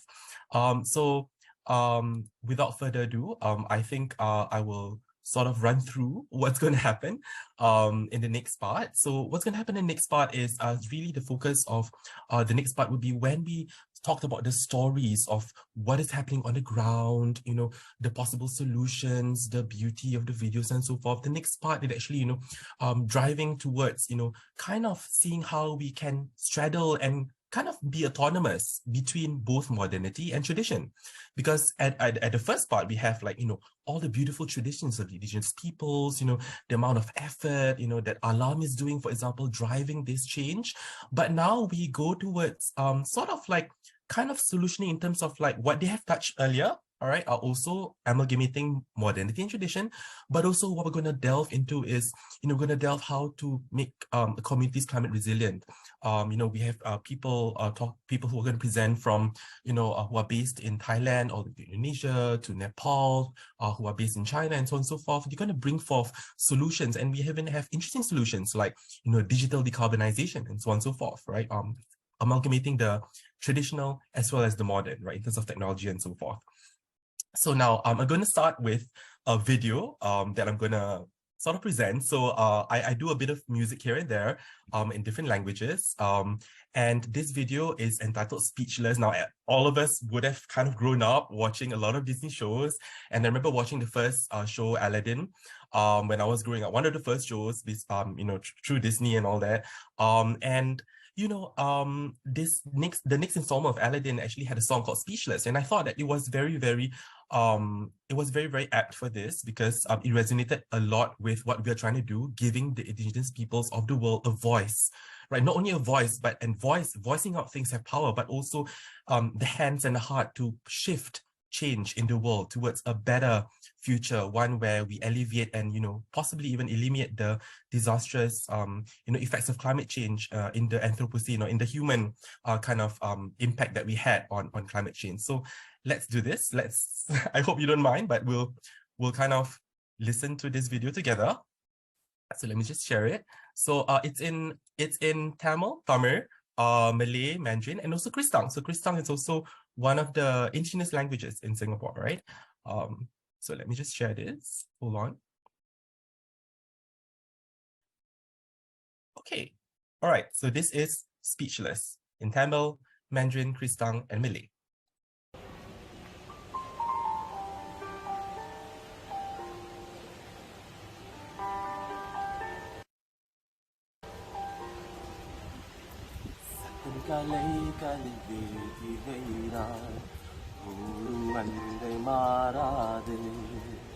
வேடிக்கை பார்ப்பேனே என்று சொன்னாய் என் வாழ்க்கையோ கேட்காது சொல்லி நாவென் இல்லாமல் ஒரு நோத்தியிலே என் புண்ணியக்கில் மேலாய்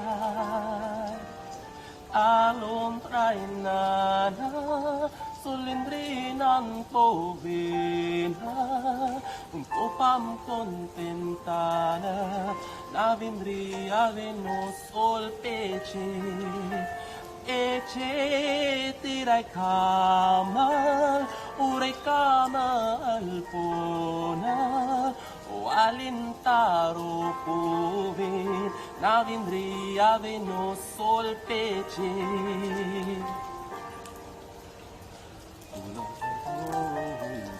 疼痛体下的每一句，世世代代不能抗议。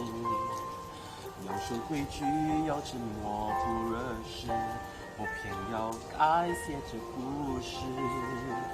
现在我不能够不坚持，你可以尝试夺取我自取的权利。You're not pincha, esti bosin pudi de sario, na di trimi cora postrura, na basu di todo yo, na di santa caladu.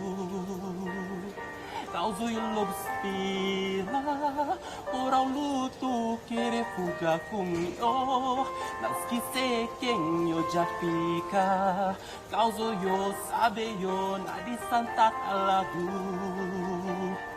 Takkan terkurung lagi, ku takkan berdiam diri. Sayapku kan ku terbawa jauh ke angkasa. Semangat membara raungan suara, gerah jiwa membara. Ku pertaruh segala, dengarkan raungan suara. Bagai petir, ku kan perjuangkanmu. Tak sanggup ku diamkan, dengarkan raungan suara. Suara, all I know is I won't go speechless. All I know is I won't go speechless.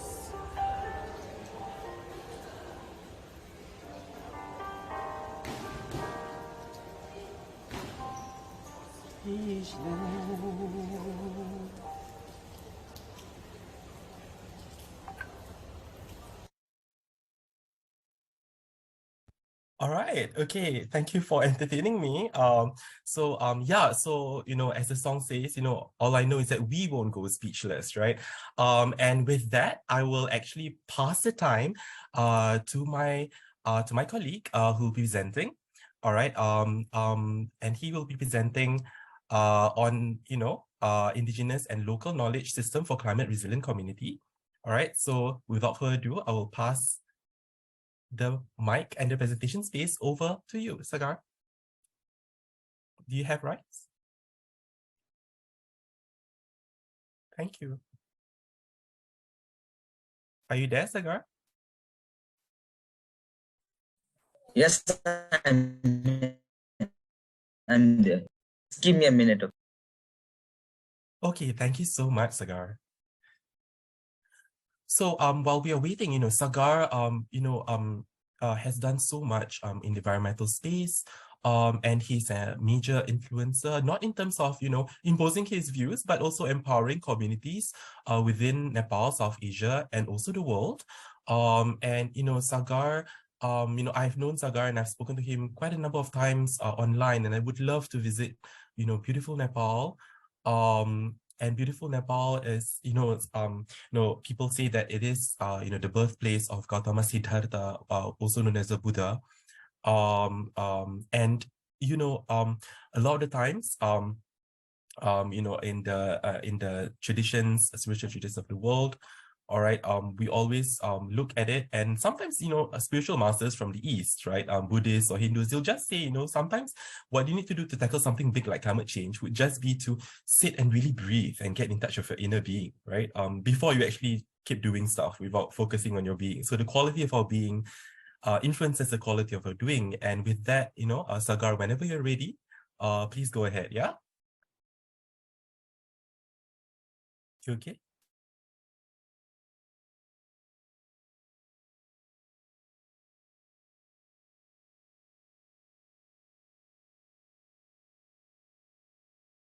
Can you see the screen?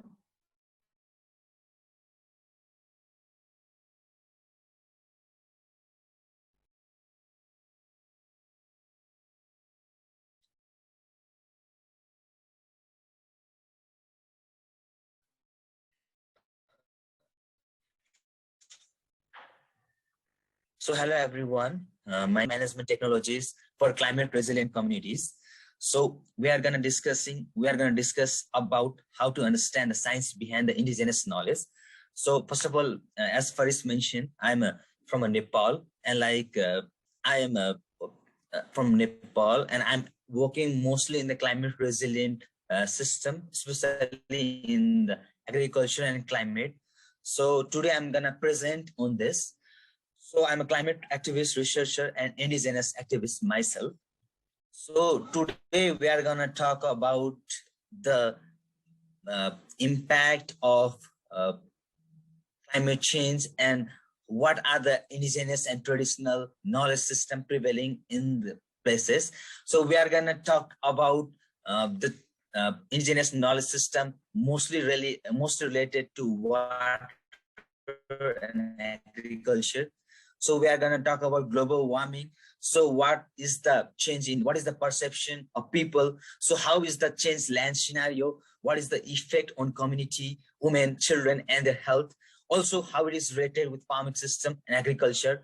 And also we're going to talk about the impact it has created in the community and some adaptation practices set by level of impact, local livelihood strategy, adaptation, and also what are the growing concerns. So what indigenous water management technology and practices exist, and what are some of the science behind it. So this could be very useful because indigenous knowledge and practices are more resilient, and they have been practiced since a long time and have been doing a lot of doing a lot of good things. So some underlying sciences behind them is like some natural science, hydrology, agriculture, geology, social science, and stuff. So contents of my presentation is indigenous and local. What is indigenous and local system? What is indigenous knowledge, technology, and indigenous technology? Climate change, its impact on water, resource, and agriculture. Some of the examples of indigenous water and agriculture management technologies and practices and underlying principles. So first of all, we need to get deep dive into what is difference between indigenous and indigenous knowledge. So indigenous and indigenous knowledge are somewhat similar, but they have some difference. So indigenous refers to natural. It's improvement seeking. So indigenous can be old as well as new, developed by incorporating more, born from which have been practiced from since a long time. So these are seek improvement, and so this can be new as well as old, and like we can incorporate some new technologies in this to make some changes in how that have been accumulated across generations by adaptive process and handed down through generations by cultural transmission. So indigenous knowledge have been practices refers to all the cumulative body of knowledge so that have been accumulated. So like have been this indigenous knowledge have been accumulated since a long time. So we have been changing, and a lot of adaptation process have been going on, and they have been indigenous communities knowledge have been transferred. So indigenous knowledge doesn't have to be knowledge generated by indigenous people. So like indigenous represents all those things which have old indigenous origin, native origin, old origin, but it doesn't have indigenous knowledge doesn't have to be knowledge generated by indigenous people, because indigenous knowledge can be generated by anyone using the indigenous technologies, indigenous systems, indigenous culture.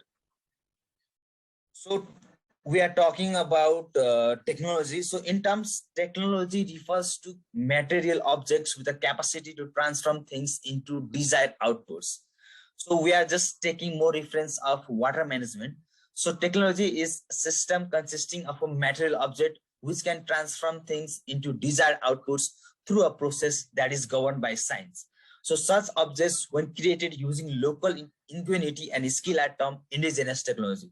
So in case of water management, so we are taking example of a system, so which have been practices from since a long time, and also we are incorporating the basic science, philosophy of water management. So usually indigenous technology have multiple function, and it is practiced since a long time with some modifications, and they have very good practices and have been successfully executed in the present scenario.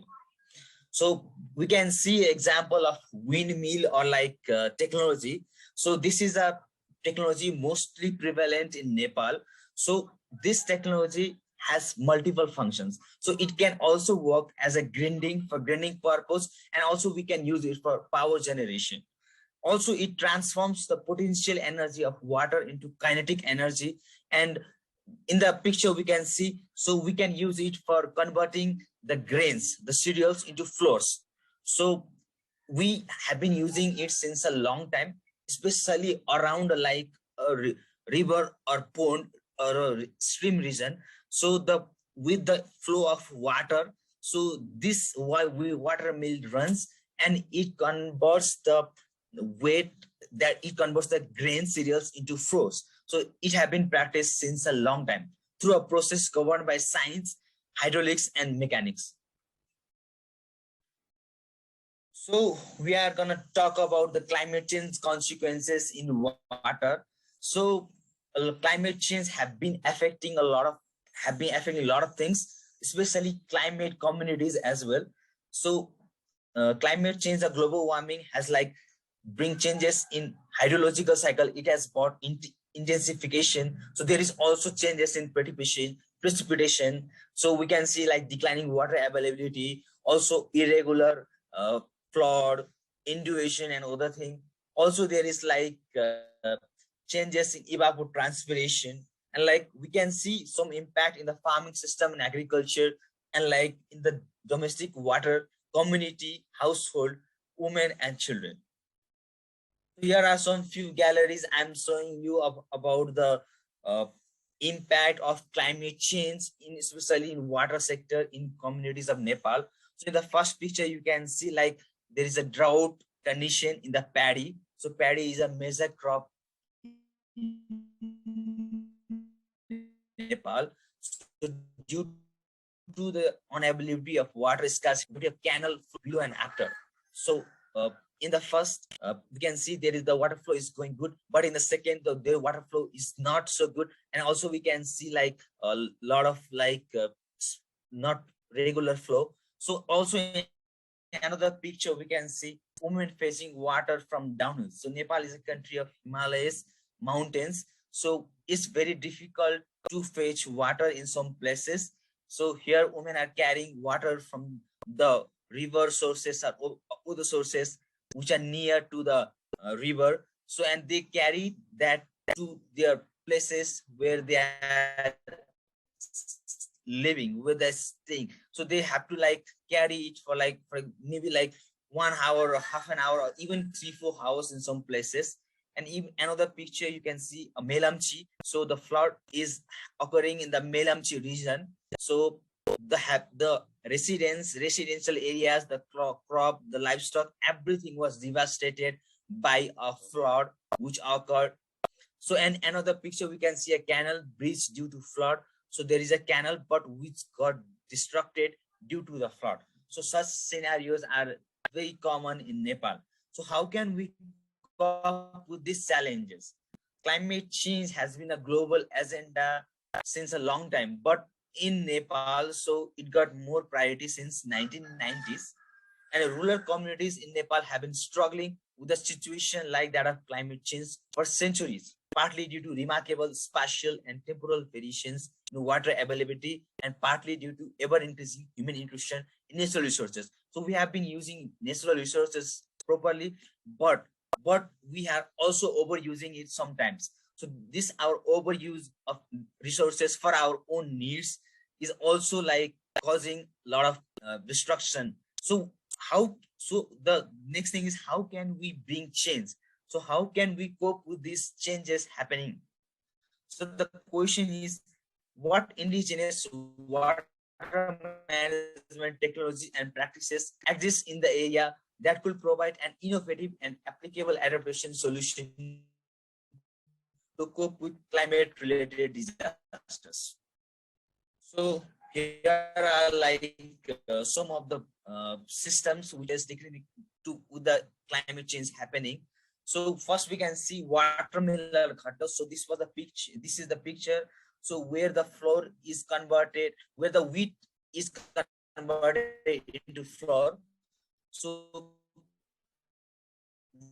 we basically use the water current present in the river, small river, for a spring. So which is also called well.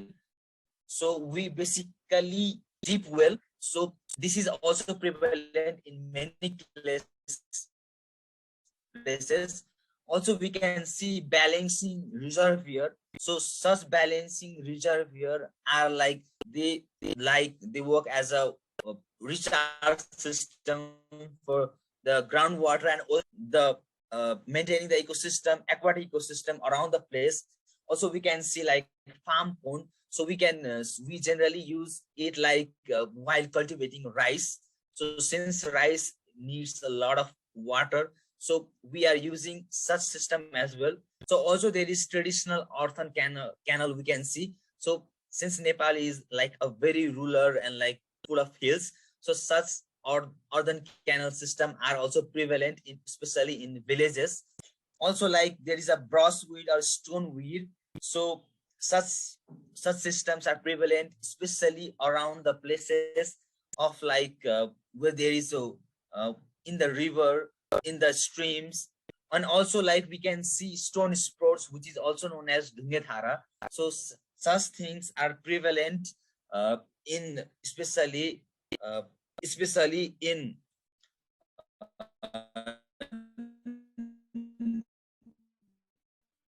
Newari community, especially in the capital region, in working as a like spout since a long time, and we don't need like water pipes or other pipes because so which distributes the flow of water. So such practices are prevalent in many places. We can see a festival. So this festival is like celebrated mostly in the indigenous Newa communities. So they clean the water on a regular basis. So because like they consider that water is very important for not only for the livestock but for everything. So they regularly clean the resources on regular basis, and so that we can have like free flow of water all across the all across the year, and also like there is no any impurities, no any dirt or dust present there. So such practices are prevalent mostly in the Newar communities. And also like we can see another picture. So there is a gifting of churi, so which is also known as scientifically as Basia butyraceous rocks plant. So generally in this Chepang community, so while the marriage, traditional marriage is going on, the parents give the churi plant to the bride and groom because they feel that it is very community. So because it is related with biodiversity, also like related with plant species, and it has multiple benefits. So it is also like way of promoting more and more species which are very useful, which have multiple purpose in the community. Also, we can have like some example of community seed bank. So in some rural places of Nepal, so community seed bank have been practiced on, and like lot of indigenous seeds have been germplasm have been conserved and protected in this. So which could be used when there is scarcity of resources for like research or bringing new varieties. Also like there is also, it is also for like preserving like the past genes which could be used in future. So community seed bank are very popular in Nepal, and it is getting great momentum in recent scenario. So we can also find traditional fishing system in Tharing community. So we can see like the kind of nets they are using. So they are using it since a long time for like harvesting the fish. So we can take an example of Kua, so which is also known as well. So it is a perennial spring water resource, so which is generally derives the water recharged from groundwater. So around 50 million inhabitants in the Indian Himalayas, also where Nepal is located, depend upon such water sources, and about 50% of them have already dried up or have reduced discharge. So such is the case. So we have to like work on to create more sustainable solution to recharge these water sources.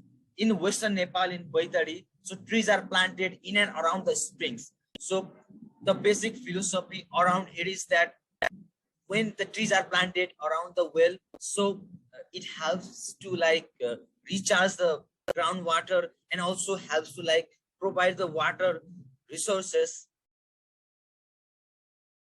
So here are some example, another example of brushwood. So like we can see like brushwood. So in hills, we take an example, we use stone plus brushwood, and also in Tarai, which is like plain. So we use like porcupine structure plus brushwood. It has multiple functions, and the basic question is why this where are skewed to the direction of flow.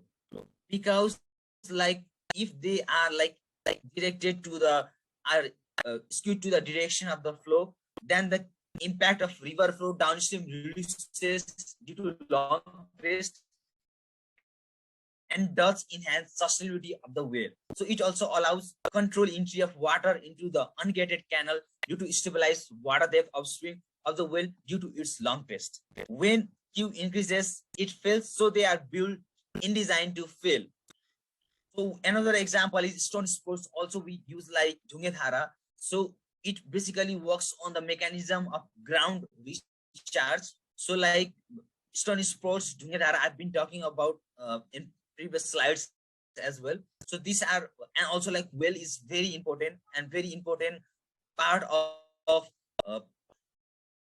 people in Kathmandu Valley since a long time. So the hydrological relationship between water, landscape, soil, and water infrastructure. So we need to get into it. So like it is all interconnected. So the water is all coming from the water is all coming from the groundwater reserve, and we have been using it since a long time. Also, we can take an example of like cargo system in Central Asia. So we can see such system. So we are like practicing similar system in Nepal as well. So another is like proportioning will. So it is widely described indigenous technology found in Nepal, Indonesia, Pakistan, Afghanistan, Sri Lanka, Philippines, India, Bhutan, and other countries.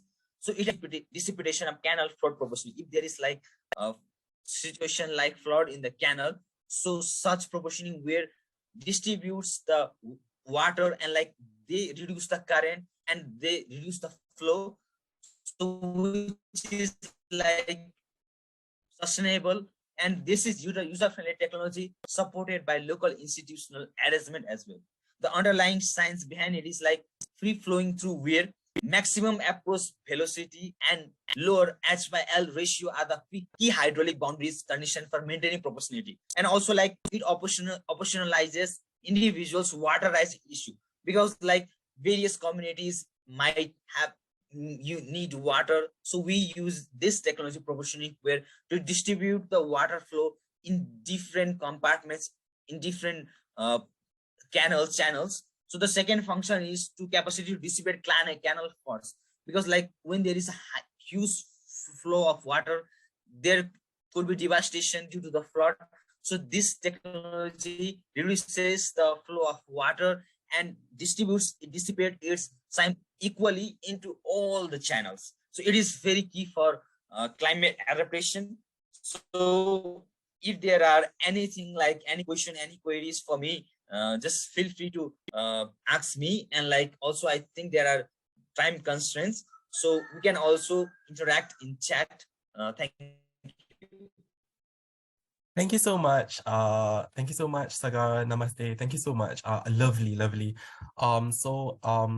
know, anyone who wants to approach Sagar, he's a really friendly guy. Please just, you know, let him know in the chat. I can get his email and all that. And really just amazing. And I love it how it ties in with the theme of this summit, which is that, you know, the indigeneity that we're talking about is really very plural. It's very inclusive. So we've never actually set out a definition of what is indigenous, right?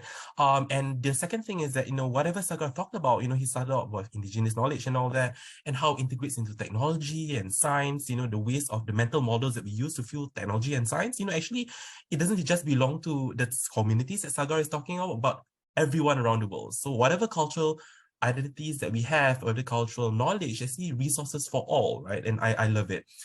So we'll go to the next presentation. Rauf, if you may, could you share a screen? So we have Rauf and his co-partner. I think his partner is around. Yeah, okay, go ahead. Okay, so yeah, I will start this share screen.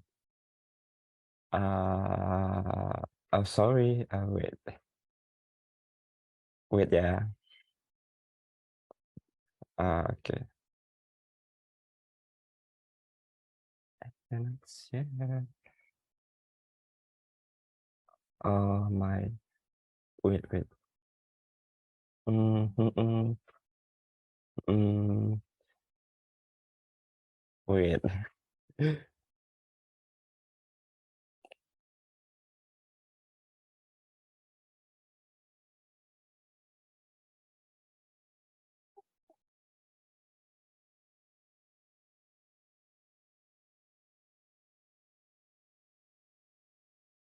Yeah, and still loading. Yeah. My apologies, everyone, because I think as we are an international summit, I think, you know, we could have certain technological and internet issues as we are coming in globally. So I seek your patience. Thank you so much. Okay. Start share. Okay, I will share via desktop. Do you guys have seen our screen?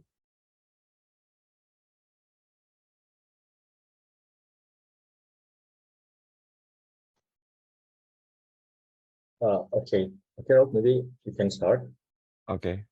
Okay, great. Okay, done. Okay, thank you. Good afternoon, everyone. Yeah, in Indonesia, now is the afternoon. Good afternoon, ladies and gentlemen, esteemed participants and the future. So I call upon all of us, the youth gathered here as the features that will set the face of tomorrow. Okay, so once again, we want to say welcome to the Global Indigenous Youth Summit on Climate Change 2023 as the platform that for innovations, that collaborations and transformations.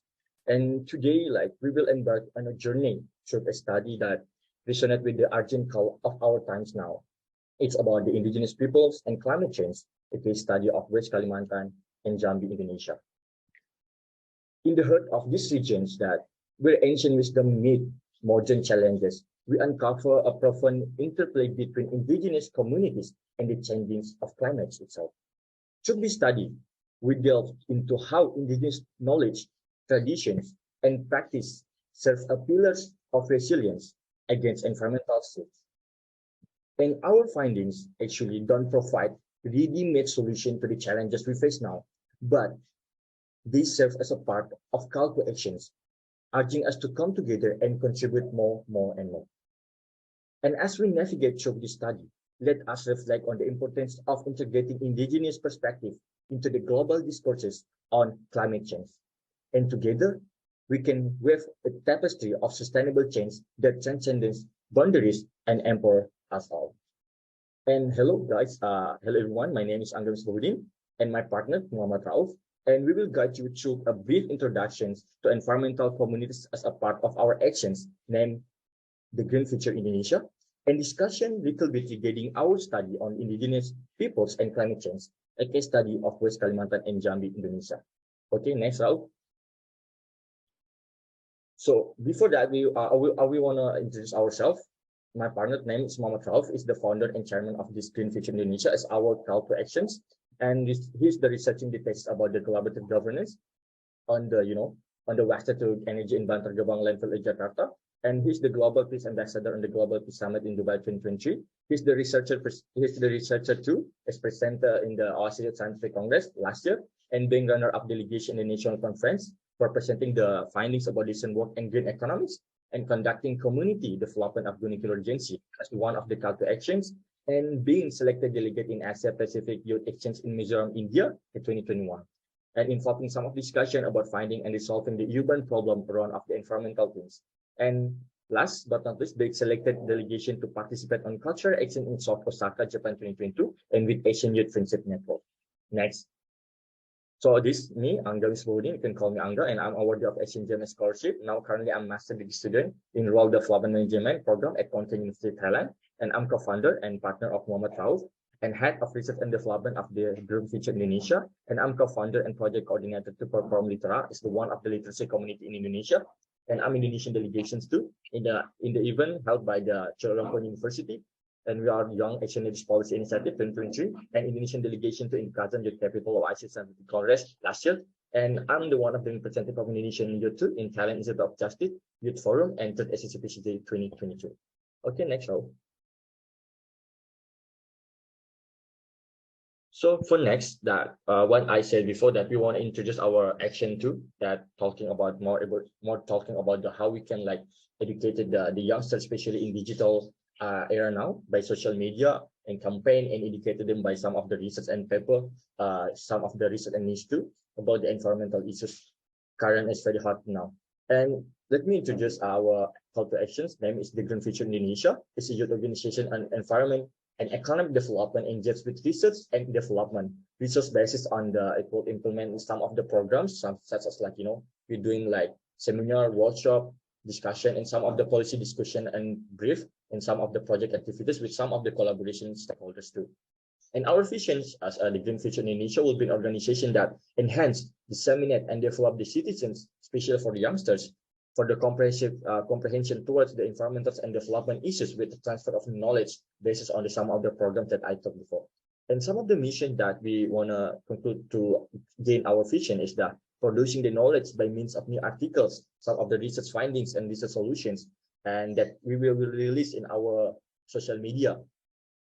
And next is we're conducting some of the interactive activities, such as seminar, workshop, discussion, and some activities, and will be conducted with partners project or some of the collaboration stakeholders too. Okay, next out. So we come to our findings of study about the indigenous peoples and climate change, a case study of West Kalimantan and Jambi, Indonesia. So I want to start with questions that what the matters we are facing now. And when we're talking about indigenous people and climate change in the case study of West Kalimantan and Jambi, Indonesia. For the next explanation or presentations, will be going to my friends, Muhammad Rauf. It's time yours. Thank you. Okay, so thank you in advance to Angga for opening the presenting. Okay, so as we can see on the slide, so what's the current problems we are facing on? Next, okay. As we know that the ASEAN countries are commonly have similar geographics, cultures, climates, and environment atmosphere. So what's the indigenous community issue, particularly in Indonesia? The environmental situation in two provinces in Indonesia, such as West Kalimantan and Jambi, are apprehensive on account for land clearing, including lodging and land leveling, for the sake of oil palm plantation companies' investments expansion, and that definitely has destructive impact for the rights of the two indigenous people in both West Kalimantan, or we are known as the Iban, and Jambi, or we are known as the Orang Rimba in Central Sumatra. And those deforestation taking places are potentially to be worse for the climate condition because of carbon dioxide realizing. In connecting with that, Kalimantan will be a new capital city place of Indonesia that could generate another new natural disaster, losing tropical rainforest and for indigenous community livelihood. And we knew that the plan is to avoid or prevent from many disasters in Jakarta, but the location is vulnerable and tend to create a new natural and human disasters there. So as we can see on the slide, here's several indigenous communities saying in response to what the company did on their traditional or customary land. Some of them are actually addressed that the company had signed an agreement with the families to relocate their home without any compensation. Then the official company's representative burned down their traditional homes at the old village, including belongings of residents who refused to relocate their home. Okay, our last slide. Okay, so why should indigenous community be taking part of climate affected? First, the indigenous population is currently high, might not only exist in both West Kalimantan and Jambi. However, in many regions of Indonesia, generally, Indonesia is being a home for around 50 until 70 million indigenous people. And second, the indigenous community life is tend to reliant on natural forests, and they understand how to preserve it than the external community such as third parties, including the company. And the indigenous community are also doesn't have access to formulate the customary regulation because they are not gaining a legal recognition of their customary land. Okay, we'll arrive at the last slide. To conclude, indigenous community in West Kalimantan and Jambi needs to be protected and have a legal recognition in order to get a legal protection from any criminalization, violence, and make a strict regulation for the company licensing, such as the company should consult with the indigenous representative at first, then they have to use the low carbon technology because they are actually have a sufficient funding to purchase eco-friendly technology, and with the government and society surveillance and supervision. Okay, I think that's all for us, and thank you for attention. To you. Thank you so much. Terima kasih ya, Rauf dan Angga, Ranguf and Angga. Thank you so much. Lovely. And I think we all can take away so much from that.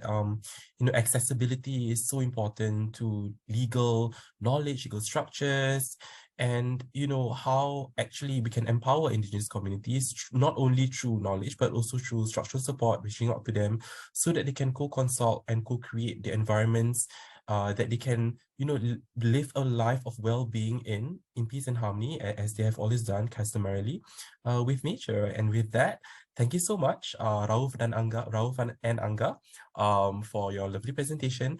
And we will move forward next to what, we all talk about the fourth industrial revolution, right? And how, artificial intelligence and so on and so forth is taking over. So how do we actually combine, synthesize, and integrate indigenous knowledge with digital decarbonization? Over to you, Ian Chu. All right, a very good afternoon, everyone, from Singapore. It's my pleasure to be here. And by way of introduction, I'm Ian from Singapore. For all of those who are currently calling in from Singapore, I wish yourselves a happy National Day.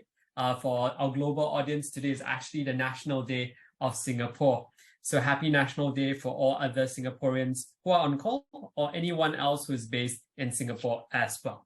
So for today, what I will be trying to talk about would be in terms of a very different perspective, I would say. So as as we all enter the digital age, all of us have become digital natives. So we are all indigenous people in one way or another to the digital world, to the digital realm, right? It's our common heritage, both locally, regionally, and internationally.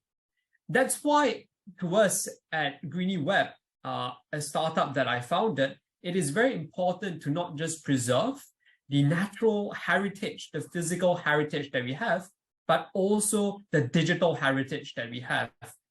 And for today, what I'm going to share about would be the digital sustainability, right? So the sustainability of the digital world.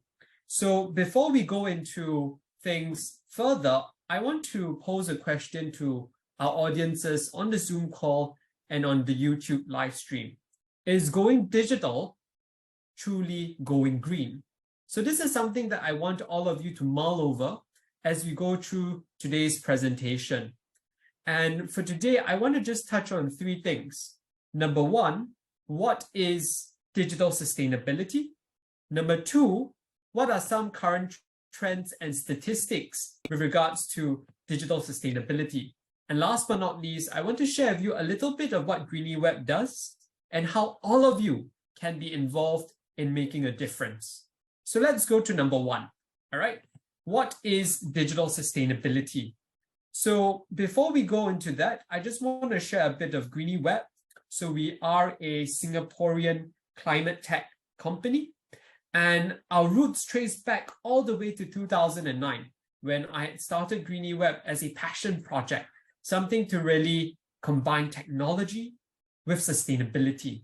So ever since, we have been one of the most vocal players with regards to sustainable digitization and the decarbonization of digital infrastructure in Asia Pacific. We have a tool that I'll be briefly sharing later in terms of how we can use that to decarbonize digital infrastructure. We also provide advisory and a data house, right, of digital carbon emissions. So the first question is, what is a digital carbon emission? It's a fairly new term, but a term that we as indigenous people of the digital world need to know, right? So a digital carbon emission is essentially the CO2 that is linked to the internet. So CO2 that is linked to internet usage. And this is a schematic that we had created earlier that explains what we call the DEC nexus. This stands for data in layer 1, energy in layer 2, and last but not least, carbon dioxide in layer 3. So what this schematic shows is the concept of how a digital carbon emission is produced. So on layer 1, you see your devices and data, right? So this is really where you've got things like, for example, the processing of complex computer algorithms, right? Think of it in terms of generative AI, Bitcoin mining even. So data is sent to a server in a data center where complex computational algorithms are processed. The second thing that happens would be data flows in terms of communication. So think of right now, if I'm using my handphone to send a WhatsApp message, right, to someone else, say in Indonesia, to Onga, right, from the previous speaker. So what happens is that data flows from my handphone to a server. It might be transferred to another server in Indonesia before being transferred to Onga's handphone. And the last thing that data does is that it can be stored, right? It can be stored in a server in the cloud, right? For example, when we use our mobile devices, when we use our online storage devices, right? To really store information in the cloud, data is transferred from our device to the cloud. And this really is where data and energy is related, right? To give a bit of context, the amount of energy we consume at the data center level is so large that in 2019, in Singapore, where I'm currently based, there was actually an unofficial moratorium on the building of new data centers. So even if you put in the most amount of money possible, it wouldn't be possible for you to build a new data center in Singapore in 2019. It was recently lifted after several years. And the reason being is very simple, because the immense number of data flows was consuming so much energy that it was becoming a worry, both from an energy point of view, as well as from the carbon point of view. And that's really where we go to the third layer of things, right? When we think of the CO2 emissions that essentially come from the digital world. So the CO2 emissions are basically a result of the high compute power and energy usage at the middle layer. As such, from this schematic, we can relay how much 1 kilobyte of data costs in terms of energy and how that costs in terms of carbon dioxide. So when we think about it, we want to also think about several terms, right, that I'll be sharing right now. So the first thing is the term of digital decarbonization. You'll hear me using this term a lot during today's sharing. And it's really the decarbonization of old legacy digital infrastructure, the IT infrastructure that we've had for the last 10, 15, 20, 30 years. And the next concept would be sustainable digitization, right? So we've talked about the old with digital decarbonization. With sustainable digitization, we're talking about the new. So we're talking about how we can build new digital infrastructure that is sustainable at its core. You can think of things like low carbon websites, low carbon mobile applications. And the last thing we want to think about today would be carbon financial divergence. So this is a theory that we had come up with, and it basically explains why financial costs no longer cap all the carbon costs. Let me give you an example. In the past, say in 30 years ago, if a company would like to do marketing and they had $100 as the marketing budget, they could potentially send out 100 pieces of brochure, right? So 100 pamphlets, if each pamphlet costs $1. So in essence, the $100 of marketing budget would cap the total amount of carbon they could emit, which is 100 pamphlets that they would give out. But right now, with the cost of digital marketing almost zero, you could literally send out 1 million emails today and 10 million emails tomorrow. As such, the carbon cost is no longer capped by the financial cost. There is therefore this divergence between the carbon world and the financial world. And that really leads us to some trends and statistics that we're looking at today. So the problem with digital carbon emissions is not a small one. In fact, in 2019, it is estimated to be already as large as every airplane, airport, and airline combined. And what that basically means is that it is an extremely large problem right now that is also growing at an extremely fast rate. So much so that by 2040, we're going to see almost a tripling of carbon emissions that are related to the digital world. And that's just the carbon problem, right? When we look at it from an energy perspective, we're looking at close to 10% growth in energy consumption per year, right? So it's a very large problem. And Mozilla even quantified this, that when Mozilla said that communications technology, right, will emit more carbon by 2025, that's just 2 years' time, than any other country except China, India, and the United States. So in other words, if communications technology were a country in itself, it would be the 4th largest emitter of CO2 in the world. And that's very worrying, right? Because when we look at the energy policies of companies, in particular technology-related companies, we see two trends right here, right? The first, which is the full line, shows you what would happen in the best case scenario, right? If tech companies decide to have policies that are really looking at energy efficiency, that are looking at green. In that best case scenario, we're seeing that the share of global electricity usage by technology will stay stable around the 5 to 10% region. But what is expected, right? And what is happening in the absence of green energy policies, in the absence of very energy efficient policies, is this skyrocketing of energy consumption by technology globally. And that basically means by 2030, what is forecasted by Greenpeace is that almost 1 in every 5 kilowatts worth of energy will be dedicated to the digital world. And that's something very, very serious, right? What's more serious is a global lack of awareness with regards to this. In fact, when a French consulting company did a research paper some 2 years back, they found out that only 43% of company executives, right, the decision makers, say that they're aware of their organization's IT footprint. Most company executives can tell you what their building footprint might be, what their product footprint might be, but much fewer can tell you what their IT footprint is. In fact, this corporate lack of awareness is very pronounced, and it's shown here, right? If you look at the left-hand portion, you see how in the overall category, on average, right, you've got about 50% of companies with some form of sustainability strategy, but only 18%, right, with a sustainable IT strategy.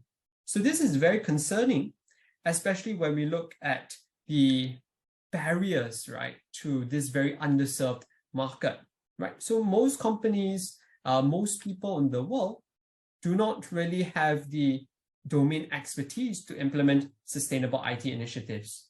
And the other barriers include high cost of sustainable IT, as well as the impact on business when you shift away from very old legacy systems. So it's a huge problem, a problem that many people aren't aware of, and there are many barriers to really solving this particular issue. And that's why when I titled today's sharing, I titled this Underserved and Unknown, right? Because sustainable IT is something that most people don't really think of.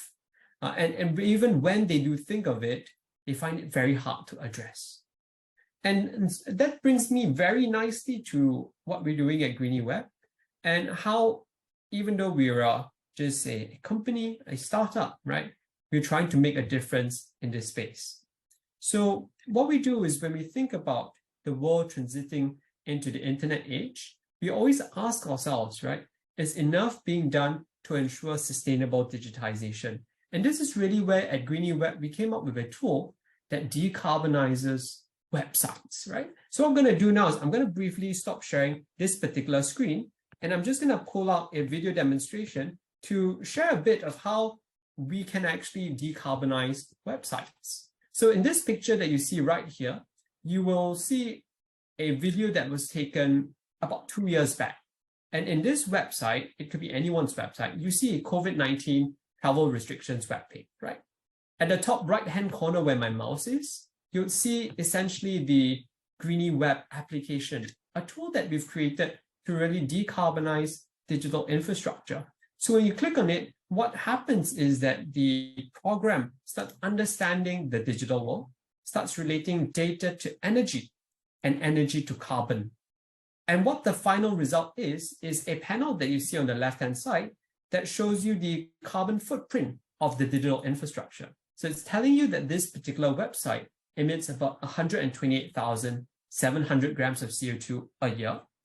And more than being just a measurement tool, we're thinking very loudly on how we can reduce these emissions. And that's why the tool also tells you that you can actually bring down the emissions to about 110,240 grams, right?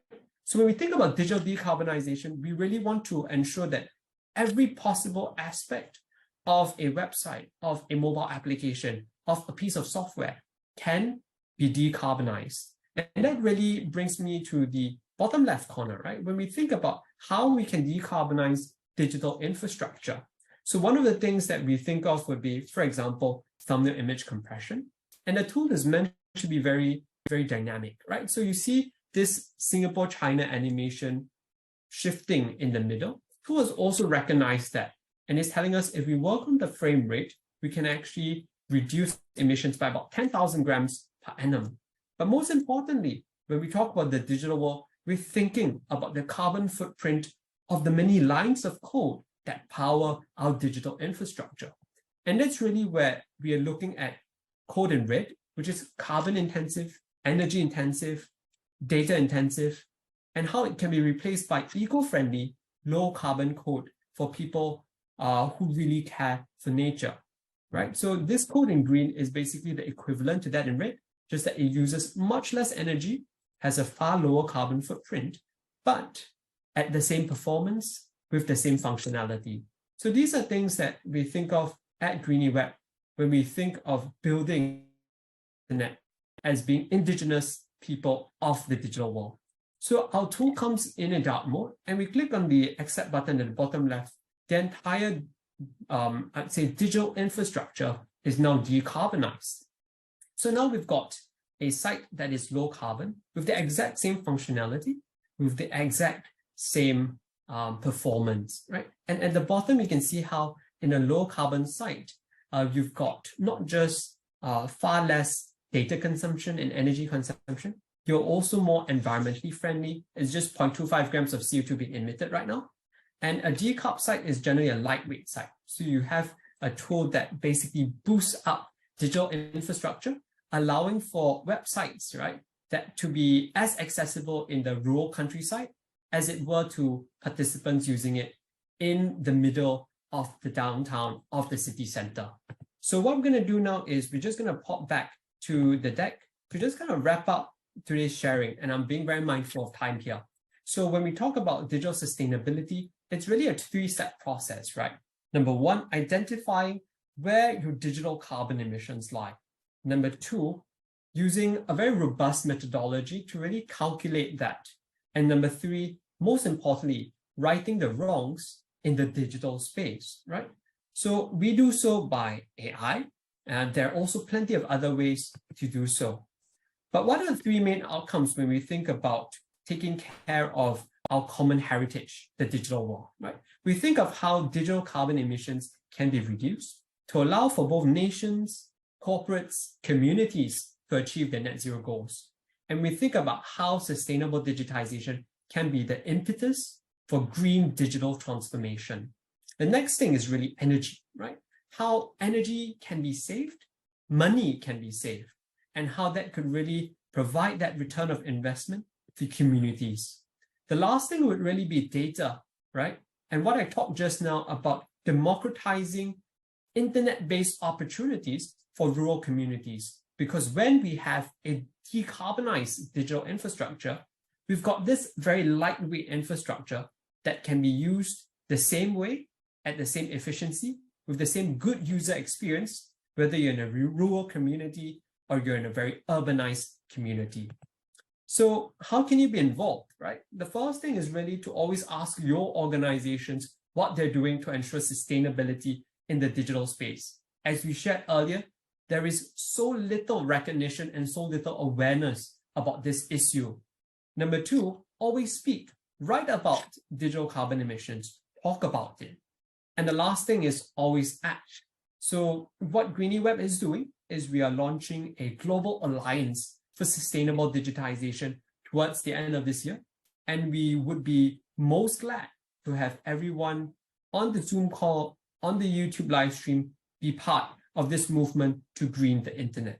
So one of the things that we're doing to really concretize our efforts is called the 28 by 28 program. So we're looking to raise awareness in 28 educational institutions and nonprofits before COP28 this year.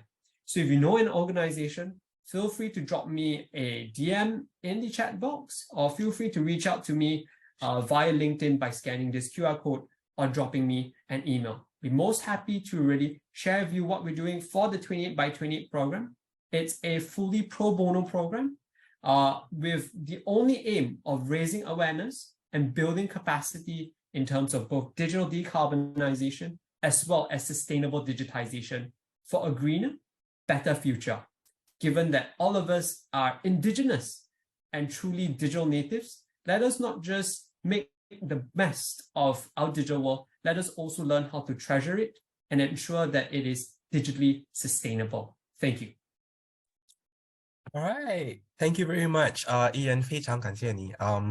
No, I learned a lot, and as always, as I've said, we have left the definition of indigeneity, the concept itself, open, and how Ian defined it is that actually we are all indigenous natives, right? We are all natives to this online virtual space, which is really connected to the material physical world, because the carbon footprints that we leave behind, basically with legacies which are run unchecked, it can be really quite devastating. I mean, fourth in the world, in terms of the carbon footprints and the impact and all that. So with that, all right, moving on to another important aspect, I would like to welcome Giyscc. All right, if you please, go ahead.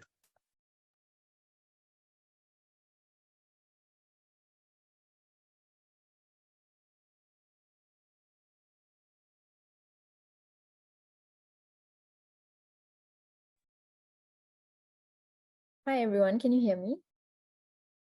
Yes, we can hear you. Thank you. Okay.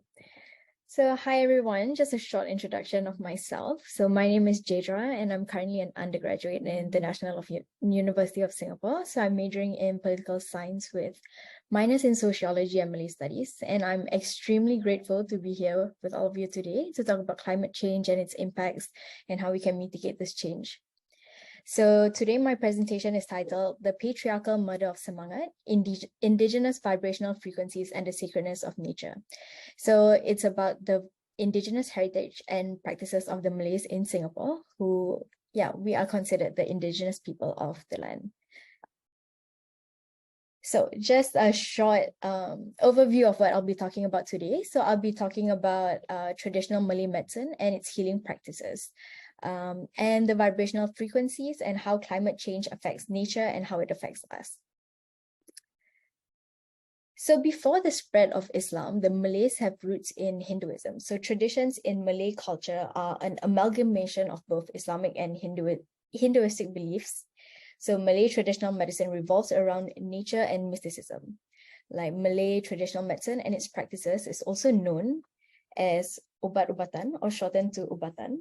And one of the principles of Malay traditional medicine is the belief that every living thing has a unique vibrational frequency.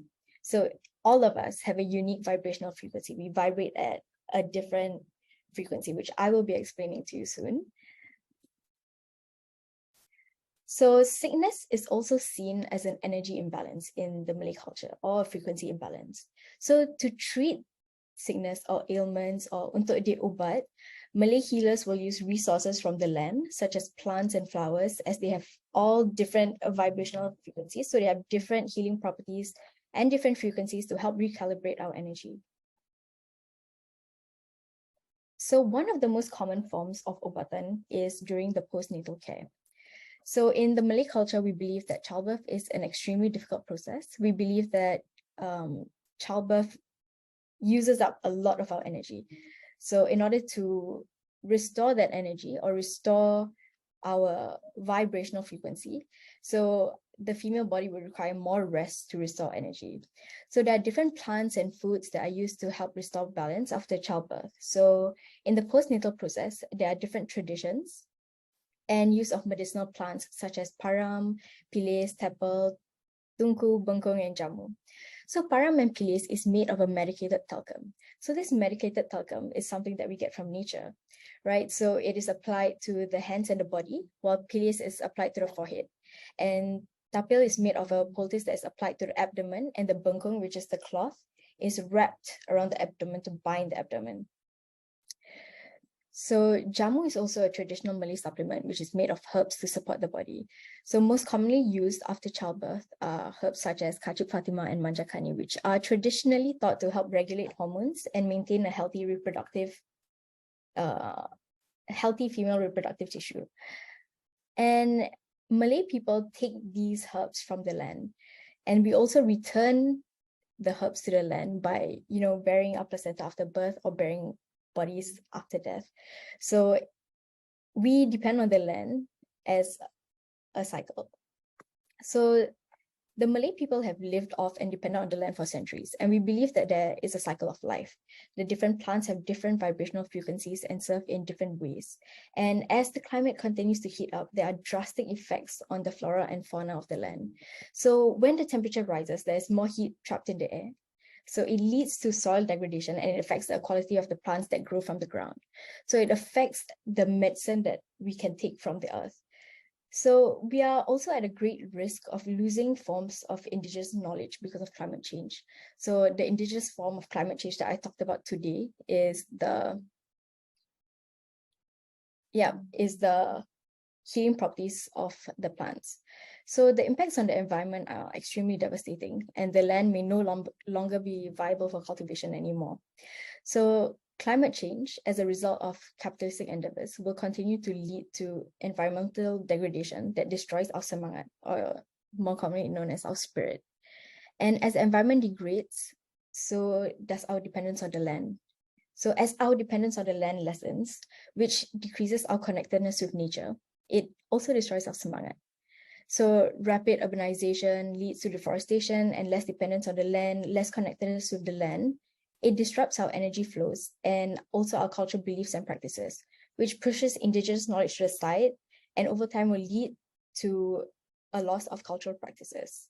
And this disconnect is something that we are currently experiencing today, especially in Singapore. There's a lot of cultural disconnect within the Malay community itself, because in Singapore, we are no longer as dependent on the land. Okay, the Malays are no longer as dependent on the land as we were in the past.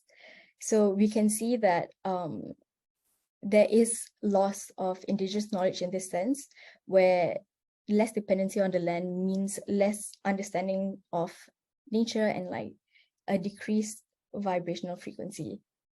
Yeah. So thank you. All right, thank you so much, Jaitra. Lovely. Yes, and a lot of things you said really vibrated with me. In the fact that there is a cultural alienation about all these practices, indigenous knowledge that you have talked about, and really about the healing energies of nature, right? And how it's a kind of interdependence. I think some engaged Buddhists from the tradition of Thich Nhat Hanh, Master Thich Nhat Hanh, who passed away from Vietnam, called it interbeing, right? How you talk about how Malays take respectfully from nature, they make medicine and they heal, and then after they give back, right? They bury their placenta, they have that kind of reverence for nature. So what about, so you talked about certain healing natural technologies from the indigenous knowledge, but targeted at women, right? What about other genders like men? What is your perspective on that? Yeah. Other genders such as men. So I'm not a man, so I can't really comment on that. So I've had personal experience with traditional healing in the sense that I'm a female, right? So I take different supplements that come from the Malay traditions, Malay cultural practices, such as, like I mentioned earlier, Manjakani and Kacip Fatima. It really helps with regulating hormones and balancing our energy. Yeah. So I think I would need to look more into, the men part of like Malay healing. Yeah, I understand, and it's truly lovely. And a lot of the stuff that you say, are really steeped in tradition, like what you said, in the spiritual traditions before Islam came, as well as how it's integrated into some of the practices of the Malays. But stuff that you talk about vibration, and I get reminded of my quantum physics class in university, where we talk about possibilities of string theory and how absolutely everything in the universe is just vibrating, like tiny vibrating fundamental strings, and of course energy and matter. All these things have my head, right? So I guess in some ways, a lot of the stuff that you are talking about was actually something that we can look into, right? In terms of informing discourse on even science and technology, right? Yeah. All right. Okay, great. Thanks so much, Idra. Thank you so Yeah. much for having me. Alright, terima kasih banyak-banyak. Okay. Alright, next, we will come to a session where I would like to invite Dr. Kapisa. Is she here? My colleague, Dr. Kapisa. Yes. Hi, Faris, I'm here. Yeah. Hi, hello. Oh, there's like quite a number of people. Okay, hi. All right, so this session we will actually kind of have like a dialogue, right? So it's not really something, we don't want this session to be like a debate or just like a one directional kind of talking and presenting. We do want to have a dialogue of hearts and minds and souls and bodies, even though we are kind of disembodied because we are over the Zoom platform. But let's have a dialogue session to kind of understand and maybe raise some questions or any comments from the floor. If you please, any questions or comments, just get the ball rolling. Yeah, go ahead.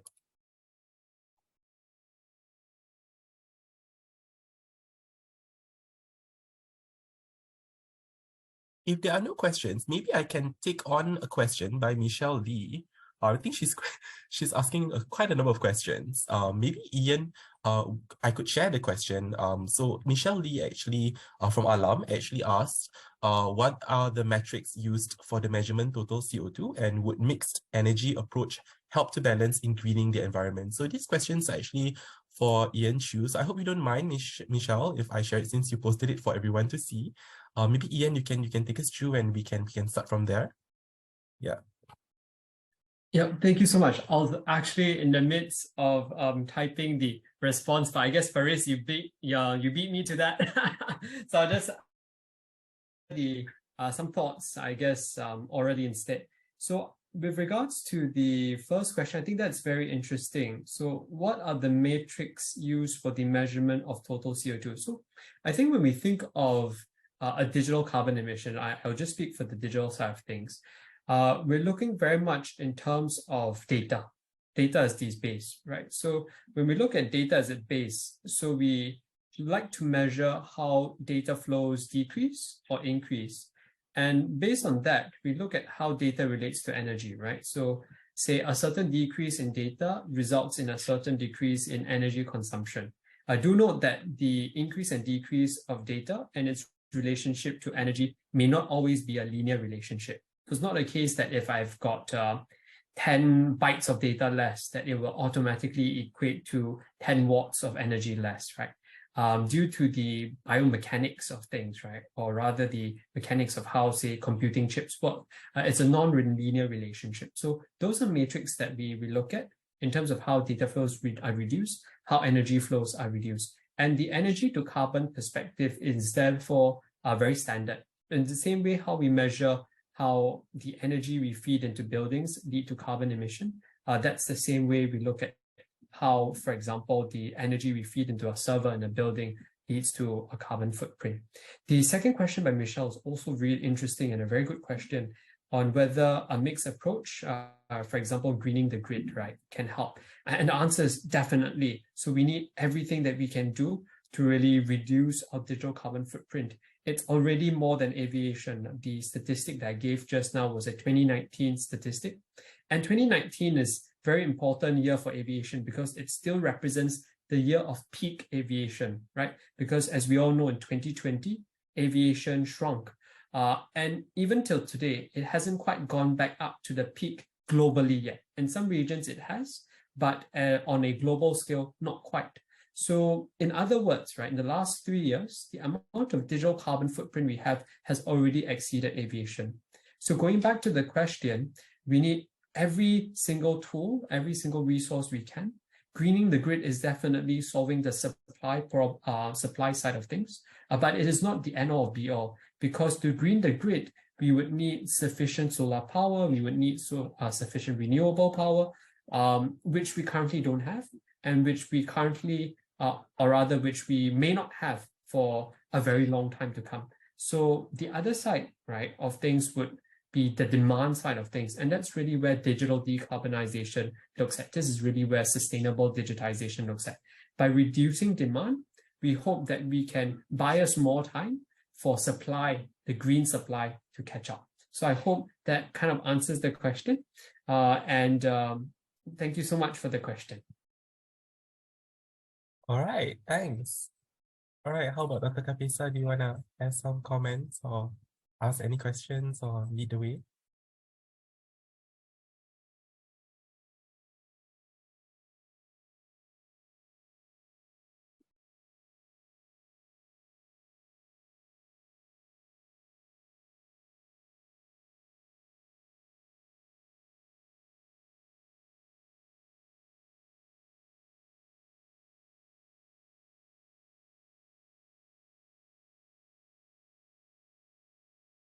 Dr. Kapisa, are you there?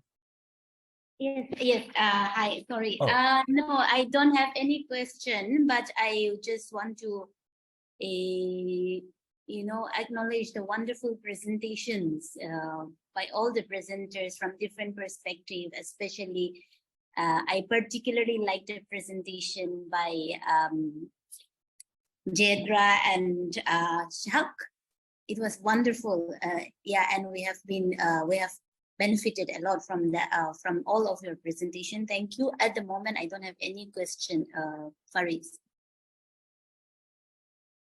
All right, great. So open to the floor. Are there any questions from the floor, from the participants?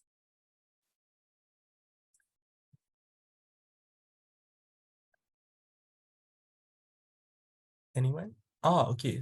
Some in chat. Okay. Okay, yes. All right. Sang Priya Gautam. I hope I'm pronouncing your name correctly. Correct me if I'm wrong. So Sang Priya Gautam has a question. So their question is, do you think that it is ultimately the population rise which is creating the carbon emission beyond that what can be handled by green vegetation? Why we are not talking on it rather than talking on new ways of exploiting energy, or by creating market in developing countries or third world countries? So maybe Sang Priya Gautam, you can also speak if you wish. Yeah, go ahead.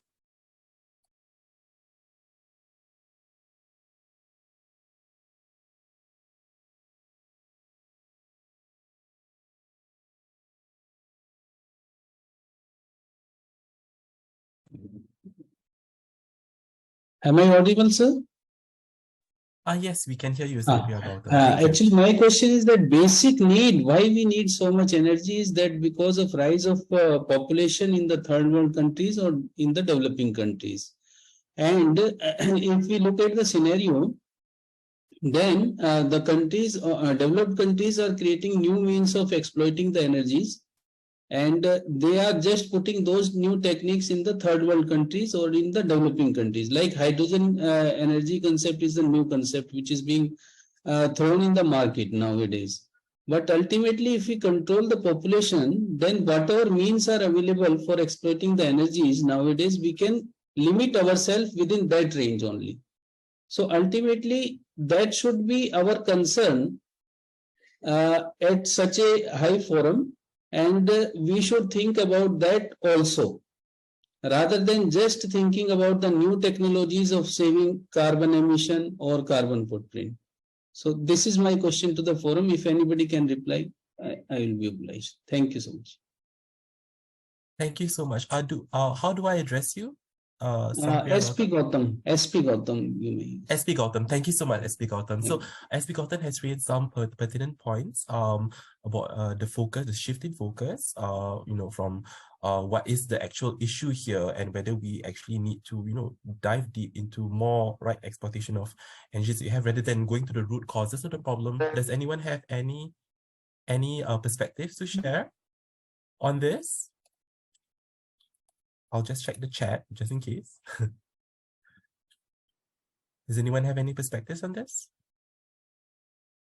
Because I don't have an informed opinion on this actually, SP Gautam. So I'm actually opening up to the floor Yeah, Manisha, for I have anyone. just thrown the idea of making some views on that thing also, rather than just simply saying that we want to achieve this way of curbing the carbon emission or some other way. I have just thrown the idea. So this is I think the basic principle which we can think upon, and some of our guidelines may be in that directions also. That is my opinion. Thank you so much, SP Gautam. So I guess that's a very brilliant shift in perspective, right? The way we look at the world and the problem. I think there's a famous quotation. I don't know whether it's really attributed to Einstein or another scientist, but he or they said that if you have a problem, the most important thing is to define the parameters of the question, right? And look at the assumptions that we're working with. Like what you said, or population rise, exploitation of energy, equity market, is this the way to go, right? Are we looking at just addressing the symptom rather than, it is the analogy that I'm very familiar with would be, are we essentially saving babies from downstream, like who are thrown into the water? So we keep saving the babies downstream, but we don't really look at who's actually throwing the babies into the water upstream, right? Looking at the root cause of the issue. If I'm paraphrasing you correctly, SP Gautam, correct me if I'm wrong, yeah? So looking at the real root causes, and thank you so much, right, for your perspective. It's really enriching. We will move on to another question that I saw. Okay. So Paul, would you love to share your expertise and your insight and wisdom if you wish to? Yes, thank you so much. I see your chat response. Only if you wish to. Please excuse my intervention. I'm neither Indigenous nor youth in this context, but honored to participate. Question of carbon in the atmosphere, carbon in relation to human population size. It's an exercise anybody can do. If you go to a data set that shows carbon dioxide, carbon in the atmosphere, and you plot it from 1800 in relation to human population size, 1 billion people in 1800, 2 billion people on Earth in 1920, 8 billion people this decade, there's a perfect correlation. Recognizing correlation doesn't mean causation, but there is a direct relationship between human population size on a planetary scale and carbon dioxide in the atmosphere. Thank you so much, Paul, for sharing your wisdom. And I think, I would like to respond to you, Paul, saying that you're not Indigenous. I mean, I think Ian earlier on did say they were all Indigenous to the fourth industrial revolution, where there's a lot of artificial intelligence and data. And we're moving to the metaverse, right? Where the 3D virtual reality assisted by technology. So I guess in that way, you are in that sense Indigenous as well. But thank you for sharing. I do see it, since 18,000, and I think scientists today and philosophers are still tracking where did the Anthropocene start, right? Where did we can actually measure and see the start of when humans actually caused all these changes that we're seeing, climate change, and you rightly pointed out the correlation and not causation, of course, correlation between the exponential growth rate of atmospheric carbon track with the exponential growth of the human population size. Yes. Anyone? Someone said something? SP Gautam? Is it? उन्होंने भेज दी sir, PED sir ने. मैंने बोला भी था इसको झाको. वो थी ना सर एक तिरुवरुर कुड़ी वाली. SP Gautam, बाद में आई थी Tiruvarur. Okay, sorry. I think he is speaking with someone. All right. So I've asked him to unmute. So now, I guess I could chime in here, and a lot of the things that we were talking about, all the way from in the morning was really about awareness. And I think I can talk about this because it's my area of focus. In the social sciences and the humanities, we do talk about the mass man when we talk about Jose Ortega.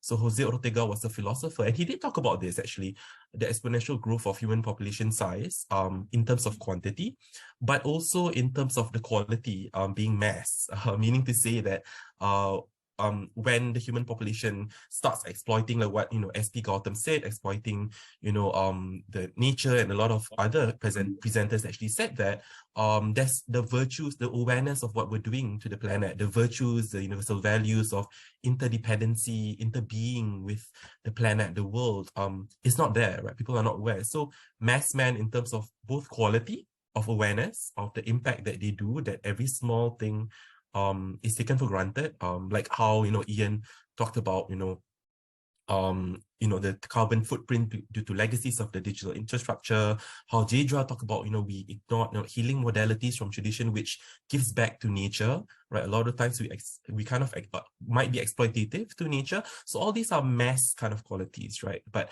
in a sum of mass in terms of quantity, it's also about it's also about the exponential increase, right? So it's both mass in terms of quality and also quantity. So I do love how you all brought that up, and it's really these are really important data points as well as insights that we are here in this summit to dialogue about, right? Great points.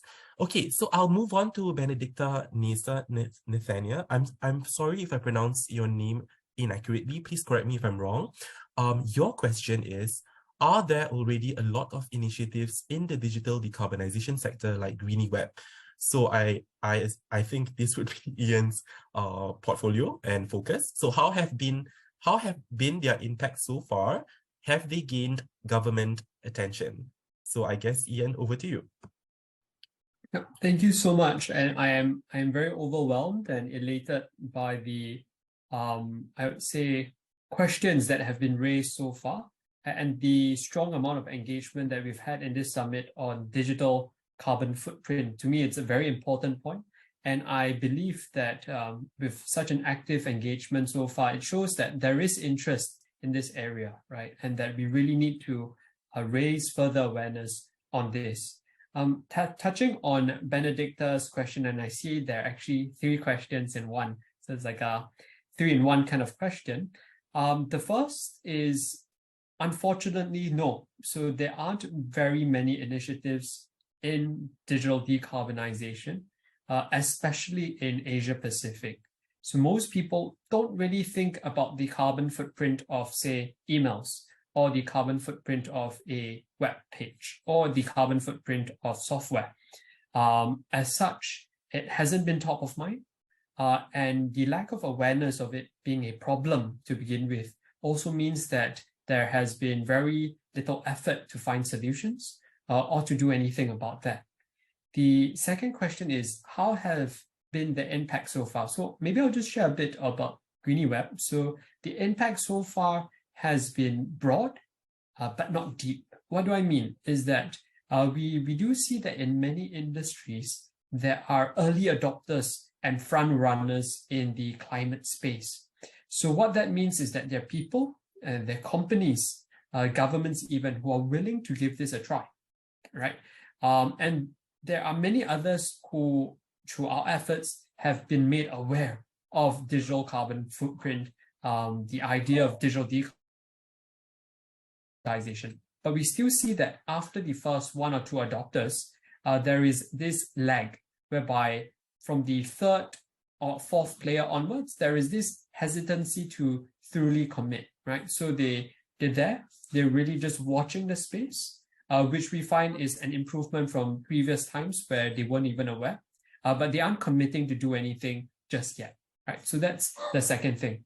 And with regards to government attention, I believe that governments are starting to look at the digital space, simply because when we look at physical carbon emissions, the opportunity cost of doing something has increased. And we talk about this a lot in terms of the law of diminishing returns, right? So as you put in more capital in certain past infrastructure plays or past climate work, the amount of carbon you can reduce is actually reducing for each additional dollar you spend. So the digital side of things, digital decarbonization, might actually be a fairly cost-efficient way of getting more carbon out of the system, or in this case, at least reducing the amount of carbon we put into the system at a minimal cost, right? So I hope that answers your question.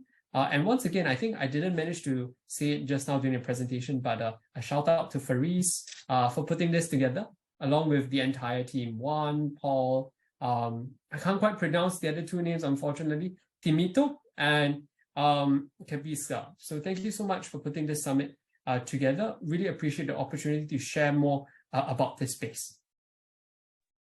Thank you so much, Ian. And it's not only us, but really the combined voices, hands, hearts, souls, and bodies and spirits of all peoples in the world. And like I said, how we define youth and indigeneity, like you have expanded the definition of indigeneity, right, for yourself, and also youth, right? I mean, anyone could be young at heart. It's kind of like an attitude, a state of mind. I remember my grandmother who passed away when quite over 100 years old. She was quite young at heart, even though she was a bit she had memory issues and so on and so forth. So yeah, that's this in the spirit of inclusivity. And I'd like to talk about so I hope Benedicta, Nisa, Nathania, if I've answered your question, yeah, thank you, Ian as well. So I would like to actually invite Abhishek Chakraborty from Kolkata, to maybe voice out. So you had some inputs on how SP Gautam actually talked about high population leading to more CO2 production, but I would really love to hear your voice if you can. I would actually unmute you. I've already actually did ask you to unmute yourself. So if you wish to, you can voice out your points, because I think these are lovely points.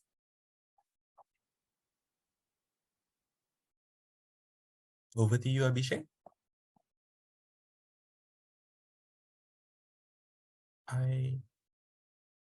Did you receive my unmute invite?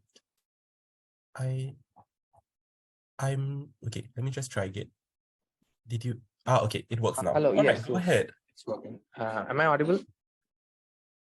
Yes, we can hear you. Yeah. Go ahead. Yeah. Namaste. So, I'm not aware about this topic much. I'm just in college, but I think like what Mr. Sang said, that high population can lead to more CO2 production. It is right to some extent, that's for sure. But again, what I have known from like reading past articles and stuff, so US is probably the second in the list of CO2 emissions, right? And China is number 1, and India comes at number 3. So if we see it like that, I mean, India and China are, of course, countries with very high population, but US is not. So I think it actually depends upon countries, like how a country would actually use its resources and how it's going to exploit the resources rather than the population. Of course, the population has some effect on the carbon emission, but it also depends upon the technology and stuff, I think. Yeah, thank you so much. Dhanyavad, Abhishek. Namaste you. and Dhanyavad. Bahut Dhanyavad. Thank you very much. Really love your points. Really going back to the equitability of it, right? And I think it was covered in a lot of presentations, right?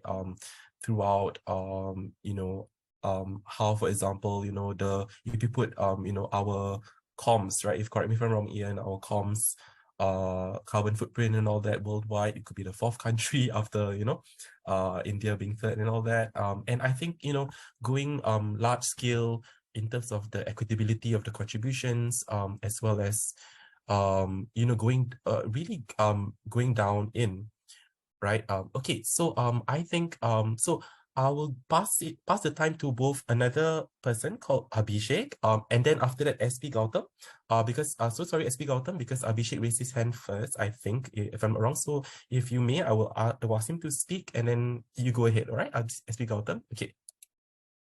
Abhishek, I've asked you to unmute. Hi Faris and everybody on the panel. I'm really sorry, but I can't put on the video right now. I'm in a shaky network area. And as far as the population discussion is concerned, India and China is coming out to be the largest emitters of carbon just because of the population. And I think as much as of the demographic is there and the natural resources that are available in each of the country, they might as well be able to offset the carbon emissions by passage of time.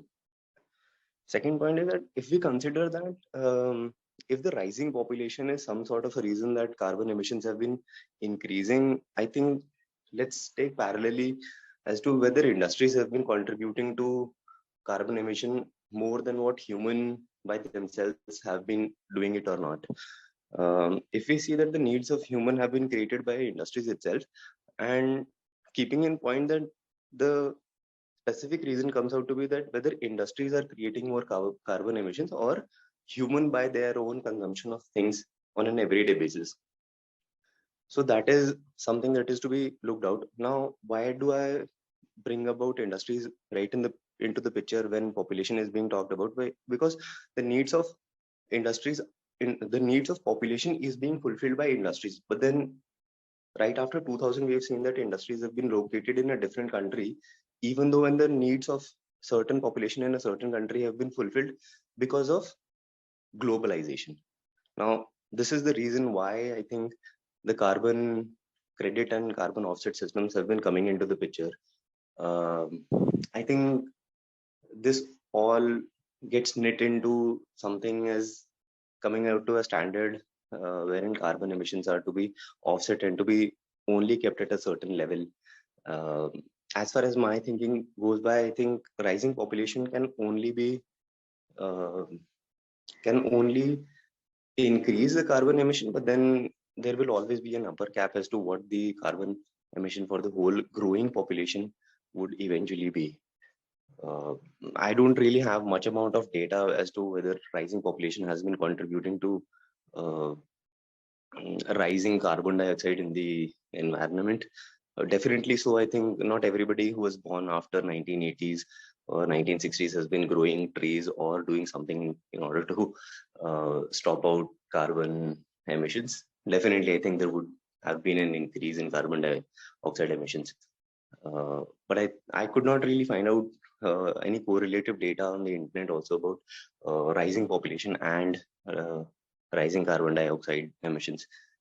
The whole point that I'm trying to defend this part here is because I don't really know whether industries are the basic cause as to carbon dioxide emission because of the need of human beings, or is it the human beings themselves by their act increasing the emissions? So I think I would like to open this question to the panelists to think out on this direction as well, whether industries are the one who's been really causing it, or whether humans by their own activity of everyday things that they do are contributing to the emissions on a large scale for us to really bring out the blame for human beings or the population being increasing. All right. Thank you so much, Abhishek. So I'm mindful of the time, so I just want to circle back. Thank you so much. I'll just want to circle back to Andre's point on that it depends on the way of life, not the actual population. And I think it ties back to a lot of the issues that, my colleague and sister Wan and all the lovely colleagues at Alam, right? They're doing a lot of work with the indigenous populations, Mardia, Hakim, all right, Azni and all that. So really bringing forth all this way of life. And I know Wan and her colleagues go trekking in like all the forests and all that, trying to look at different ways of living life, ways of life. And we saw some of that beauty. And Jadra also brought up about capitalism, right? And when she brought up about how whether she pointed out what you said, right? Both Abhishek's, right? About how it is the industries, whether we are controlling the industries or the machinery of the industries. And Jadra did talk about capitalism is in a way controlling us, right? Yeah. So with that, I will pass it to SP Gautam. And then someone else raised their hand but lowered their hand. I'm not sure who, because I saw there was a okay. SP Gautam, go ahead first.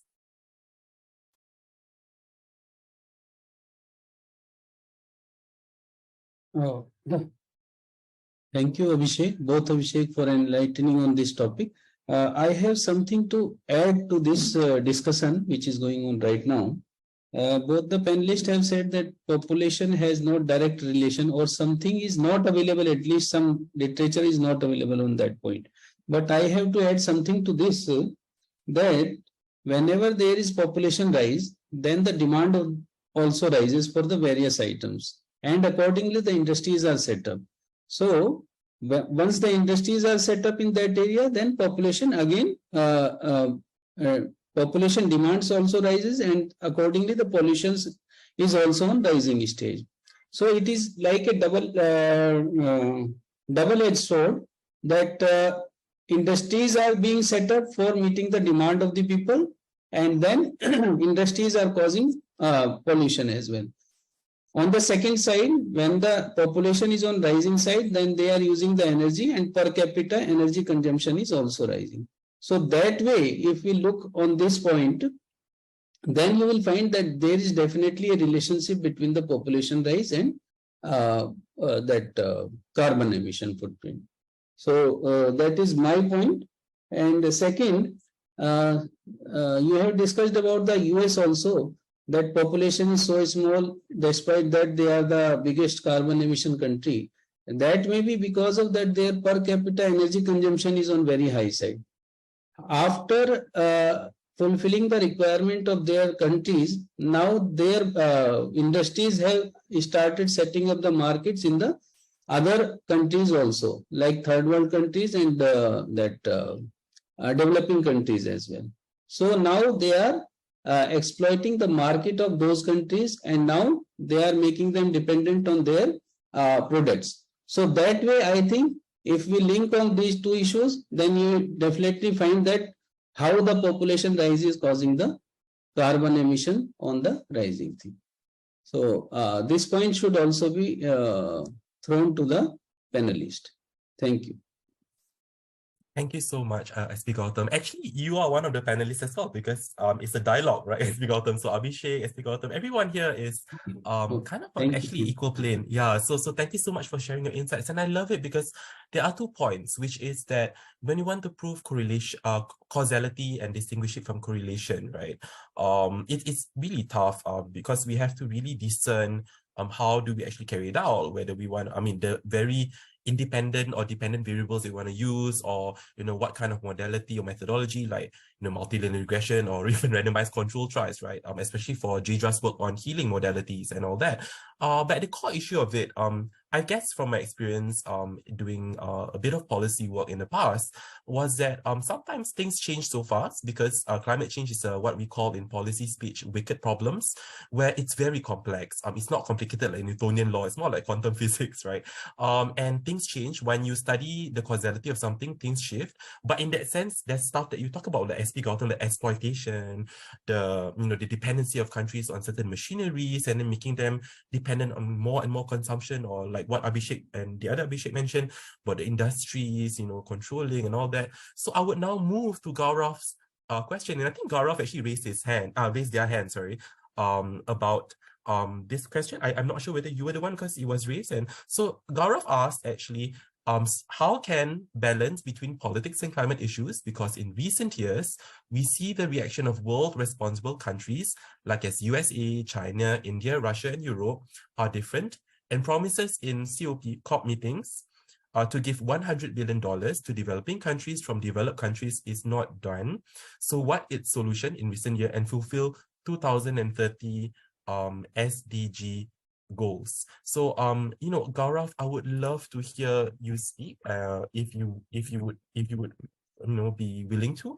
So I'm actually asking you to unmute yourself.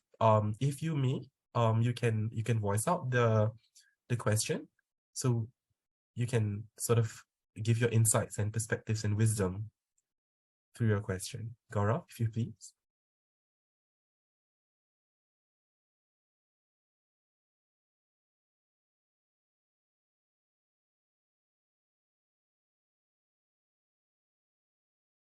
Are you able to unmute?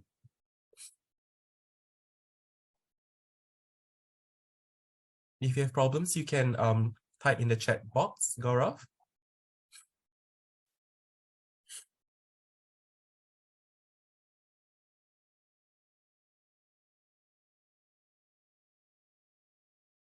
Gaurav there? All right, okay. Maybe we can discuss this question that Gaurav posed. Does anyone have any insights or perspectives? Well, Gaurav, I think he's speaking.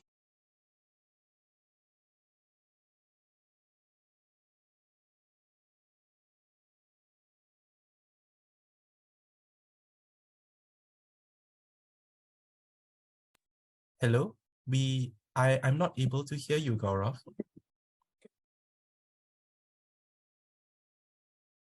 Go ahead.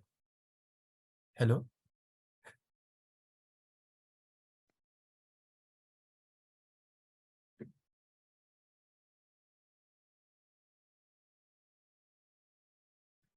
Gaurav, are you there?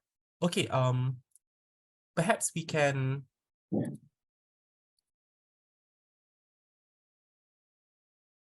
We can't hear you. So sorry about that. So perhaps we can take the question on board.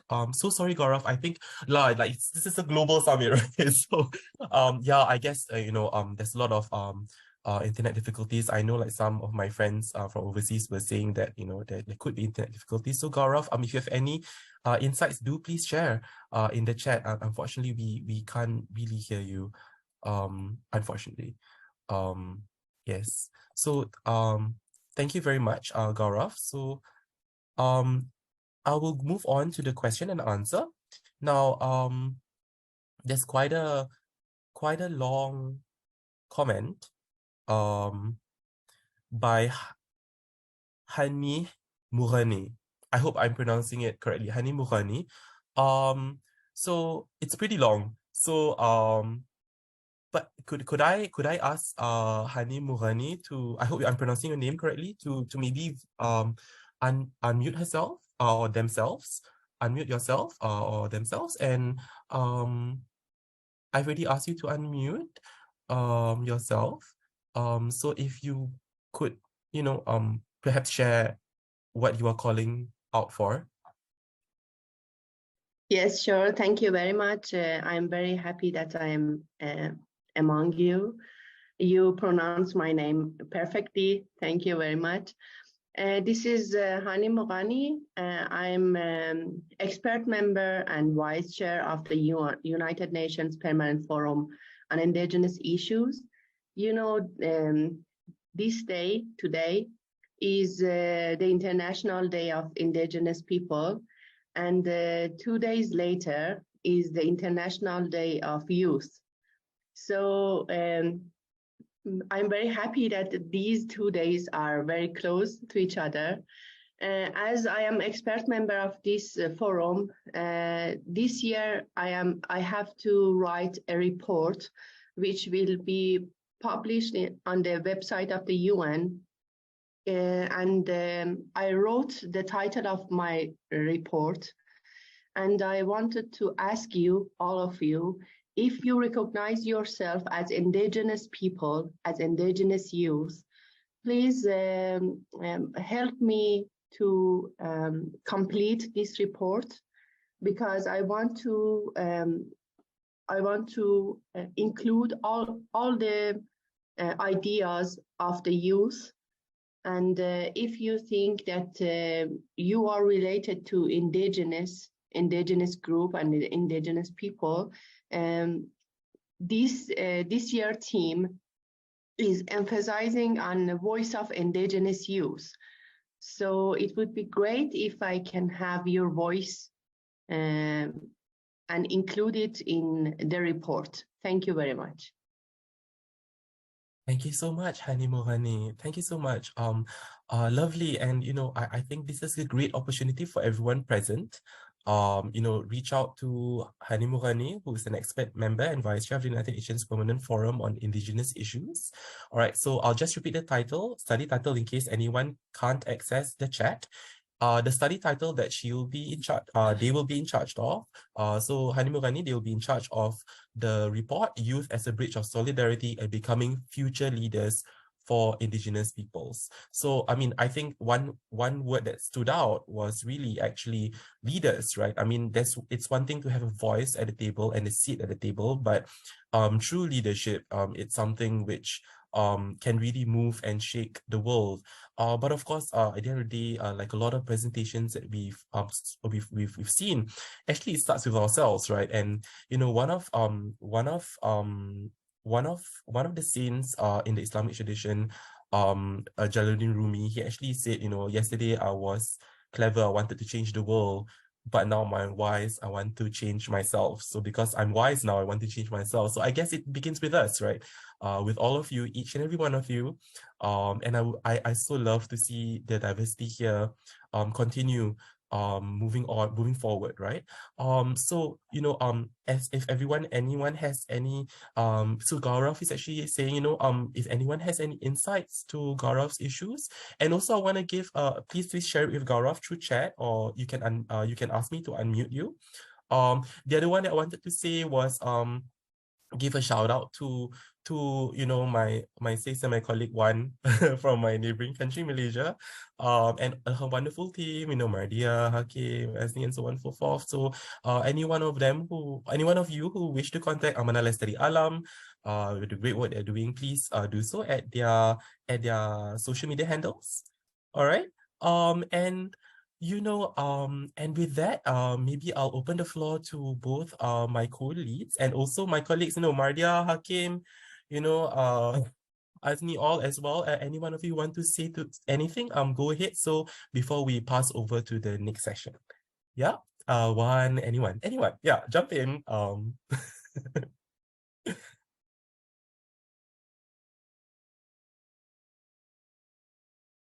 You know, in you know, in Singapore, we speak Singlish, and then in Malaysia they speak Manglish, right? It's pretty much the same, but actually just different vocabulary. We say something that is like when you eat French fries together, you share with your friends or your family. There's always this last French fries or last piece of nugget or last piece of whatever, like it could be a kuih, like a Malay traditional cake, and then they'll call it ni bagian malu-malu, or like something that is a paise piece, meaning to say that everyone's afraid of taking the last bite.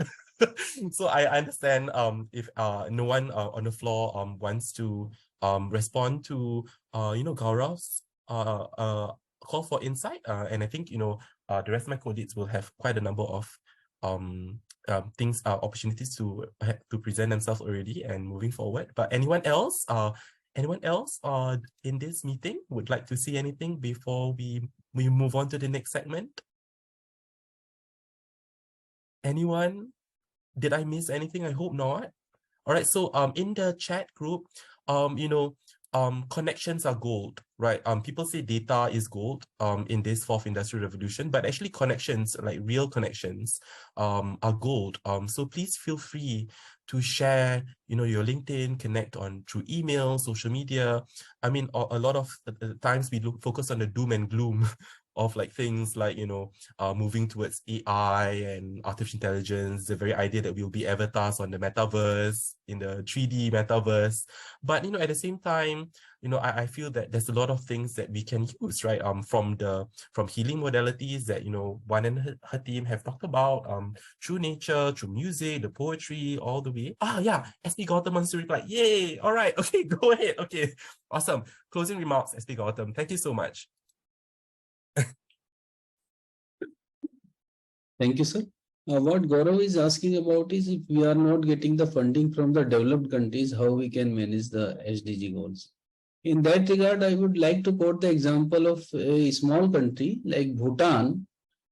They are not getting much aid from the other countries. Despite that, they have developed their countries in such a way that they are controlling all the carbon emissions. And how they are doing that? Because they are trying to be dependent on themselves. They are developing their own means of curbing the carbon emissions. Though it may be some other issue that they are not going for modern luxuries items like I heard so that there is TV is also not available in that country. So what my idea is that we have to be self-dependent, even if we are not getting the aid from the foreign countries or the developed countries, because once we get the aid from the developed countries, that is for some purpose. Basically, they want to sell their products. For example, they will sell in the name of hydrogen fueled vehicles or something like that, or EV vehicles, electric vehicles, which we are hearing so much about nowadays. So in that case, I had one session from one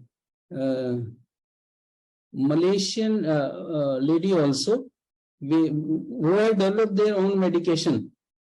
Okay, depending upon the local product available in the market. In India also, we are so much dependent on local products for medication purposes. In Kerala, we have got so many things similar to that. So we have to search our own products, our own ways to fight the this carbon emission problem. Otherwise, we will lose. We will not leave anything for our future generation. This we have to think deeply. This may not be the only solution, that we are dependent on the developed countries, because at some stage they were also in the similar situation like us, and they have developed their own means. So we cannot simply follow them. We have to develop our own ways and means to fight this problem. Thank you. Thank you so much, Mr. Gautam. And unfortunately, Abhishek, I would love to unmute you, but we have unfortunately ran over time. So if you could please share your insight or comment or question in the group chat, and perhaps leave it to the people who have access to the group chat to actually respond to your question. That would be great. I'm so sorry, Abhishek. Thank you so much. And with that, I'll just like to summarize SP Gautam's. I mean, it's really true. Self-reliancy and independence within that framework of interdependence, right? At the end of the day, I guess in terms of what we're driving at is really self-sovereignty, right? Actually, a lot of indigenous people that we think in terms of the normal common sense understanding of indigenous, they're actually quite self-sovereign, right? In terms of their ability to draw from nature what they need, and not in an exploitative way, in a way that creates surplus for the sake of surplus, right? In that sense, I do agree that some food for thought in terms of pushing for driving our own autonomy, right?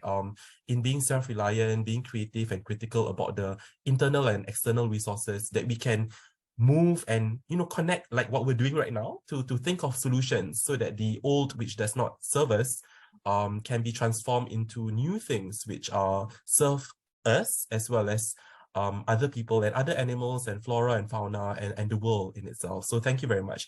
And with that, it is my honor to actually pass the baton, which we all carry together, to Professor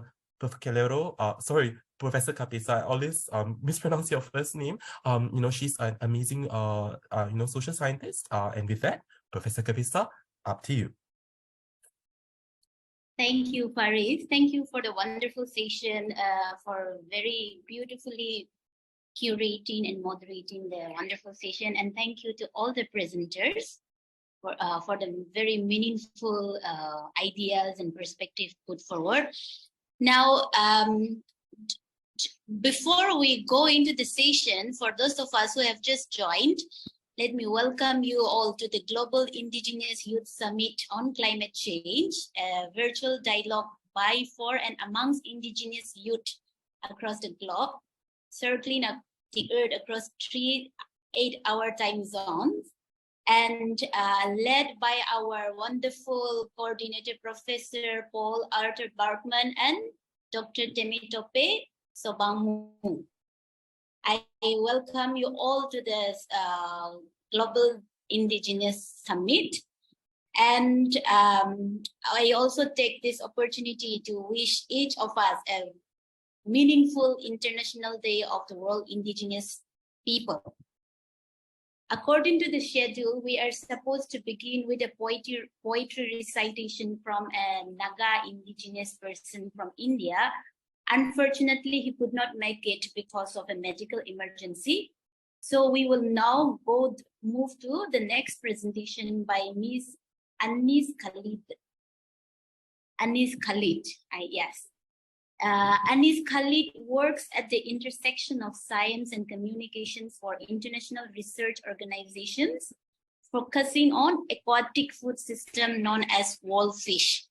Passionate in translating complex food systems science into easy to digest language, Khalid maintains a close collaboration with government representatives, donor bodies, and local indigenous communities in knowledge exchange of climate, sustainability, nutrition, food security, food laws, waste, and social inclusion. Her day-to-day work activities include producing dialogue events, designing digital campaigns and managing social media engagement, and outreach to strategically promote research, innovation, and thought leadership in aquatic food systems for healthy people and the planet. Anis Khalid will be speaking on transforming climate resilient aquatic systems for shared prosperity for the youth and by the youth. I request Anis to kindly take kindly give her presentation. Sure. Hi, everyone. I hope you can hear me very well. Okay, great. Thank you so much for the introduction, Madam Moderator. My name is Anis Khalid, and I'm from Malaysia. Very happy to join all of you today in this wonderful event set up by one of my really good friends, Faris from Singapore. Thank you so much again for inviting me. It's truly an honor. Okay, so today I will be presenting. Let me just share my screen very quickly, and it's great if you can tell me if you can see it. Yes, we can see. Okay, that's fantastic. So the title for today is Transforming Climate Resilient Aquatic Food Systems for Shared Prosperity. And it's pretty much a mouthful, but I will try to explain as best as I can. So my topic is on aquatic food systems, and I work for a research organization based in Penang, Malaysia. And our main focus area is on aquatic food systems. So what this means is basically producing food. Hello? Yes? I got a call from this number just now. Should I just continue? And yes, Anis, please continue. Okay, great. So I work for a research organization based in Penang, Malaysia. It's an island, and we work predominantly in producing food from water systems. So we're basically looking at two sectors, which are fisheries and aquaculture. But then not just that, we also look at the entire food systems chain, from production all the way to consumption, and how this research innovation can help poor and vulnerable people, communities, women, and not to forget youth, how they can profit and benefit from this food system. So that's basically what I work in and what this presentation is all about. So I'm going to take you on a deep dive on what we mean by transforming our food systems with aquatic foods. So first of all, like I said, what are actually aquatic food systems? Now, you may not understand what it means. Like, you may think that food from the water could just be fish, but that's not the case. So this is where we come in, and we take you on a journey of what it actually means by producing food from the water. So aquatic food systems connect aquatic foods with, like I said, the social, economic, and natural environments that they interact with. So the entire water systems, right? But we're not looking at just fish or fin fish that you normally eat, the one with fins. No, we also look at shellfish, aquatic plants. You may be familiar with seaweed that you eat with your sushi. We also look at aquatic feeds, what the organisms feed on, and other aquatic foods like frogs and amphibians, and also synthetic substitutes. But then, so it's basically from the animal to the plant itself. Those are considered food for us. And we're also looking at not just fish, but also other aquatic foods that people can benefit from. Because if you see from a helicopter point of view, not everybody can afford fin fish, right? Not everybody can afford to eat salmon, not everybody can afford to eat trout. Certain people, certain countries, especially in the global south, most of them would need nutrients, micronutrients, but they can only ever afford to eat planktons, small fish, because that's what they can only afford. So how my organization, World Fish, come in, we take into consideration all of these needs, all the benefits that we can help to contribute to the people by opening this more opportunities, opening this entire book of, hey, don't just look at fin fish, but look at other types of aquatic organisms that you can also benefit from, okay? So with that in mind, let's look at the other side of the slide that I have. So why aquatic food systems?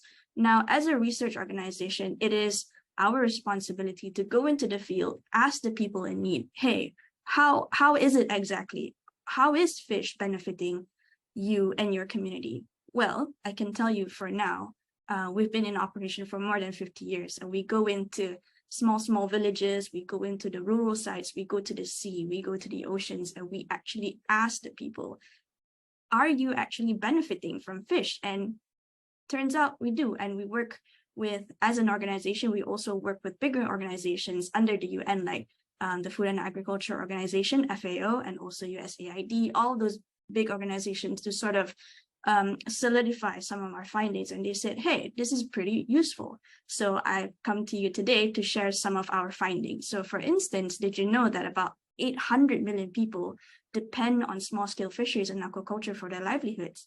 Now, you may ask, what's small-scale fisheries and what's the difference with fishing? Well, small-scale fisheries is basically what organizations like me look at. We don't look at people who work in big boats, because those people usually are profitable, right? We look at the smaller groups of people, fishers, small-scale fishers. In Malay, we call them nelayan, and I think it's the same in Singapore as well. We call them nelayan, or fishers, where they go into smaller boats that are often not that great. They're not that climate resilient either, and usually have risks in terms of safety. So we focus on those people, the ones who need the most, the ones who are most vulnerable with climate risks, right? We focus on that. So those are small scale fisheries, and aquaculture is self-explanatory. So about 800 million people who rely on small boats, rely on small scale production systems because they don't have the money to go big. Now we focus on them and how we can elevate their livelihoods in order to be more climate resilient, especially in this era of climate injustice, extreme weather events, right? Things like that. So the next box, and I'll go through this pretty quickly, about 204 million tons of aquatic foods will be produced by 2030. And this is an estimation that we plan to work with. And then about 3.3 billion people, 3.3 billion people obtain 20% of their animal proteins from aquatic foods. And actually, and this is very interesting, 1 in 2 workers in the fisheries and aquaculture sectors are women. So not only are we looking at youth, but we also tend to focus on how women can benefit and they can participate in the sector. And also about an estimate of about 264 billion USD was the total value of aquatic foods in 2018. And it's steadily rising with how famous it's getting and how much attention is getting to these people who work in the sector. And last but not least, and it's quite relevant to this presentation today, aquatic foods has a lower production footprint compared to production of crops and livestock. And what we mean by this is the production of, say, wheat, say, crops, the production of dairy, cows, goats. So aquatic foods, foods from the water, fish, shellfish, and all the things that I mentioned before have a much lower carbon footprint and environmental impact in terms of carbon emissions as compared to those other animals. And this might be very interesting as we go further into the slides. So moving on. Okay, so, but then with aquatic food systems, there comes challenges. There will always be challenges, especially in this era of climate change, right? So let's look at it. I'll give you a brief slide of this. obviously there's more into the research, but this is a more presentable way of showing you what we mean by the challenges. So from ocean acidification to rising water temperatures, the impacts on aquatic ecosystems are mounting. This is apparent, right? So communities relying on aquatic foods face changing yields, prices, and resource availability. And this is what I mean by people like youth, people like women, small-scale fishers, people on the ground who do not have the money, who do not have the resilience to actually face all these climate challenges. These are the people. And then without action to curb these greenhouse gas emissions, tropical countries, especially those who live near the coastal zones, they are the most at risk in terms of their food and nutrition security, because with climate change, we estimate that about the catch of fish is actually 40% less, and that is a problem in and of itself. So climate proofing aquatic food systems, or making our food systems, and especially that's related to fish and aquatic foods where I work in, climate proofing them can safeguard the livelihoods of millions, especially the poor and vulnerable communities who are dependent on aquatic food systems, like I said, for their nutrition security and also income security as well. And this is especially important for youth, people who just graduated from school, who are looking for jobs, who are looking for life experience. If they don't have access to all these things, then they would be the most at risk as well. And we as the representatives of indigenous youth have to be more supportive of this cause. And this is where I come in, and this is why I work in this industry, to support people like us. And we estimate also by 2050, we will need to feed more than 9 billion people. And that's a big challenge in and of itself. And how can we do that with climate change, right? So we found that aquatic foods, putting investments into it, putting more research, putting more innovations, partnering with organizations can really help to accomplish this while building healthy and resilient communities worldwide. And this is what we want. However, the world can and must make aquatic food systems resilient to climate change. So that is the first goal that us as a collective, as youth, would need to support and would need to be more involved in this matter, actually, so we can help those people in need. So I talk a lot about resilience. I talk a lot about resilient aquatic food systems, but what do I actually mean, right? So an aquatic food system is a complex web of, from, like I said, the production all the way to the consumption, from the activities, the elements that are involved in it, and also the outcomes, right? So from the water itself, and then the people who are doing the activities, who are doing the fishing, who are doing the collecting, who are sending the fish to the market, and how it ends up on our plates. So that is a whole complex web of food systems. But how do we make it resilient? So a sustainable aquatic food systems ensures food security and nutrition for all, while not compromising the economic, social, and environmental basis for future generations. So that's the main message that we want, right? So climate proofing aquatic food system can safeguard the livelihoods of millions. So this is what I said before and why it's important. Sorry, excuse me. Next slide. Okay, so with that, tackling global challenges with aquatic foods. So aquatic foods can contribute to the majority of the SDGs. And are we all familiar with the Sustainable Development Goals? I'm sure we are. But then I know there are 14, but then in my organization and the work that I do, we focus mainly on 5, while the others are sort of supplemental and they float around the big 5. So I'll go into detail more. So first we look at food and nutrition security, and then secondly, and very relevant to this presentation today, gender equality, youth and social inclusion, and then poverty reduction, livelihoods and jobs, climate adaptation and greenhouse gas reduction. So blue and brown are very much very relevant to this presentation today, and then environmental health and biodiversity. So within this, you can see how the SDGs interplay within the different colored boxes. And I hope you can follow with me so far. Okay, sorry. So when I say aquatic food systems, I also mentioned the Global South earlier just now. I mentioned the Sustainable Development Goals with all the different boxes, right? So how is it that actually fisheries and aquaculture, how is it exactly aquatic foods and the work that I do with my organization are actually helping people on the ground, right? So from production to consumption, like you have all these questions like, how exactly do these things work? Well, let me tell you. My organization, we work predominantly in 3 different regions. One is Asia, one is the Pacific, and one is in Africa. And I've chosen some of our best 5 innovations. We actually have a catalog of innovations that we work with our scientists to help people on the ground, to help the fishes that I mentioned before, to help the farmers that I mentioned before, to help people on the ground who do not have money, to make them more climate resilient, right? So I've picked some of the best 5 from Asia all the way to Africa. So we can look at one at a time. And if you have more questions, you can ask me after this presentation. You can find my contact details. Okay, so the first one is called Integrated Aquaculture System. So an IIS approach is otherwise wasted and support both agriculture and aquaculture, right? It's about mixing crops and fisheries. So before this, I said we only look at fisheries, but crop production, the things that people use to produce wheat, to produce rice, right? Which is also a staple food in many, many different countries.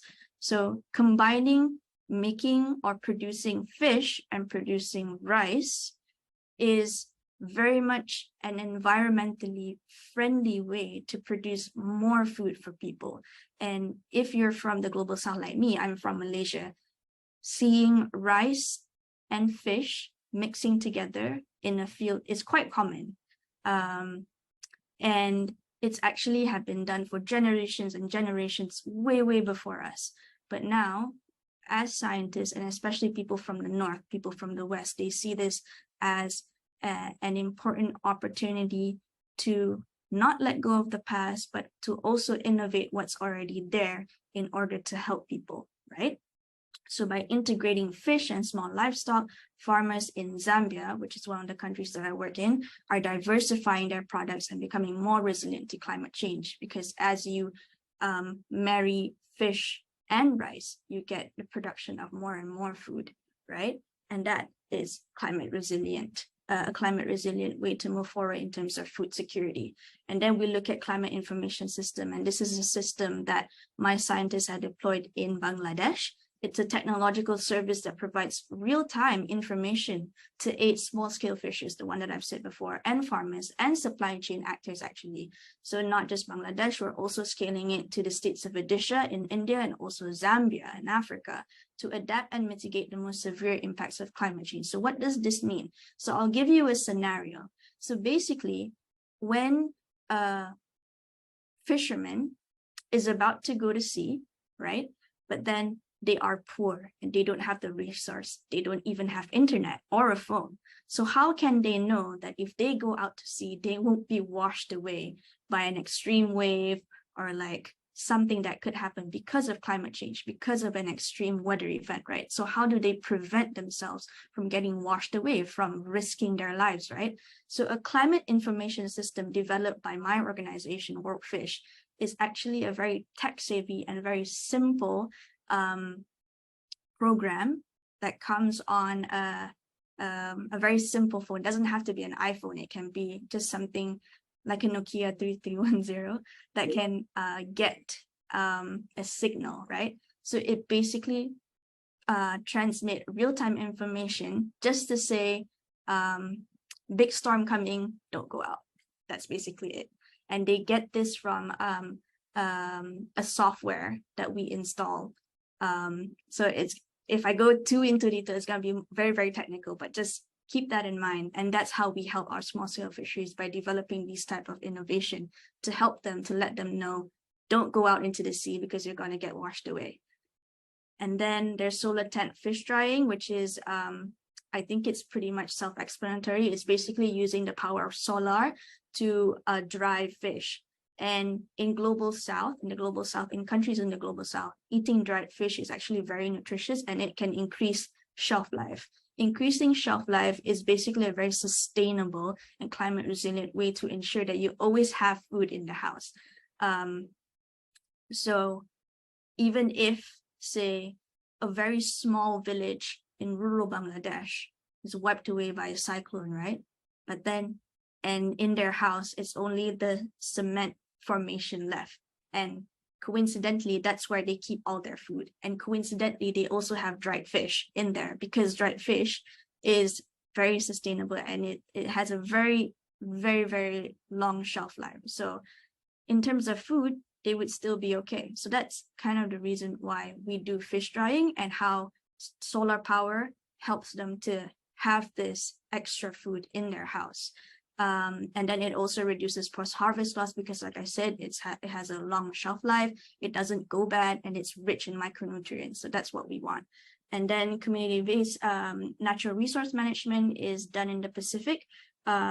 In my organization, we work in the Solomon Islands and also Timor-Leste.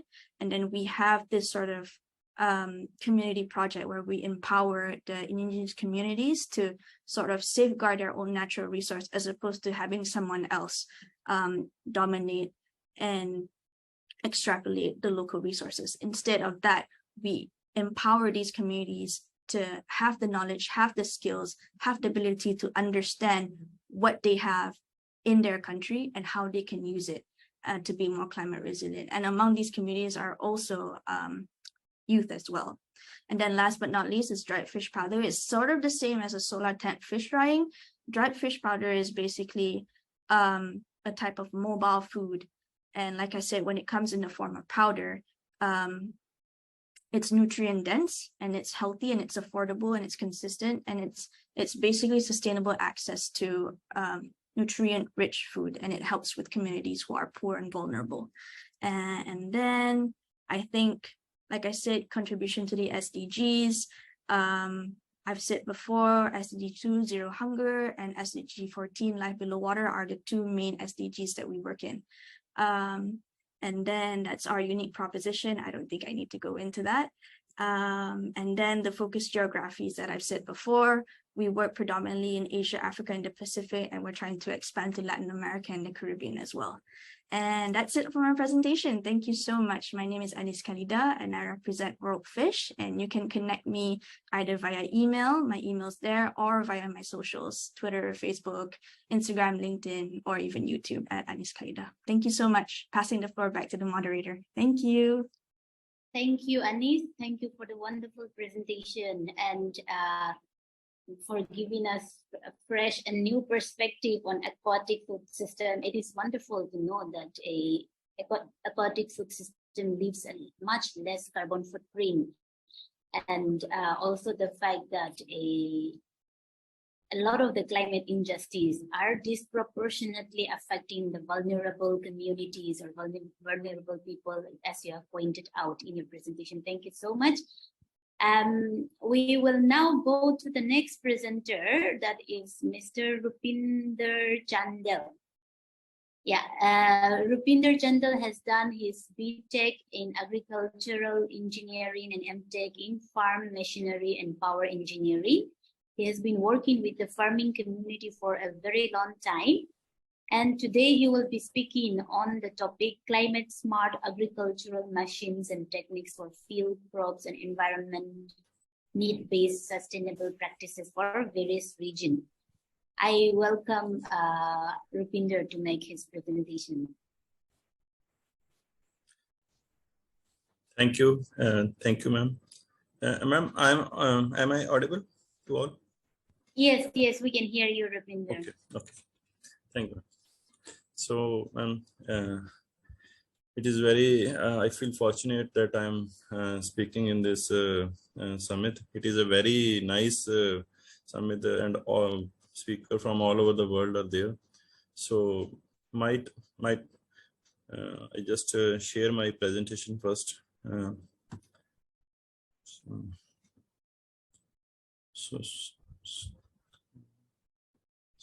Share.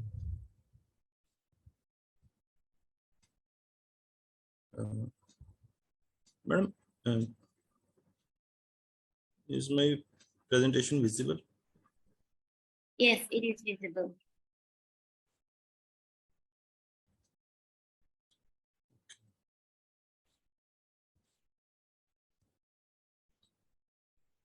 Just a minute.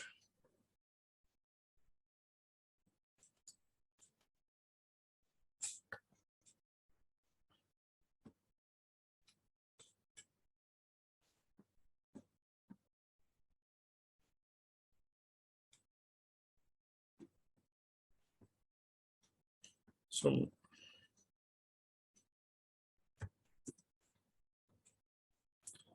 ma'am, my topic of presentation. First of all, I am thankful to the organizers of this summit that they have given a chance. So my topic of presentation is climate smart agriculture machines and techniques for field crops and environment, and that is need-based sustainable practices for various regions. So I am working in Krishi Vigyan Kendra, that is Farm Science Center, which are under the government establishment.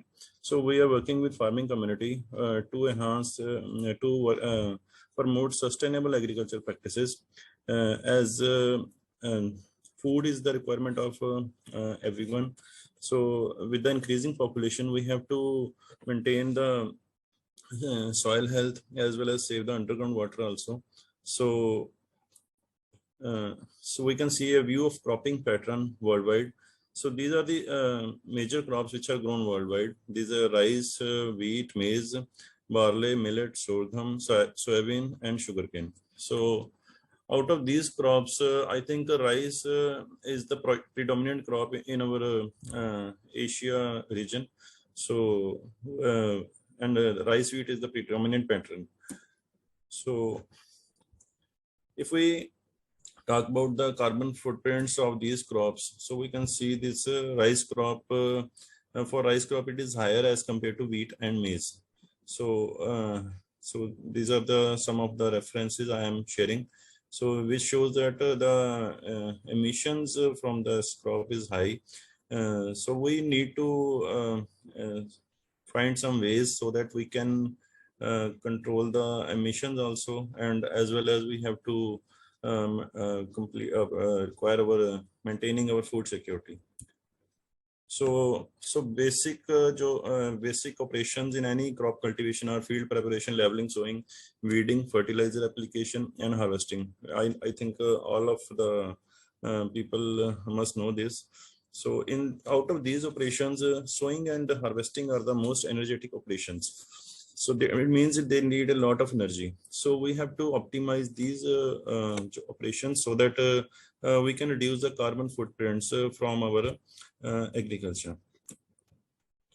So what is the role and ways of sustainable mechanization? Role is to improve the use of inputs like seeds, fertilizers, chemicals, and save the labor and time and cost also, to complete the field operations timely for ensuring effectiveness of input cost and achieve maximum gain. So promotion of mechanization of in situ and ex situ management of crop residue, that is also a project which we are dealing with the farming community. This is very important as after the harvesting of any crop, the leftover crop residues, they are mostly burnt in the field. So that create a lot of air pollution. So we have to manage that residue in an efficient way and in a sustainable way. So other aspects which are important are use of farmyard manure, green manuring, cover crops. We are also promoting that so that the soil health is maintained for a long period of time, as we are taking out a lot of nutrients from the soil. So in return, we are giving only chemical inputs. So we have to give the soil things which are important for increasing the soil organic carbon. So these are the things which can increase soil organic carbon. So rice transplanting, it is a very common scene in India and Asia. So manual rice transplanting is being followed. So some of the mechanized ways for transplanting are this mechanical transplanter. In this, we need a skilled operator for this machine and skilled labor for raising the nursery for this machine.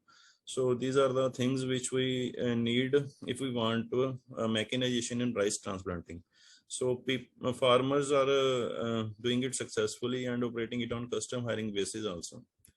So another machine which we are promoting is direct seeded rice drill. It sows the paddy seeds in the prepared field, and there is no need of puddling operations like in transplanting. So a lot of water is saved in as the puddling operation has been emitted in this technology. So for saving water, this machine can be used. So farmers have adopted this machine, and the area in this area under this technology is also increasing in the field.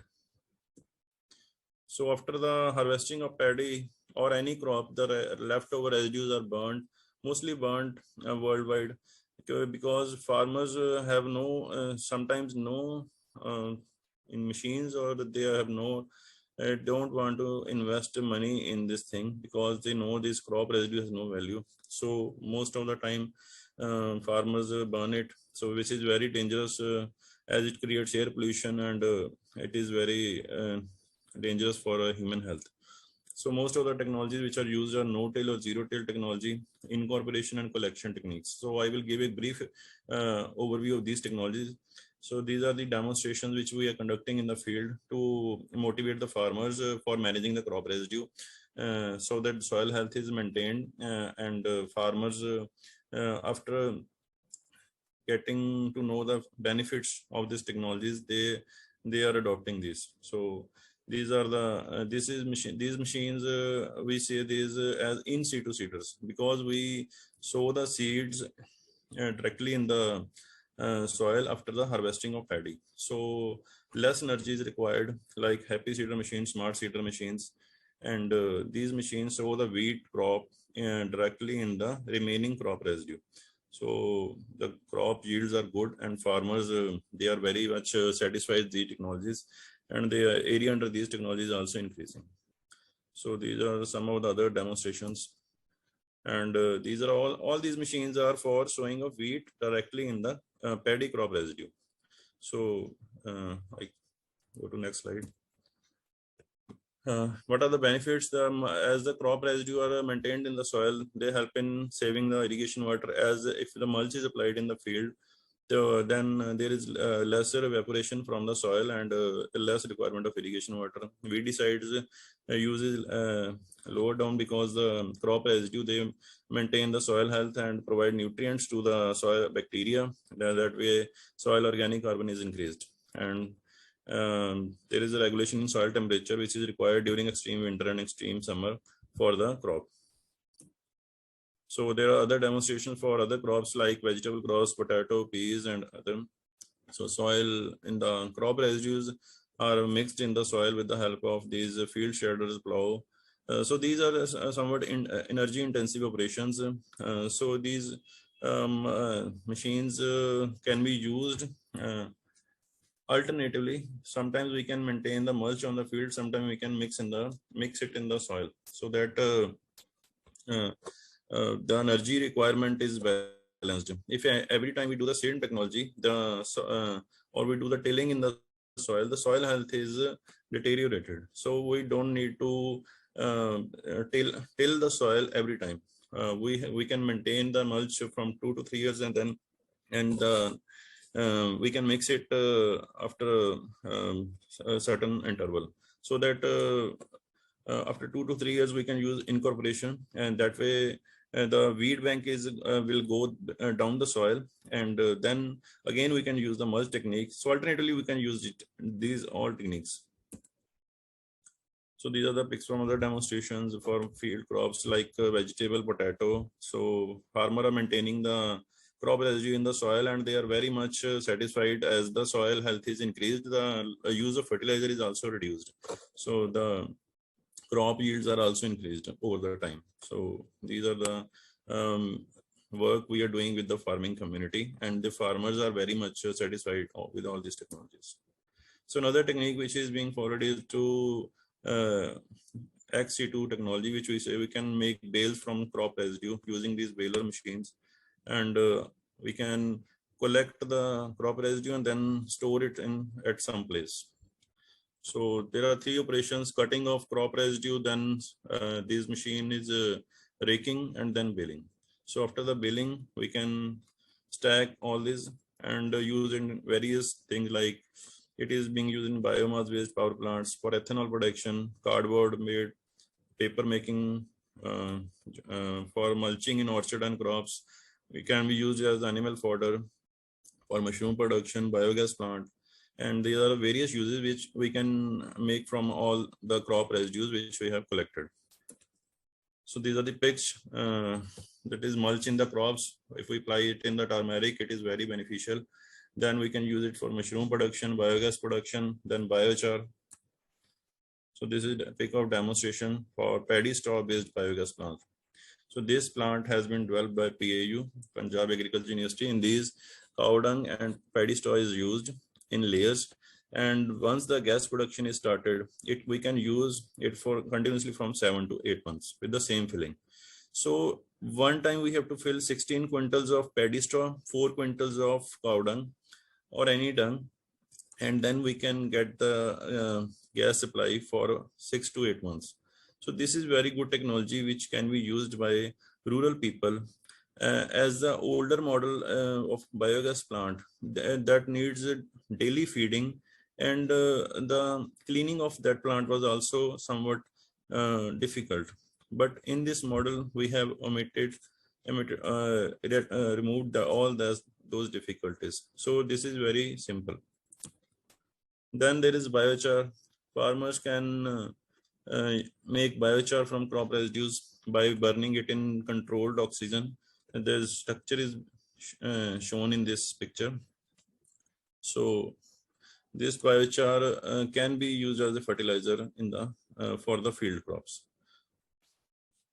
Then we can make biomass pellets. This can be used as fuel in industries.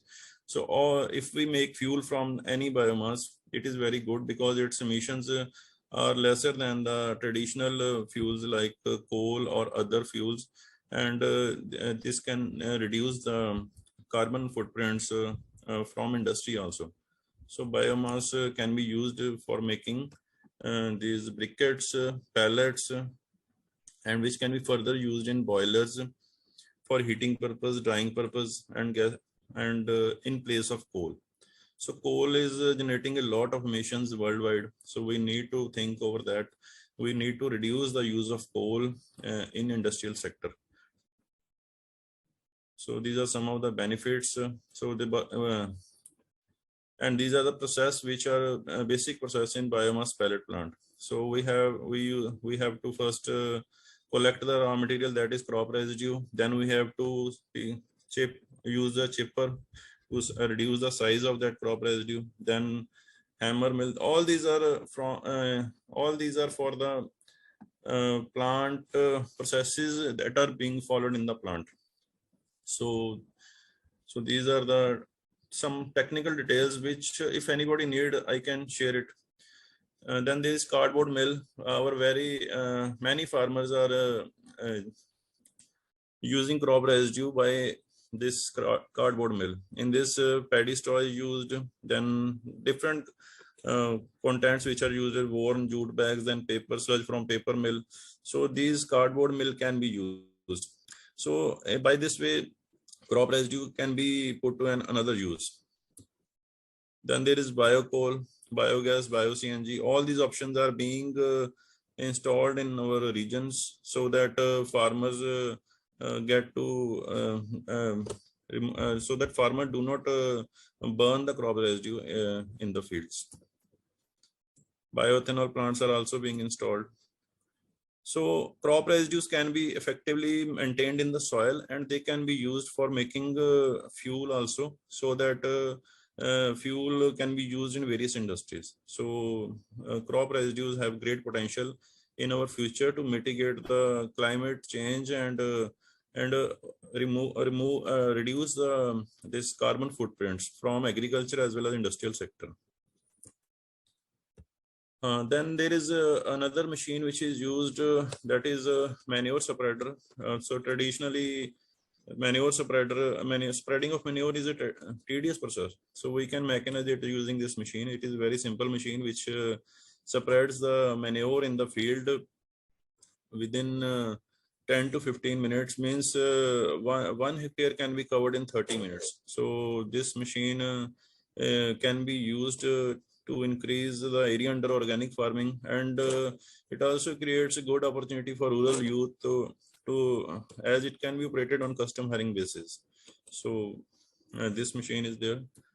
Then maize crop. Maize crop is another very good alternative to the rice crop. If we see rice crop, there is a mission due to puddling operation. When we plant the rice crop, transplant the rice crop in the puddled field, then the bacteria emits methane gas. The methane gas is a chief constituent, which is a greenhouse gas.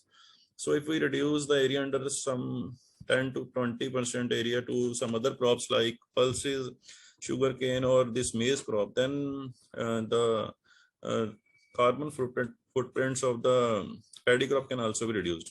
So maize crop, for maize crop, we have developed these planters which can plant the maize and on raised beds. If we plant the crop on the raised bed, then there is a saving of water and there is a enhancement in the crop yield also. So this is a multi-crop planter which can be used for oilseed, pulses, and various other crops.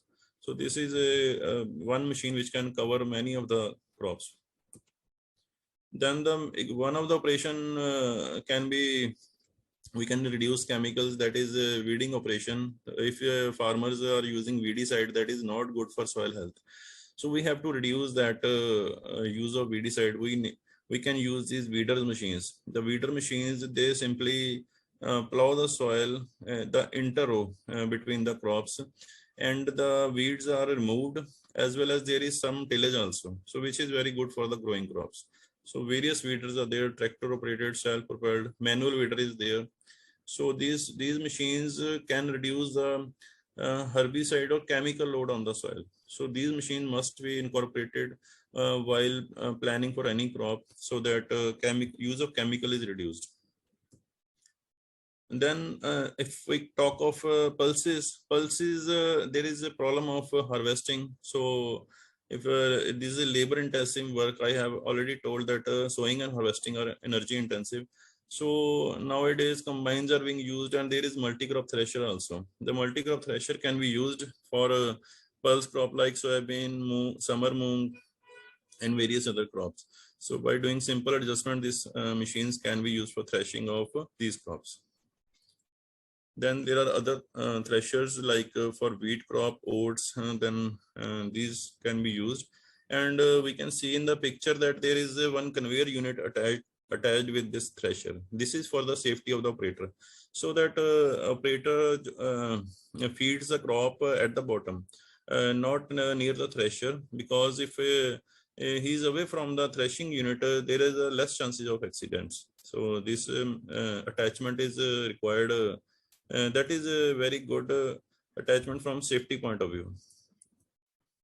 Then there are another threshers like groundnut threshers and maize threshers. So small and marginal farmers which are having lesser land holdings, they can use these threshers, and they can most of the time, if the farmers are going for seed production, then these threshers maintain the seed quality also, because there is less broken grains while threshing with these threshers as compared to combine harvesters. So if farmers are planning for seed production, they can also think of buying these threshers. I talk of techniques which are required for saving water. The mulch technique.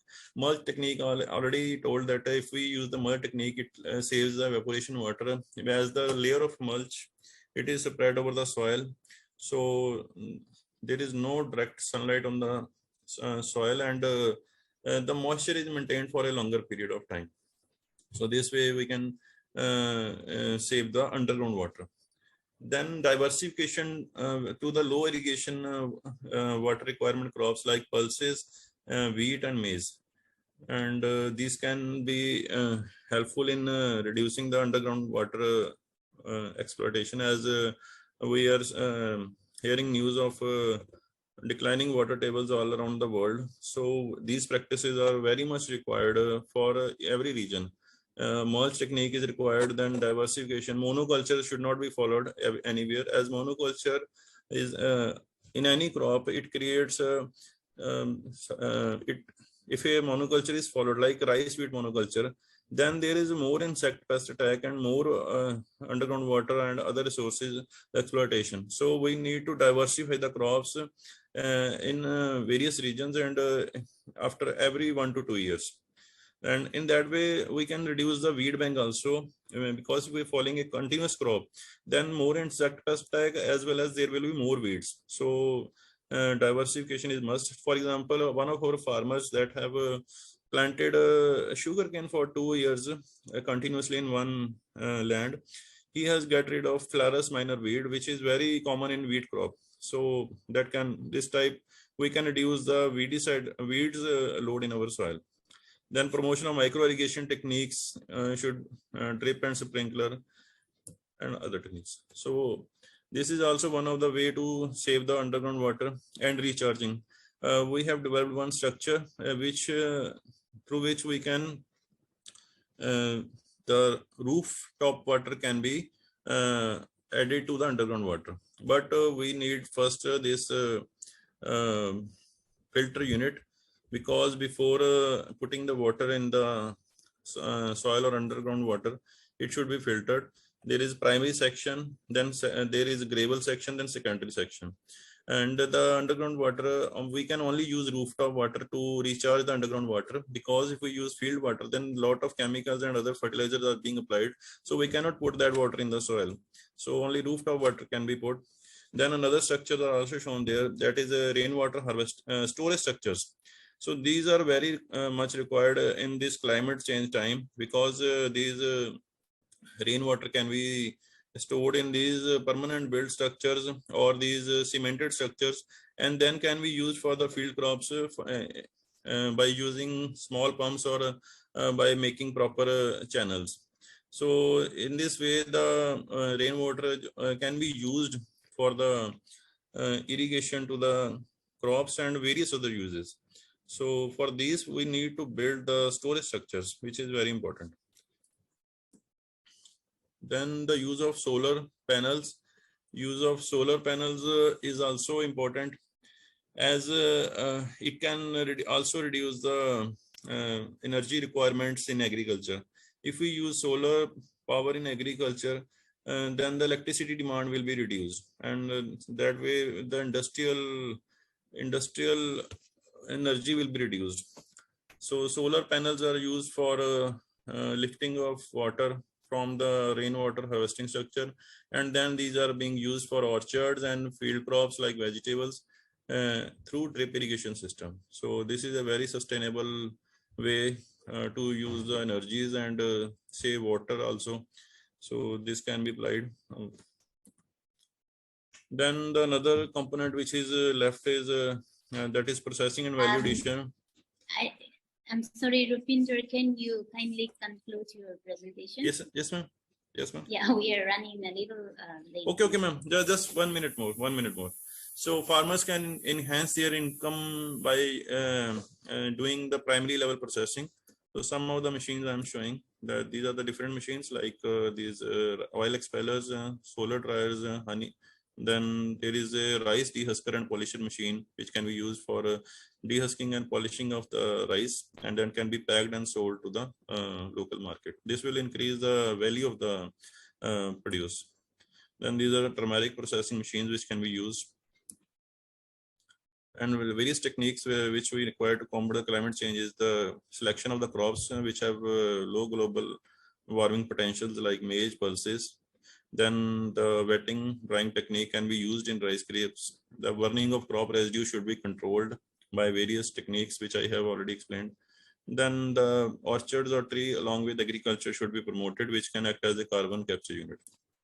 So orchards or agroforestry, these are the very much required.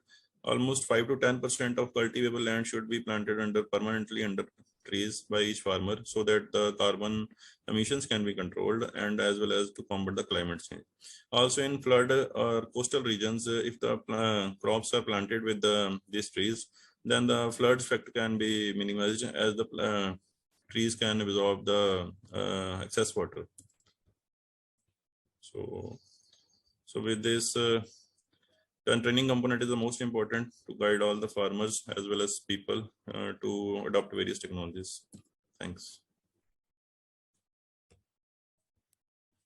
Thank you, Rupinder Chandal, for your very insightful presentation on climate smart agriculture, machine and technique. Thank you, ma'am. Time.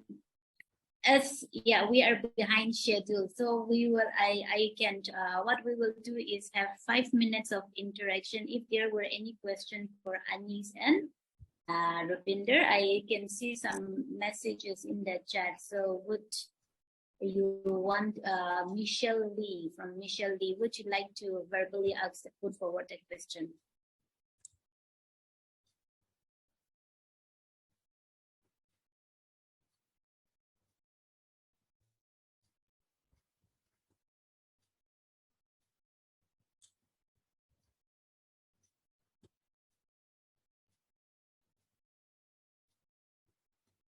Michelle, would you like to ask your question?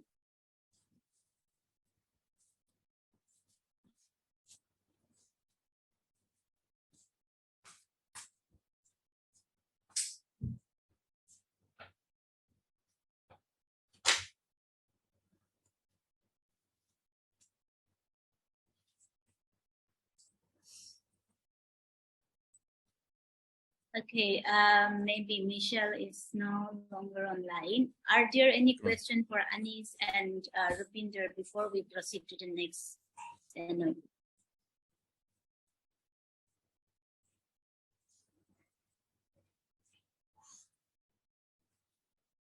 Hi, I'm here. Maybe I can just reply to Michelle's question and then I have to make my exit because I'm actually in the middle of a work day and I have another meeting after this.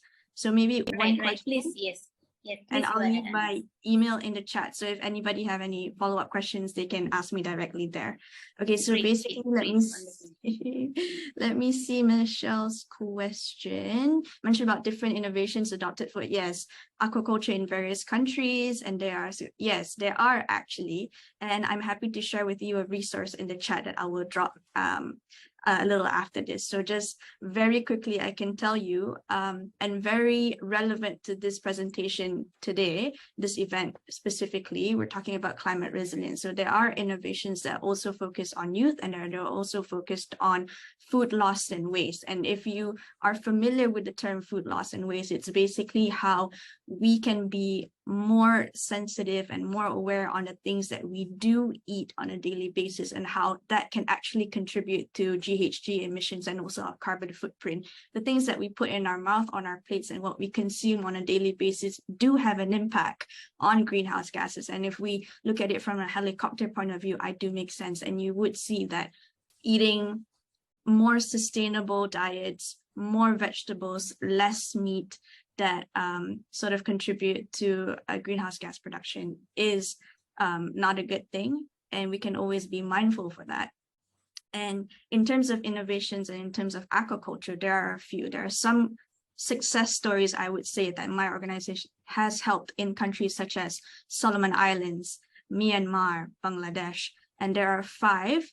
And these stories are compiled in this blog that I will share in the chat very quickly.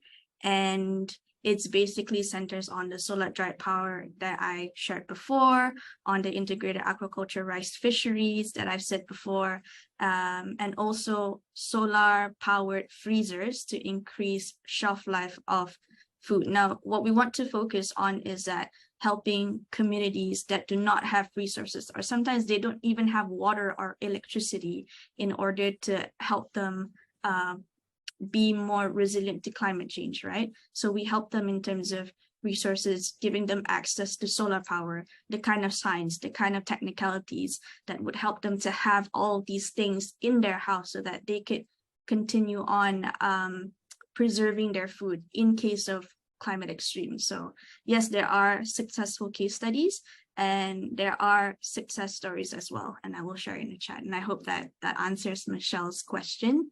I would have to make my exit right now.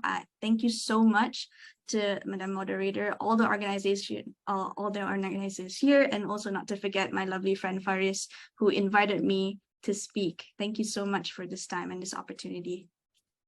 Bye, everyone. Thank you, Anis. Thank you. Yeah. Bye. Thank you so much. Thank you. Okay, I see that Abhishek has raised his hand. Abhishek, would you like to quickly, very briefly pose your question?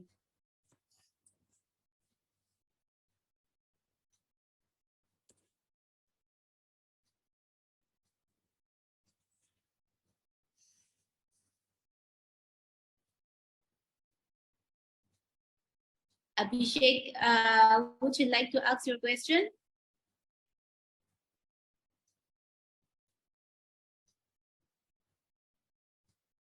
Yes, please go ahead. Yeah, please go ahead, ask your question. Please keep it Hello, brief am I as audible? we are a little late. Yes, we can hear you. Rupinder sir, I have a question to you. So, sir, you mentioned about the different machineries that are like that you guys are promoting in the field of agriculture in India. So, sir, how successful are the machineries for the paddy cultivation? Because what I know is wheat cultivation in India is much more mechanized than the paddy cultivation. So how successful has it been so far for you guys? Yes. So yes, Abhishek, the machineries you are talking about that are paddy machines, like I have talked about paddy transplanter and direct seeded rice machines. So these machines were not popular earlier. So in the past 2 to 3 years, we have popularized these machines among farmers. So these machines, they have a very good results for paddy crop. Like if we talk about paddy transplanter, because in this machine the paddy crop is planted in the spaced rows. Like in labor transplanting, there is problem of the row to row spacing is not maintained. So there is by transplanting or sowing with these drill or transplanter, we can maintain the row to row space, and there is proper sunlight and aeration for the paddy crop, which is very much required, especially for the basmati crop, because that is much more we can say that density is more than the paddy crop. So if there is no proper sunlight or air, then there are chances of getting more diseases in the paddy crop. So if we use these machines, there is lesser diseases, and the crop yields are also higher. We are getting good crop yields.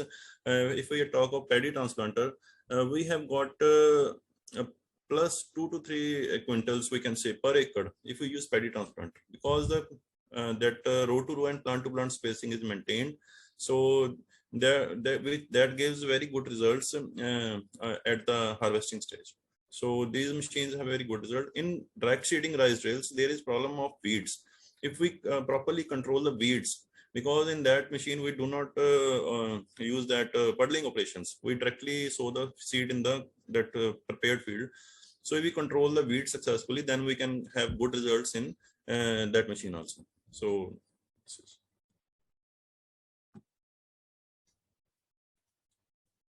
Thank you, Rupinder. I see that there is another hand raised.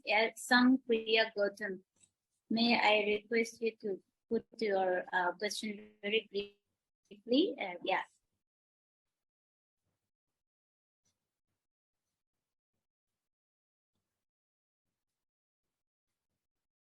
I had a question for Anis. I think she has left. So yes, unfortunately, I think she had to leave because of work. So I may put my question to the forum only, but I think that question is specific to her presentation. My question was any statistics, if she has, supporting the fact that aquatic food has lesser carbon footprint as compared to other food. So this was my question. If it can be passed to her, so it will be great help to me. Thank you. Anis has shared her contact details. You probably can write to her. But at this stage, would there anyone be willing to respond or have any opinion on comment on the question raised? Will there be anyone who wishes to respond to Sang Priya Gautam's question?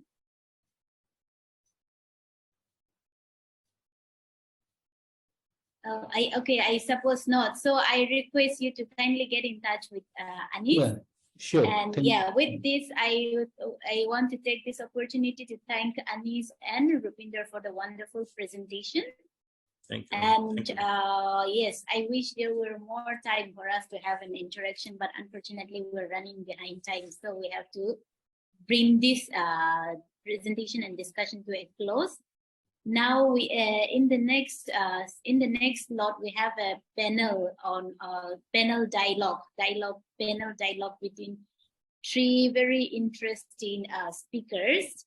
I will quickly introduce our speakers. Dr. Salikyo Sangtam is the Faculty of Political Science.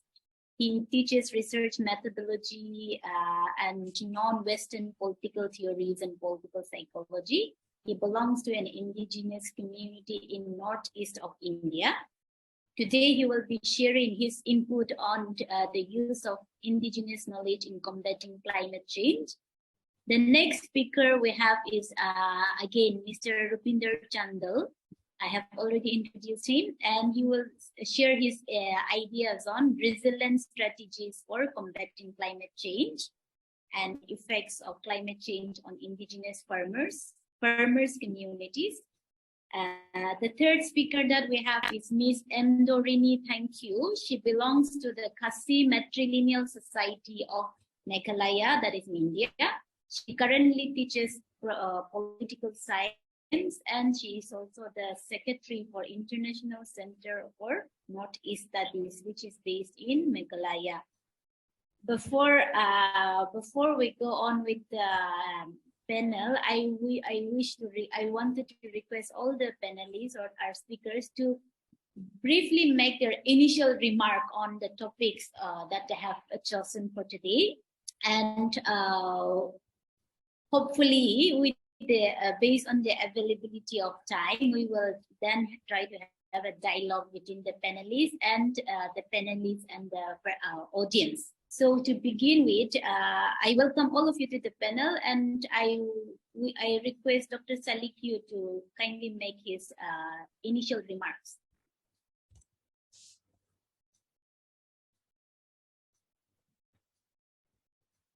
Am I audible? We can hear you. Hello? Okay, We okay, can because hear you, my Dr. internet. Salikyo. Okay, good, very good. Good afternoon, good morning, good evening, wherever you are. So it's good to be here to be part of this youth summit, and also thanks to our organizer, and also especially thanks to Dr. Kapesa for inviting me on this panel. I see that you're doing really well, so continue to do well, and I hope that you will contribute more to the for the indigenous people all over the world. And it's good that this is a dialogue. It's good that this is a dialogue because I wanted to discuss something about the use of the indigenous knowledge in combating climate change. Now, I have no, obviously, PowerPoint presentation because I don't want to distract any one of you from this wonderful topic that we're discussing. And the thing is this, we have to ask, in terms of, we have to ask this very serious question that faces all of us, especially the indigenous people all over the world. The question is this: in terms of practical dimensions, my presentation today will be of utter useless. But however, in terms of thinking about things where we are right now, I think it will be quite useful, and I hope that it's useful. You see, we are at the stage, we are in the dire need of, everywhere, there's dire need of combating climate change.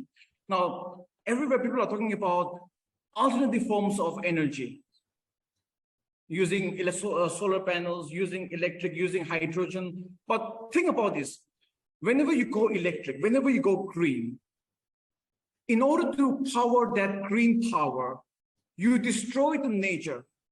And almost everywhere in the world, most of the resource-rich land comes under the indigenous people.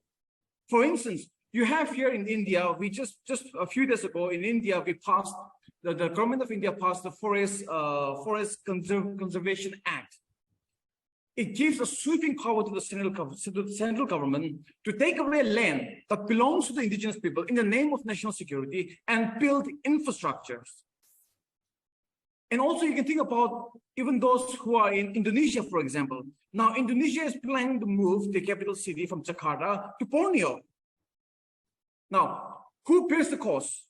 The indigenous people. Now we are sitting here talking about how do we combat climate change when our very way of life is threatened. And when the knowledge system that we have, the collective knowledge system that we have, is utterly disregarded by people in the mainstream societies. Everywhere in the world, no matter where you are, the knowledge which we have, which we can give to the world, is utterly neglected. We try, but seldom do they hear our voices. For example, I'll give you some few examples. You see, when we think about indigenous knowledge, there are various kinds of indigenous knowledge that can help us, that can help combat climate change. In terms of agriculture, we use polycropping or shifting cultivation. Those are even more, those are necessary for preserving the fertility of the soil. Those are necessary for the preservation of the nutrients of the soil. But then everywhere in the world, we begin to see move towards new technology, use of insecticides, while disregarding those knowledge that we have. Even in terms of medicine, if you look at numerous ethnographical studies, you'll find all over Indonesia, Southeast Asia, in Africa, in Latin America, you'll find lots. I'm not going to name them all of it because of the time constraints, but later on we can discuss more. You'll find lots of indigenous ways of preserving the nature, preserving the society, preserving the nature itself, the forest. You talk about it. It's there. Even in terms of medicine, indigenous ways have found ways to combat so many numerous diseases using their own collective wisdom, which this collective wisdom has been passed on to us for generations. And those wisdoms, they have a useful need today. But where do we find that? Nowhere. Is there anybody voicing up for that? Very few. More needs to be done. For example, there was one, just to give you a real concrete example as to what I'm talking about. There was a work done by James Scott. It was an ethnographical work done based on his field work in Malaysia. I think it was in Malaysia. So what happened was that in one of his field trips, he saw that there was a big, where he was staying, there was a big mango tree. And that big mango tree was always incessantly being attacked by red ants. So the red ants would go to the tree, they would eat up the leaves, the fruits before it bears, before it ripens, and then it would destroy the cultivation. So what happened was that he found that one old man, what he did was he took a palm fern, right? And then because this palm fern, whenever they dry up, they elongate themselves into a tube. So what happened was that he took those things and he placed it around the tree. And what he realized was that what he knew was that those fern leaves were a perfect breeding place for black ants.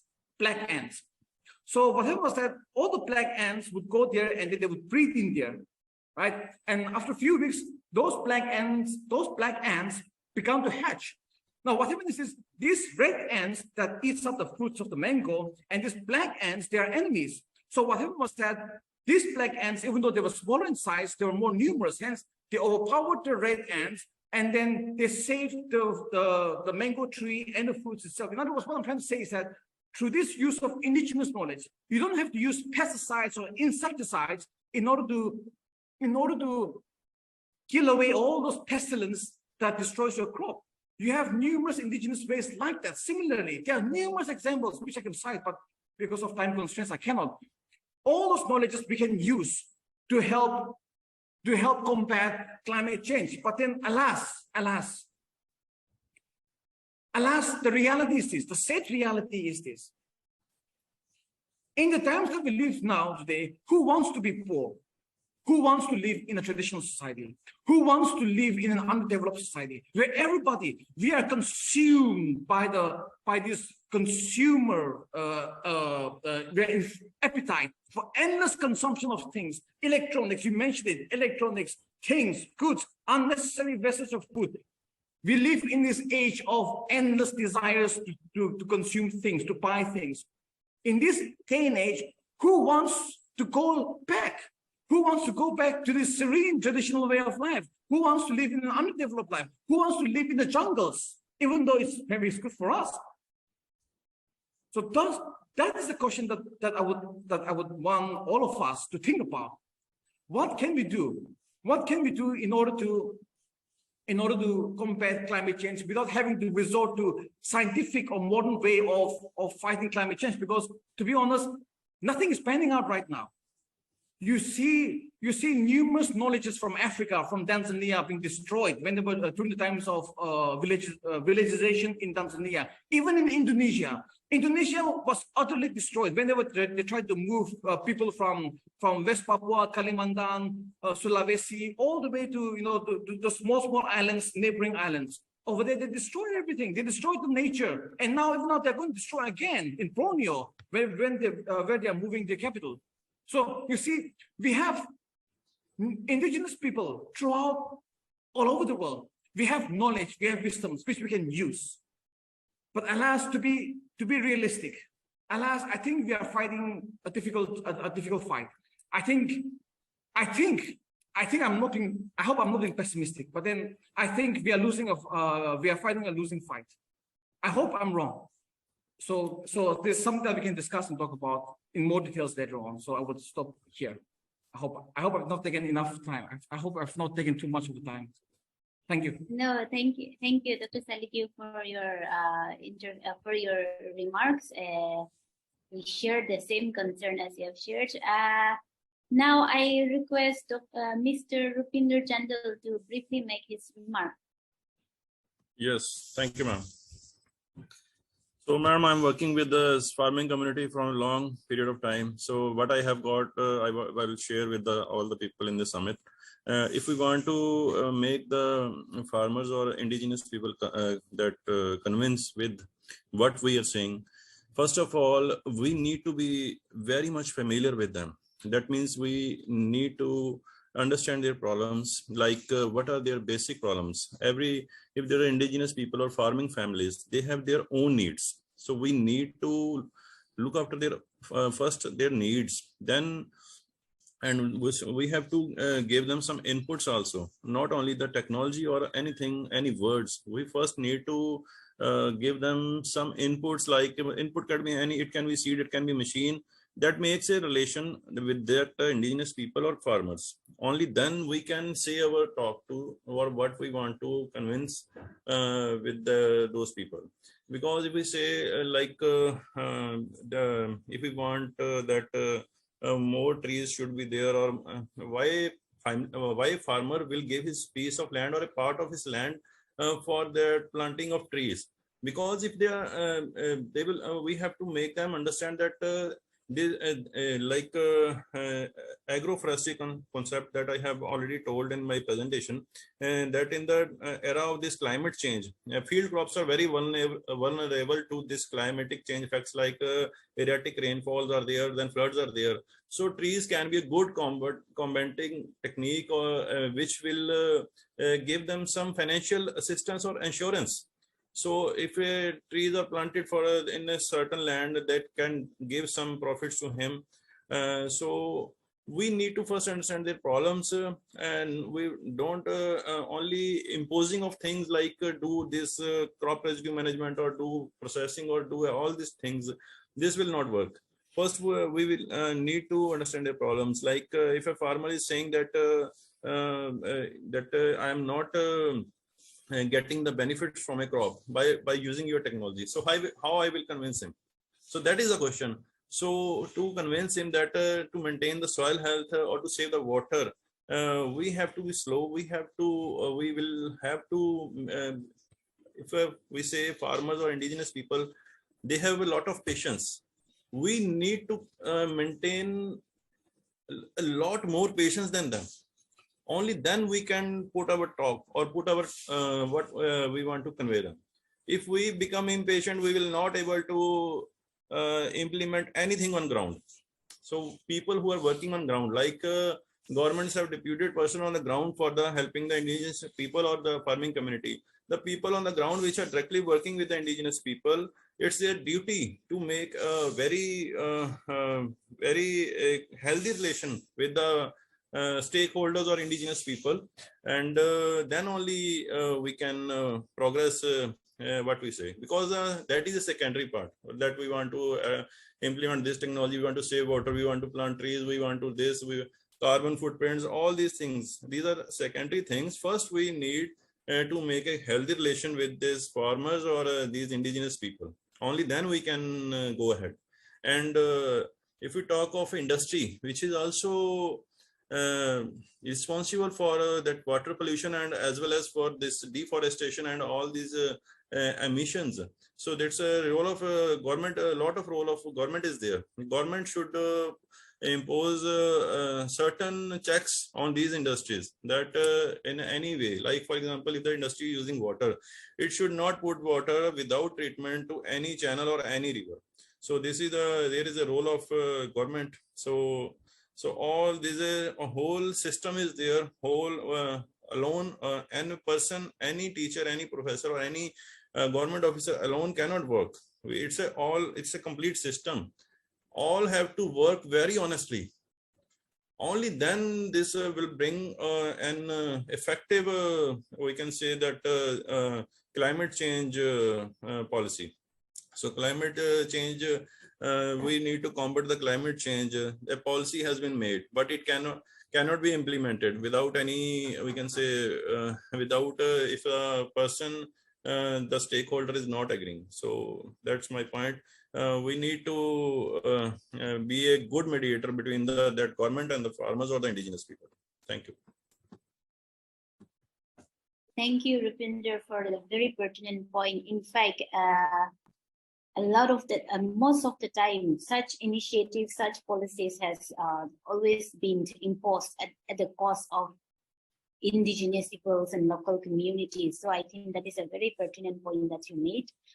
Now may I request Ms. Mdorini to kindly make your remark.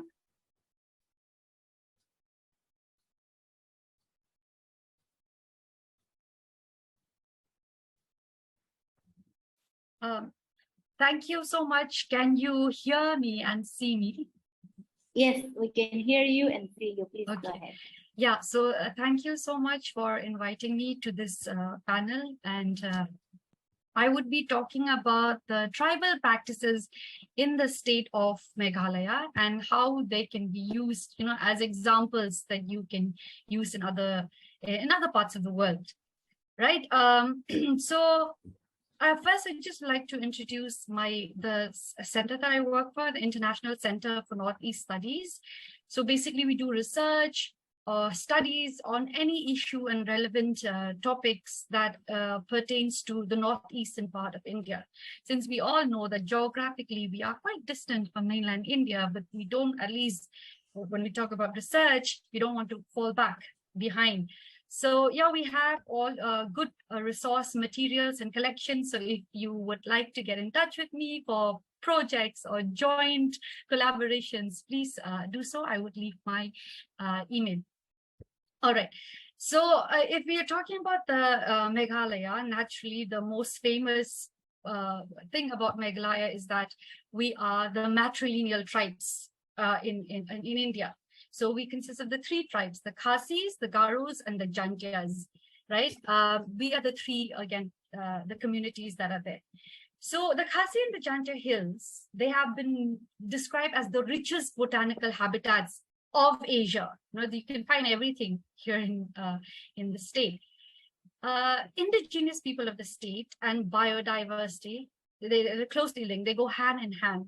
Right? They understand biodiversity, its dynamics, and because they live closely to it. Traditional conservation has existed in the state way before even the 2006 forest protection. Most of our conservation practices is oral, so it's handed from generations to generation. There's no record, although now there has been some attempt to record some of these practices.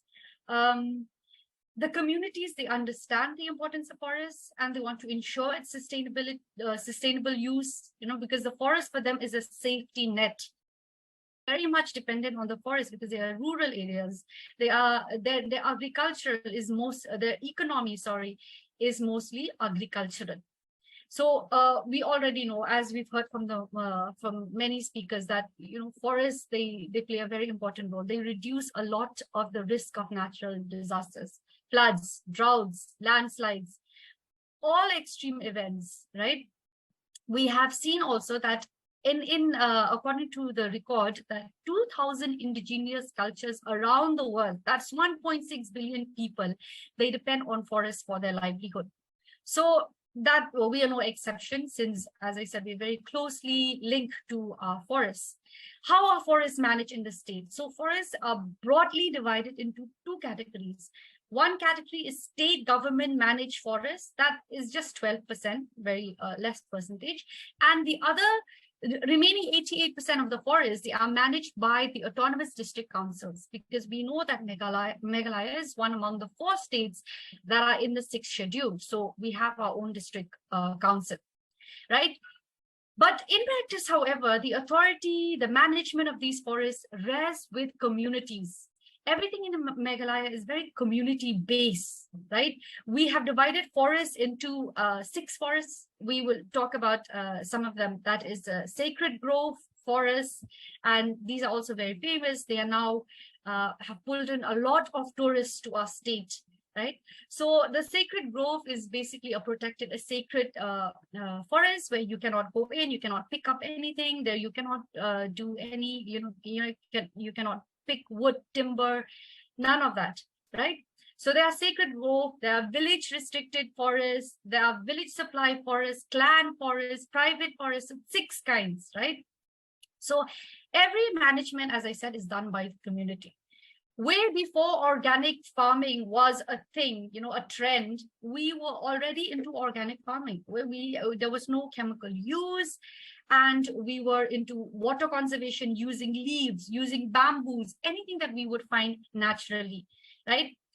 Because the practice is community-based, it's not individualistic, not like in the cities. That is a very common trait of globalization, individualism, right? No, for us, the communities still have a very deep tribal religious link, right? Life is centered around the environment. Our culture, our religious practices, is centered around environment, as I said. Like, for example, the Khasi god is a tree, a rooster, the sun, right? In Janja Hills, they have these monoliths. Okay, they have these monoliths that are very attractive. I mean,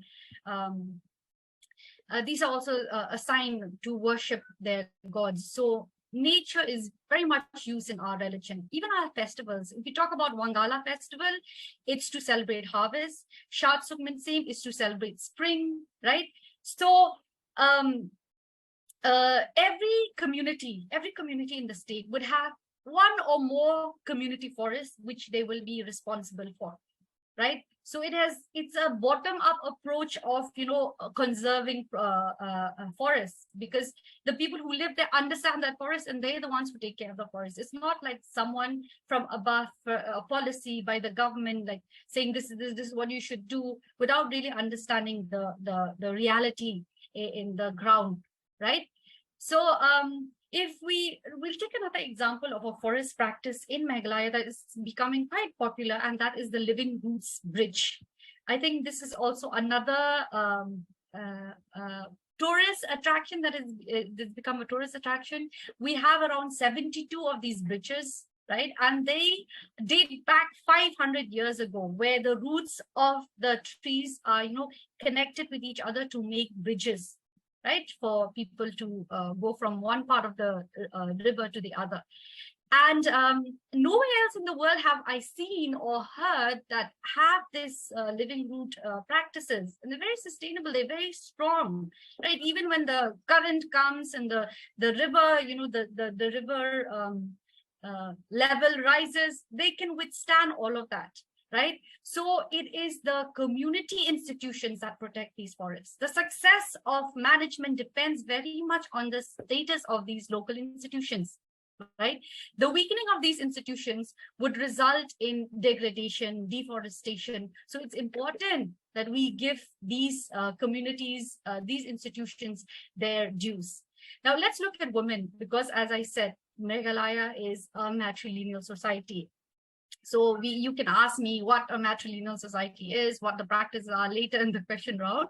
But for now, let me concentrate on what women, what their role have been in conservation. They've actually been very instrumental in managing forests, especially the sacred groves. You see that is done by women, and it's been done for decades. A lot of the women, they supplement their income by taking on small scale industries like They use traditional knowledge, right, to, as I said, supplement their income. And they are the guardians of the nature, right? We can't deny that. They have active participation in the forest conservation. Like, for example, prohibits overexploitation.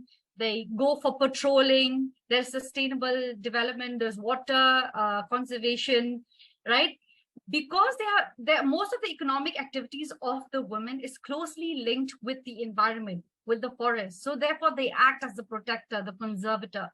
They use tribal healing, medicine. That is something that is very common, to use the tribal healing, right, for alternative to modern medicine, right? Women, as compared to men are quite selective when it comes to women, what do we call it, jobs.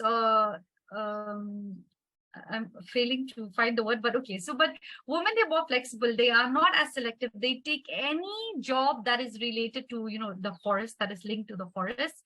And because they are so dependent on agriculture, they are very, very, very cautious. They are more susceptible to climate change, right? So if there's any change at all, they are the worst sufferers. And if there is any environment degradation, they are the worst sufferers. So that's why it's very important for women to conserve the forest and to protect it, right? And traditional knowledge of forests goes way back. Like they, woman, even she's not past class 6, she does not know ABC, but she can identify what is a poisonous and a non-poisonous mushroom. That much she can do. Right? It's almost like in Odisha, they have this practice called the Thengapali. This is a practice to safeguard the forest, right? Where they take patrolling duties, right? So even in they have that, they can collect fallen resources. They don't allow smugglers. They make sure there's no smoking done. They make sure that all these kinds of protection of the forest, right? As the saying goes, there is no environmentalism without feminism, and there's no feminism without environmentalism, right? Because it's so linked, right? Now, if we look at the practices that Meghalaya or the tribes in Meghalaya have been practicing in conserving the forest, they align to the Sustainable Development Goal 15. Because the SDG 15 actually aims to protect, to restore, to promote sustainable use of these ecosystems and to manage forests. So it's like we have been doing what the SDG have asked us without being asked. We've been doing it 500 years ago. So that's something that others can learn from. I mean, it's not without challenges. There are so many challenges that we are facing today. For example, like now we're getting policies, rules, and decisions that are made at the national level, at the state level, right? And all of these are being imposed on these communities who have already been doing conservation work for like decades, right? And in most of these decision practices, women are not included. So it's very surprising because we are matrilineal societies, but in our government, in decision-making bodies, in traditional institutes, women don't have any role, at least in power position, in decision-making position, they don't have any role, right?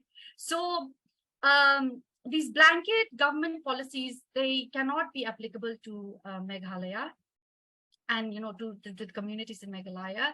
And there is problems of funding, problems of no formal records. They are nowadays what happened is the communities, because the population has grown so much, what they're doing is they are actually distributing forests, these community forests. And I am very sorry to cut in between. We are really running late. Can you please make your conclusion? Okay. I'm very sorry. No problem. But just basically what I'm saying is that right now these forests are actually being distributed among the clan members so that they have places, a property to make their houses. And what they're doing is when these clan members get these land, they're not going to,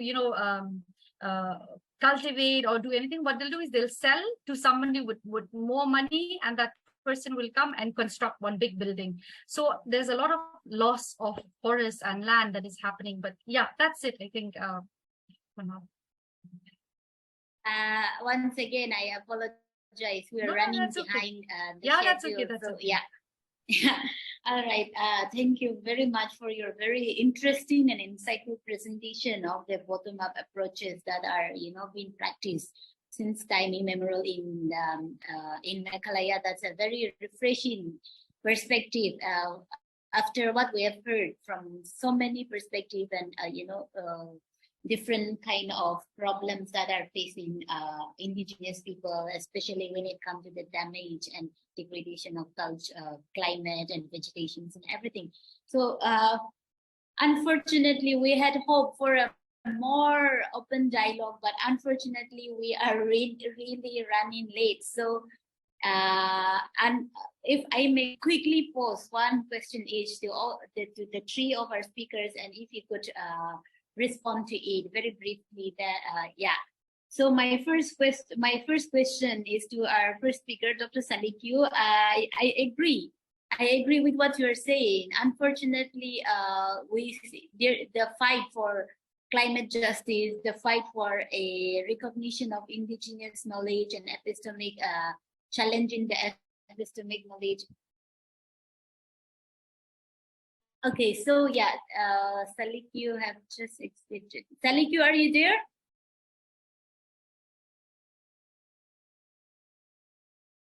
Okay, I think Salikyu is not able to hear us.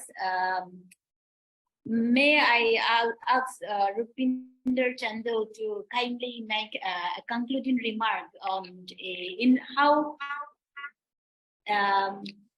Hello. Can you repeat that? I kind of lost connection. Acha, okay, so Salikyu, as I was just mentioning, we're running out of time. So I would like for all of you to quickly respond to one question. So my question to you is, I mean, before my question, I agree with you that what we are seeing at this stage seems to be very gloomy. The fight for climate justice, the fight for indigenous people, and everything seems to be very gloomy. But would you be willing to identify or point any particular area where we might have gone wrong and which we might be able to correct? Yeah, would you like to share your opinion on that? Yes.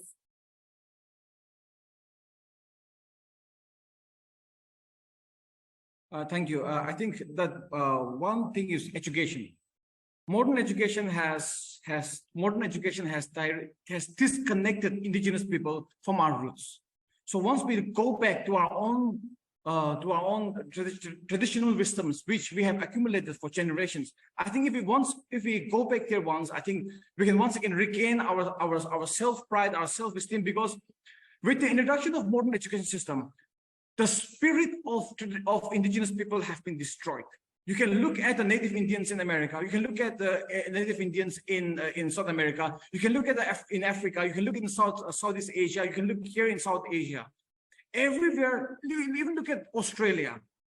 The one way to destroy the culture is education. So I'm not saying we should totally ban modern education, but then I think we can find we can use modern education, but at the same time use modern education to build up confidence on our own traditional indigenous knowledge.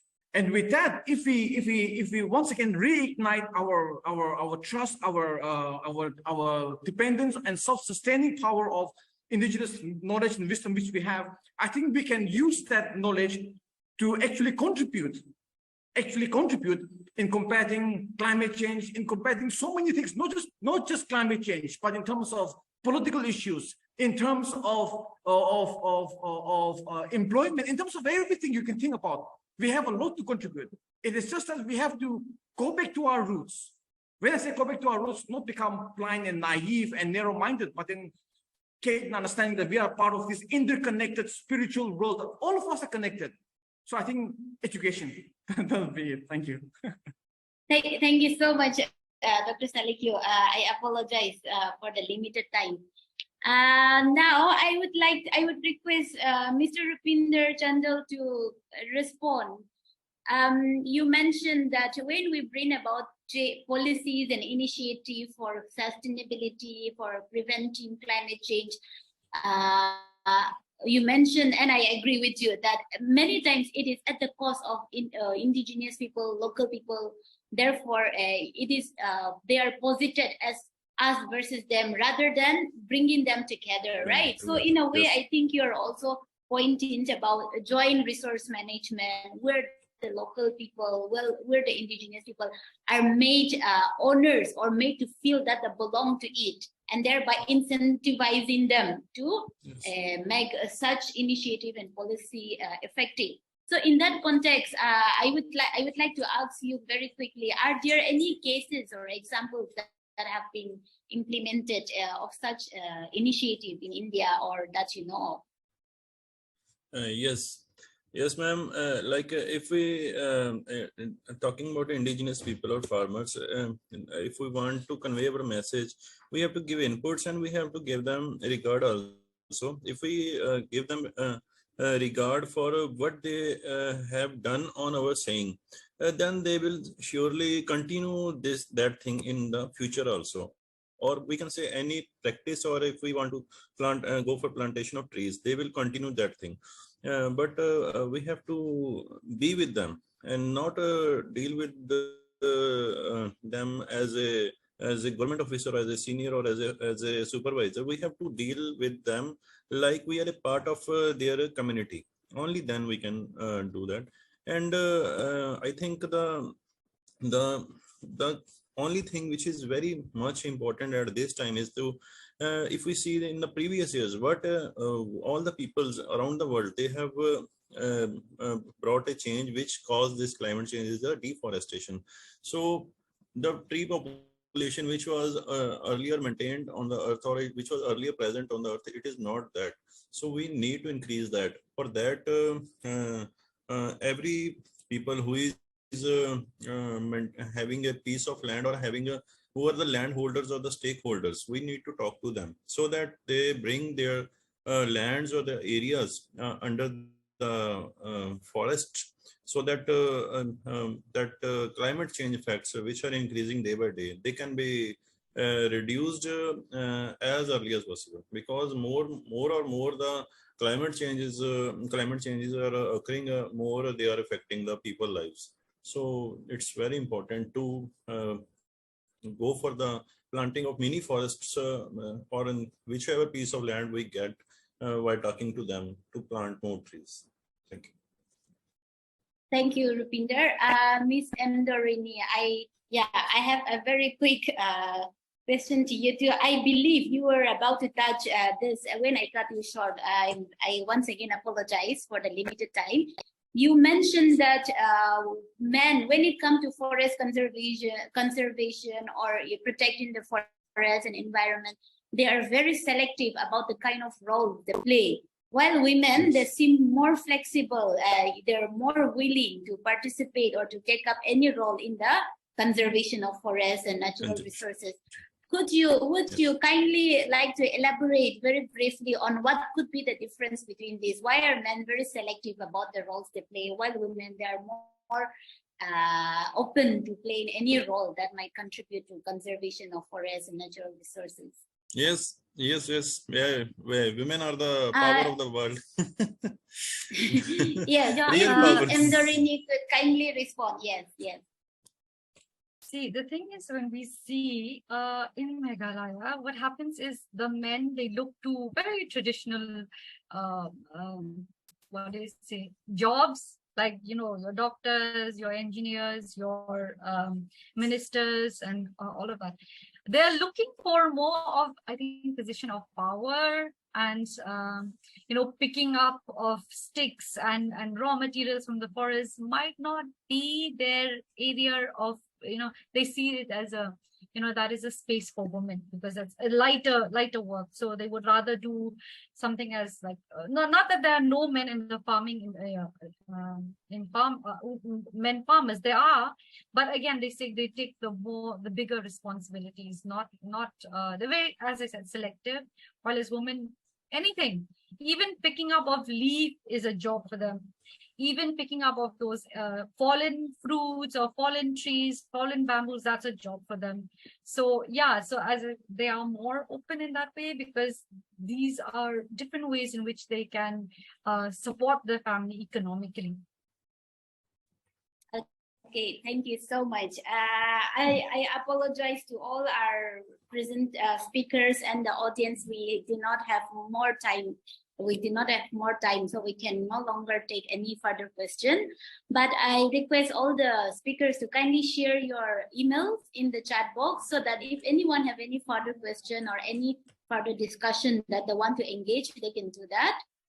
With that, we will bring this panel to a close, and can I now call our friend, our colleague from Singapore, Faris, to give the concluding remark, as we are almost running out of time. Yes. All right, thank you so much, Professor Kavisa, and thank you everyone for the wonderful, wonderful presentations, the dialogue, the meeting of hearts, minds, souls, and spirits. Thank you so much to the organizers, my sis Wan, and all my colleagues from Alam as well. Really amazing to have this opportunity and honor from learning from all of your wisdoms. And I think there are so many things that were brought up, honestly speaking, that it will not do me justice to cover every single point, but there are some themes that came up, and I was thinking very hard when I was doing the summary, how do I put across these themes? And I would like to share 3 sayings from official languages of Singapore, mainly in Tamil, Mandarin, and Malay. Of course, there are many languages in Singapore, in Malaysia, in South Asia, and so on and so forth, but these are the 3 that I picked since they are official languages. And also, I will end off with one song. Since we started the afternoon session, at least for me, with a song, I will end off with one song that I will sing. I will attempt to sing.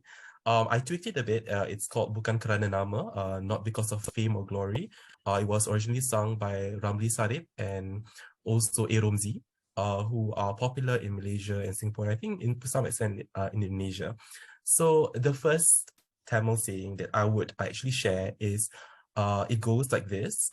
It goes like, Muganaka natpada natpandra ninjata, aganaka natpada natta. All right, so it actually means a smiling face alone makes no friendship, but the heart should also smile with the face. And throughout this day, I looked at so many of your presentations when we had the dialogue sessions earlier, when we opened up to everyone to give their hearts an opportunity to sing their tunes and songs from the depths of their soul. Everyone, spoke. Some people didn't smile. Some people spoke passionately because, they look very serious, but I could see their hearts smiling. So at the end of the day, I feel that our hearts connected to each other, and I feel that really, our hearts really smiled with our faces. Then the next actually proverb is called a chengyu in Mandarin, would go like this: 独木难支. 独木难支. So 独 is from something like 独立, which is 独立 is standalone or independent. So it actually means, like a 独木, a single stick, 难支, which is, it's very difficult, to prop and support, for example, the whole building. So, a lot of it was talking, a lot of our presentations were actually revolving around the idea of being independent as well as being interdependent, right? How we have many intersectionalities, for example, things like, gender equality, women's participation, all the way to, people who are not so privileged in terms of socioeconomic issues and all that, all these things, and we need each other, of course. The quality of our beings really depend on us being sticks who work together to build a whole world, a beautiful world together. As we had seen, especially earlier in the morning with Sister One's presentation and all this beauty, the poetry and the music and the songs and the dance. And the last one is actually from my mother tongue, in Bahasa Melayu, in Malaysia it's Bahasa Malaysia, which is bagai aur dengan tebing. So aur is actually like a bamboo, right? And tebing is actually sort of like a river bank, like the sides of the river. Now the bamboos in the Malay archipelago, they grow close. Some of them go close to the river bank, right? And they live in a state of, interdependence, right? Deep interdependence.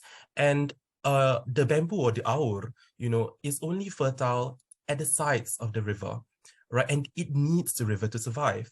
And the tebing, the riverbank or the sides of the river also need the roots of the bamboo so that it doesn't, the riverbank doesn't fall apart, it doesn't get, hurt, too much, dissolved or whatever by the the currents of the water.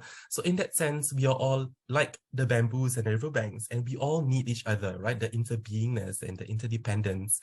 So that is the wisdom that I got from all of you, which I'm trying to articulate in the Indigenous and the other languages, all the languages actually that we have in the world through the official languages that I said earlier. And lastly, I would like to end off with a song. All right. And this song, like I said, is Bukan Kerana Nama. All right. So I did a sort of like a translation from Malay, Bahasa Melayu, Bahasa Malaysia to English. So I'll start and we will end with this song. So I will point out what I'm singing. All right. So dengarlah hai teman, dengarkan bersama. Kita menulis bukan kerana nama, kerana sifat kasih pada insan dan dunia, dan menyatakan kasih sayang kita. Kita sama, semuanya sama. Apa yang ada hanyalah kehidupan. Apa yang ada hanyalah kehidupan. And with that, thank you so much for joining us in this, interbeing and interdependent dialogue. Thank you all for your contributions. And with that, I would like to close this session and move on to the next. And with that, we pass the baton that we all possess together to make the world a better place on to the next session. Thank you very much. Thank you, Farid. That was a wonderful that was a wonderful way of bringing this session to an end. Thank you so much. Now we would request our friends from Africa zone, Dr. Demi Tope, to kindly take over and proceed with the next session. Thank you so much. Thank you, everyone. Hello, everyone. Thank you very much. Just before the Asia team goes, could we all put on our videos so that we could take a screenshot? Please, let's put on our videos so we could take a screenshot. All the Asia team and the participants and presenters who are on the call. Thank you very much. So I will take a screenshot, and I believe that by doing this, you're okay with us sharing this on social media. Please just keep your videos on and smile. Thank you very much for those who are smiling.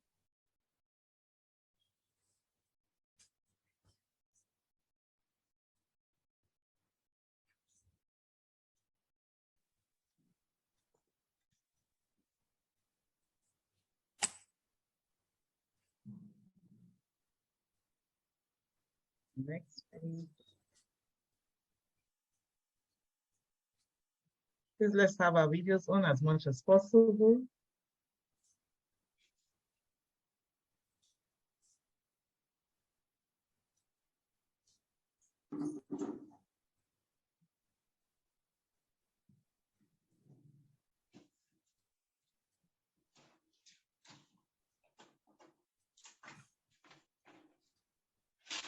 Fantastic. Thank you so much, everyone. And thanks a lot to the Asia Team Region 1 for kickstarting the summit today. The Region 2 summit is actually commencing at exactly 800. So we have about 6 minutes to that time, and we will now invite the Zoom technical team, if they're on the call, to give us an orientation on how to manage the Zoom platform. We'll start. Thank you so much, everyone.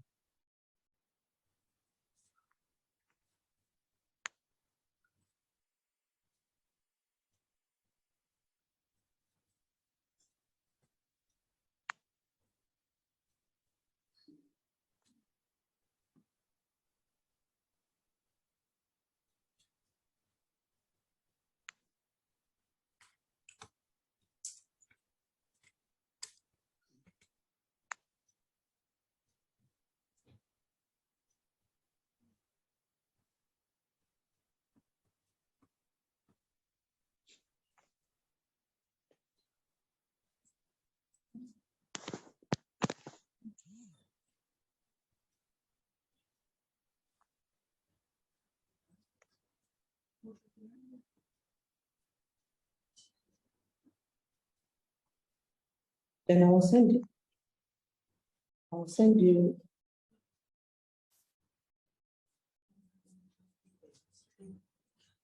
All right, if the Zoom team are not yet ready, I will go ahead to just start a brief for the Region 2. And when the Zoom guys come in, we'll kick off with them. But just to mention that you are all highly appreciated for being on the call. Some of us have been on the call since 00 GMT, starting with Region 1 and the Asia team. Thank you so much for joining us. And just to mention that we're live streaming this event today across the world via YouTube through the Science Diplomacy Center. And for all of us who are joining the team in the Zoom room, you are actually able to show your videos, you are able to participate by raising your virtual hands. And we also want to invite you, if you check your Zoom chat box, you would notice that we've posted a Zoom background, which you may decide to change, and it should look exactly like mine, so that when we take the picture, it's all looking colorful, and we can see the diversity of Indigenous people who are here on this call and in this Zoom meeting. Once again, my name is Temitope Shobamu. I'm the co-lead for the Global Indigenous Youth Summit on Climate Change, and I'm co-leading this summit with Heather Jean Gordon, but as well with regional co-leads across the 3 regions, Africa, Asia, South America, and North America, and steering committee members as well across the world. We also have on board for this summit partners who supported us in cash, particularly Springer Nature and in kind, and as well, of course, the United Nations Institute for Training and Research, through whom we're hosting this event, and the Science Diplomacy Center. We want to enjoin you all, especially our presenters, as we kickstart the Africa Region 2 Summit in 3 minutes. So please feel free to speak in your Indigenous language. This is what this summit is all about. And also feel free to hear your opinions and perspectives. We strongly appreciate the thoughtful opinions and perspectives shared by presenters and panelists in the Asia region. And we believe that this is what we will follow through into the Africa region and in Region 3 later today. So on this call, ladies and gentlemen, I will request you to please listen kindly to the presentation that we've prepared for the Africa region. And I'll be moderating this introduction or brief alongside Dr. Lassen Hel Yousfi from Morocco in Africa. And he will take the brief about the agenda for today across the Africa region.